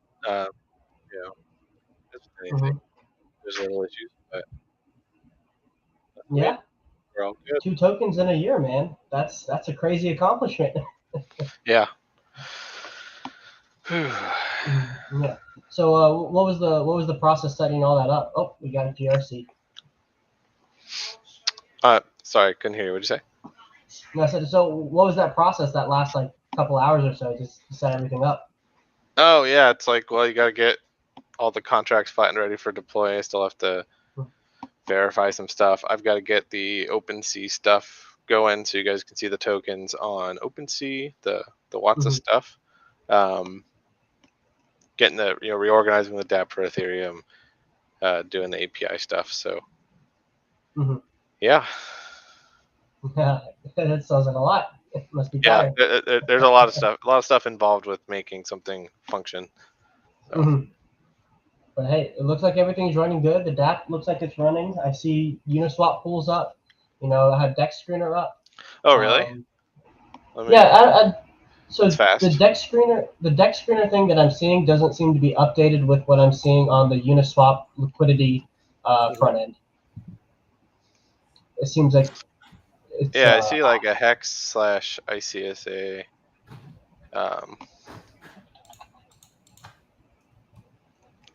Price. Yeah, because in Dex Screener I'm seeing something with only 10K liquidity, but the Hex Icosa pair on Uniswap has 90K right now. Yeah, it must take them a minute. To update. But I'm also looking at I think if you go to the trading box on Uniswap, like the swap page, and I think if you just type it in, that'll be like the updated ratio with what's actually in the liquidity pool. Oh, that's a good idea. Let me try that. I just want to know what the USD trading price is at the moment. It looks like $2.13 on my end. Oh, so that's basically on par with a hex stake, roughly. Yep. It's a little bit above, but probably not sufficient to take advantage of in any significant way. Sounds about right. It's like what's the R point technically, like 2.08? Okay. It's $1.87, something like that. Unless things change. Oh no, because hex price went up recently, so yeah, like $2. Yeah. Cool. Yo, real quick, Alex, cool. Man, A, great to meet you. Finally get to be on stream. But B, my God, great work, dude. Unreal. Like, congratulations on the launch of Hedron now. Icosa is so cool. Like, yeah, thank you. I'm still like suffering from the shock of it. Like, it doesn't feel 100% real yet, Totally. The last 4 hours have been a mad dash to just get all the pieces in, and they're still waiting on the OpenSea stuff, which takes a while because OpenSea is a little annoying, but I can't wait for you to have a chance to sit back and put your feet up for a minute. I can only imagine that it's just a freaking because I get tired just covering this shit. I can only imagine creating. Seriously, I swear to God, I'm like working my ass off trying to keep up mentally. Like just and it's incredible to see. I have officially swapped one of my HSI buyback Icosa here on the net, so I'm gonna look up where to find the buys and sells. Awesome. So just some PSA stuff. The app is functional. Everything's working. There have been some minor issues with some people having issues using ETH with the We Are All the SA. If you're having that issue, clear your browser cache. Try again. That should be resolved. If you can't load the Icosa app at all, definitely clear your browser cache because it got updated from the testnet version, and Cloudflare, who does all the cachings, like kind of slacking a little at the moment for whatever reason. So that's general. The thing is clear your cache. It'll generally solve the problem. If you have issues with you've done some action and the transaction's gone through, but the app is just stuck at wherever it was, just refresh the page. Should work. Yeah, these are things we will have to kind of either iron out or figure out where that causes. But right now, when you have this massive influx of people coming in and the Telegram chat's going off, it's hard to actually track down what the specific issues are. So yeah, clear cache, refresh page, 2 most powerful things you can do for the short term until we find any weirdness going on with the app. But other than that, like contract's good, everything seems good. Nice. That's awesome. amazing. I guess now all the hard work's done. Now we just sit back and watch it happen. Yep. I think one of the coolest things, and I want to know from your guys, like from Sloth and obviously yours as well, Alex, from the very beginning, like, you know, when I came into the Icosa chat the first time and started, you know, trying to figure everything out, I think it was around 700 people in the chat. And that was probably 2-3 weeks ago now. And I just checked and it's already up to 2,800 people. And that's been going up. I think it was 1,700 last week or 1,400 last week. Like, it's crazy to see everything grow. How long did it take to go from like a few people to like the first 100 in that chat? Oh, that was almost instant. Really, the struggle was like 700 plus. Like, right. That was where a lot of the people, like, it was very slow until like there was a lot of coverage and people were getting excited, and then it seems like we went from 1,000 to like 2,800 in like a day or two. Probably was longer than that, but that's what it feels like. It definitely felt. I don't think it was a week, honestly, because I thought like 2-3 days ago, 4 days ago, it was at 1,700. I swear it was 1,700 like within the week at some point. Yeah, definitely was. Like, it's kind of exploded. So yeah, it's amazing. I'm gonna tweet out this contract address. Yeah. Now I I've got remember, like guys on Twitter pretending to be me. Yeah. So within the first hour, there's already $4.8 million staked. Pretty Staked cool. in the Hedron? Well, yeah, what I see on the contract address. That's I think in Hedron, yeah. Yeah. Yeah, that would all be Hedron. That's crazy. Looks like It's one and pretty a half cool. trillion. Will there be It's ridiculous, man. what would be the best way you think to see like all the different stakes that individual wallets have, so we can kind of see that? I know you were working on a thing before to kind of aggregate wallet addresses, like their hex stakes and their like past behavior. Is Icosa stakes going to be included in that data set? Oh yeah, yeah. I basically already got that tooling working out. So yeah, it's gonna take a little bit of time to get all that kind of stuff, built, buttoned up, and working. But yeah, there's a lot of cool metric stuff coming out. Hell yeah, that's going to be a lot of fun to keep track of all of that, and especially kind of to see the granularity of like, we have a crap ton of Hedron in the pool already, which is awesome. But it's going to be cool to see how many of those are like large players versus maybe a bunch of medium players and a bunch of small players. Like seeing that dynamic is going to be cool to analyze, especially from like how much of the supply is actually being sucked up via staking. How much are people participating? Yeah. I want to see like EES metrics and stuff like that. Mhm. So what are you looking forward to seeing now that it's live the most? Like what metric? I mean, I'm interested in the Icosa staking because that's really indicative of the amount of HSIs going in, and like I could just figure out how many HSIs are in there, but it's still got the whole sticker shock thing. So Yeah. yeah. Well, it looks like there's 3.14 billion Icosa points, and there's So 6. Go ahead. Multiply that by the share rate, and then that tells you how many Icosa there are. And then I guess multiply that by getting that back to US dollars is going to be a little complicated. Yeah. Or getting that to actual hex, but that's a pretty sizable. I know 1 million hex stake is for 5555. It's roughly worth 30,000. So 30,000 points. 30,000 Icosa. Uh-huh. So even less points. I stake my Hedron. You said even less points? It's 30,000 points, so it's even less points, yeah. Because you divide it by... All right, I'm done with the computer. I'm good, dude. I'm good. What's just because maybe some people haven't heard really what's been going on with the SA and what the SA has been doing in the background over the last while. So there's been like 21 trillion Hedron previously burned, and there was a trillion that got burned the other day, was it? I think as well. Yeah. So there should be about 42K. Roughly 42K per day going into the pools. Right. So all of that 21 plus the other trillion is effectively being split up into the Icosa pool, into the pools for Icosa, and then also the Hedron is going in. That's because it was proof of benevolence is how it was burned, right? So which means that the entire amount of that the SA burned is divided up over 365, and that's the daily Hedron yield in the Icosa pool. Is that correct? Yes. So 22 trillion is the number. 22 trillion. I don't know. I had to look it up. Yeah, let's just say it's 22 trillion divided by 365. That means there's 60.27 billion Hedron going into the pool every single day from that for 365.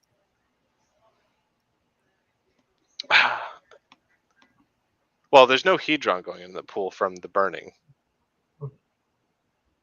Isn't the proof of benevolence going into the pool as Hedron Icosa? yield? As but not Hedron yield. No, that's burnt. It can't come back into existence. Ah, okay. Well, I didn't know. That was a misunderstanding then. Okay. Yeah, the Hedron yield comes from the HSI buyback. So when you do the HSI buyback, the contract will borrow against the HSI and will put the Hedron it borrows in the yield pool for Icosa stakers. And then it doesn't ever pay it back because it doesn't care, like it's going to get liquidated. So it doesn't matter. So the proof of benevolence function then never actually inputs Hedron from the Hedron burn into the Hedron yield in the Icosa pool. No, there is a function in the Icosa contract called inject seed liquidity that anyone can call that will throw some Hedron in there if anyone ever does that. But proof of benevolence just destroys Hedron straight up. Yeah, that seeding function where you can see the liquidity, that Hedron will actually go to the Icosa stakers, right? It's not burned, but it won't generate Icosa yield. It's just seeding the Hedron yield, correct? Or will it do both? Okay. Well, it'll seed Icosa too in proportion. Okay. Okay. Yeah, it does both. That's crazy. That'll be a fun day if we ever see anybody use it with a large volume of Hedron, because we'll know we get a lot of yield coming out for however long they divvy it out for. But yeah. Is the I can't wait to see the Hedron whale bot start saying HSI sold to the X size HSI sold to the Icosa contract. That's gonna be fun to see on my Twitter feed one day. Yeah, sometimes you see some crazy large buys on there that you don't expect at weird times, and I have a feeling that you might with this too, because a lot of people are DMing me, which is interesting. Mm-hmm. Another thing I'm interested to see is how if people start adding a bunch to both their Hedron and their Icosa stakes when we get closer to day 91. Because if we see that there are a bunch of HSIs ready to go, all of that Hedron being burnt is going to bump up the Icosa yield for the next day too. So there'll be like day 90. We've been talking about day 91, but there's also day 92 when we get another big payout. Mm-hmm. Yeah. It's going to be awesome to see all the stuff we've been seeing in testnet in action. Yep. And if you have anything you want to tell, Gifford's coming on the show in the morning. So if you guys have any news that that comes up in the 10 hours that you want to whether there's people being malicious or anything like that, you never know. I'm telling you, people, it gets crazy. Sometimes there'll just be like a spam. You never can stop with that spam stuff, and you can actually protect a few people because sometimes new people really don't know how to not get scammed sometimes. So just telling them straight up, like you just did, you said there's a guy on Twitter impersonating me directly. If you have never seen something like that before, don't fuck around with Twitter at all. Oh, excuse me. Oh yeah. Let's just please keep it down. Try to take it easy. Keep your heart rate down when you're doing this stuff. There's plenty of days here to focus on what's going on. And I think it's important because guys, you know how guys get their heart racing. They want to act, they want to move. And I'm saying sometimes you just want to 14 days is for the mint phase on the NFT. You need to, that's the longest. You got 14 days just for the first thing to come up. So you just take it easy. Yeah, like I know a lot of people are kind of probably racing into this at the moment. But the reality is anything that happens over the next 24 hours is all in the same playing field. So You have time to kind of just sit and watch. You don't have to be chomping at the bit to get in. Yeah. Remember when I said that there was 4.5 million staked? Now it's already 6. That's 10 minutes ago. Well, hey, that's $6 million. That's $6 million of sell pressure that doesn't exist for at minimum 30 days. Yeah, sure. Wow, that's so true. Yeah, and it doesn't look like we've gotten a big sell the news event yet. Maybe we've got it earlier today, maybe with that big 20% dump. But right now, the price is holding up pretty well. The Hedron price. Yeah, it's going to be super cool to see how this all plays out. Yeah. Yep. Would it be very, very crazy to see something go into price discovery that everyone fudded? And I'm not saying it will, but I'm saying like we were looking at those floors earlier, or those buy walls earlier, and it started all the way over on the left. And by the end of the day, silver was posting all the way over on the right, that buy pressure wall. And I was like, holy smokes, I don't know much about it. And I was like, and then I looked at the chart and I was like, there's nothing above this. There's 1 or 2 cells and they're already out. Right. So it's like, oh my God, when you start to see these metrics and understand them on the chart, you're just like, some of these things can blow because there's just nothing holding them back sometimes. Yeah, like, it's going to be like the effect it has on Hedron. Like, obviously, like you're locking Hedron up. So, like, that's an effect. But it's going to have an effect on Hex as well. So yeah, like it's gonna be a wild ride for the next, like, I don't know, probably at least 2 weeks. Yeah, pretty volatile. Pretty much every piece of information is pretty important. As in these next 2 weeks, is going to set the stage for everything else to come, and we'll see how successful the HSI buybacks is, because that's kind of like you were saying. How much Icosa we get is kind of really indicative of how much of the opening of the system has incentivized people to jumpstart the rest of the Hedron system. Yeah. Like I said, I'm still in sticker shock mode at the moment. Yeah. No, that's understandable. I'm gonna have to change my Twitter profile picture or something. I'll change it to the Icosa logo. Your sticker shock face and your pre-launch face are similar. Yeah. Like if I was sticker shocking, I'd be like punching holes through the wall. I'd be so stoked out. But again, I think it's so. I just want to say, because I'm not going to be on here too much longer, and I got about 10 more minutes. And Bullish says he has to go too. I don't know how everything's set up, so you guys just deal with that. But I want to say thank you so much, Alex, for being professional throughout all this, giving people level-headed information that they could choose to digest or not. They didn't have to get it smashed in their face with like, oh, you're doing something wrong. You're a noob. You don't know what's going on. Oh, and instead you said, hey, there's opportunity here. We're building on this, more positive externalities. You know what I mean? And I just really appreciate the way you went about it. It makes it easier for guys like me to digest in a world full of like nonsense, to be honest. Yeah. Like that's the goal, right? Like, we want to build cool things and we want to make them hopefully as easy to use as possible and get people up to speed on how they can interact with these protocols and, do good things. So I'm going to drop off here. I just wanted to say hi for a bit. Anyone in the chat that's having issues with the DApp or anything, come talk to me in the Telegram. We'll dealing with them one thing at a time. So just let me know. But I'm going to head off here for now, and I'm going to get a lot of this OpenSea stuff taken care of. And so we can Alex, thank you keep so enjoying much. Icosa. Yeah. Thank you. Congratulations again, man. Yeah, thanks, guys. Congrats. You made our day. Yeah. You made all our days absolutely lit. Thanks for making the bear market. Thanks for making the bear market interesting, man. Yeah, no problem. Good stuff. Hope to do it again. Hell yeah, man. Right. Good brother. Win third coin. Yeah, that's gonna do it for me as well, guys. I'm gonna hop off fading quickly here, and I'm in need of some serious food.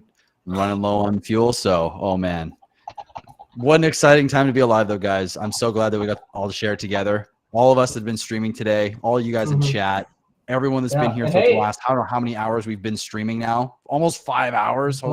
Yeah, it's been incredible. Oh, you should try 24, man.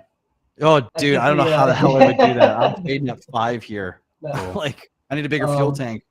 I'm doing a we, 24-hour live pulse stream. You guys can Were all you be on it, around? of course. Were you I'll around come when on to that. when I did the Steak and Chill stream? When was that? I don't When think it was, Hedron no. launched, I think.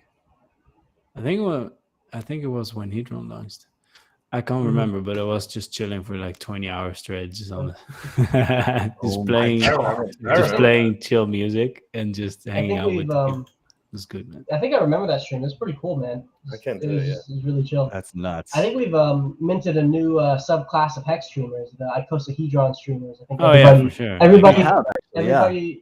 everybody who participated in this is like the OGs of it, OG icosahedron streamers. Oh, Definitely. Yeah. Definitely. And everyone here in chat. You're here with In us. the You're the chat. OG Icosa. We're all OGs. We're all Let's OGs. go. Hey, we fought the FUD. We fought the FUD. We fought the FUD. Yeah, There's a song that was We like did. perfect for that line, but I can't. Oh, what is it? Anyways, okay, boys. Hope you guys have a great Yeah, night. man. Peace out, Chat. graphics. Thank you guys. Good luck, everyone. Peace. Oh, that was it, Crypto Sloth. The Hex Logic said in chat, I was there on Steak and Chill. So the stream was called Steak and Chill. And that Steak and became a YouTube channel. So if you go on YouTube and you Yes. go to Steak and Chill, it's my brother who made like a bunch of lo-fi hip-hop music. And then he put Hex streamers' voices over them. So you learn about Hex while you're also listening to chill music. And our mascot is a sloth. Yeah, I was about to say, it's the other sloth guy, right? So I drew a sloth and a mascot, and I animated it, and now we have a mascot that's a sloth. So works for you as well. We're still live, by the way. I know. Yeah. I didn't know if you guys knew. I forgot. I didn't see it for a second. Oh, I know. Are we? Yeah, those videos are really cool. Those videos are really cool. I like listening to them, like with just Richard Hart talking with some like chill lo-fi music. It's Right? pretty sweet. Yeah. Yeah, we're trying to make more, Oh. but there's so much shit to do, man. It's Mhm. it's intense. All right. Looks like. All right. Peace and out. Hey, I had a great GRC. night, guys. I hope you all have an Yeah. amazing night. This Thanks was for holding it incredible. down, man. Dude, we're See you, gonna man. remember this and laugh and joke in years, and it's gonna be incredible. It's gonna be such what a great experience. Hey, we got to live through that Hex starting experience again. Thank God. It's gonna be a great future, guys. Have a great one. Peace out, GRC. Do I wait? Where do I click then? I'm also leaving because All right. It was nice, man. Good This stuff. was a lot of fun. I'm glad you came out to make an appearance for all the streams, man. We really Yeah, we can do more appreciate it. streams, man. I'm down to Absolutely. stream some more. Absolutely. We'll be in contact, man. You get some rest. I know it's really early in the morning where you're part of the world, man. So, Yeah, really early. You'll get some well-deserved rest. See you, man. Peace out. All right, everybody. That's it. You know, from the launch of the first Hedron Telegram chat all the way to the launch of the second part of the Icosa Hedron system. We did it, everybody. Another immutable smart contract for us to earn trustless yield on has been launched, has been created, and we all get to enjoy its genesis and evolution from now until eternity. Thank you, everybody, for this absolutely incredible audience with incredible questions. I know we were a little spotty with the questions from time to time. We got a little wrapped up in the excitement, but I know I speak for everybody who showed up today. We appreciate your viewership. We appreciate your participation. And I'm excited to continue to grow, learn, and watch these systems that we all know and love continue to evolve as the rest of crypto grows and we grow as well. You guys have a great night. Enjoy Icosa, enjoy Hedron, and enjoy the rest of your day or night wherever you are. Peace out.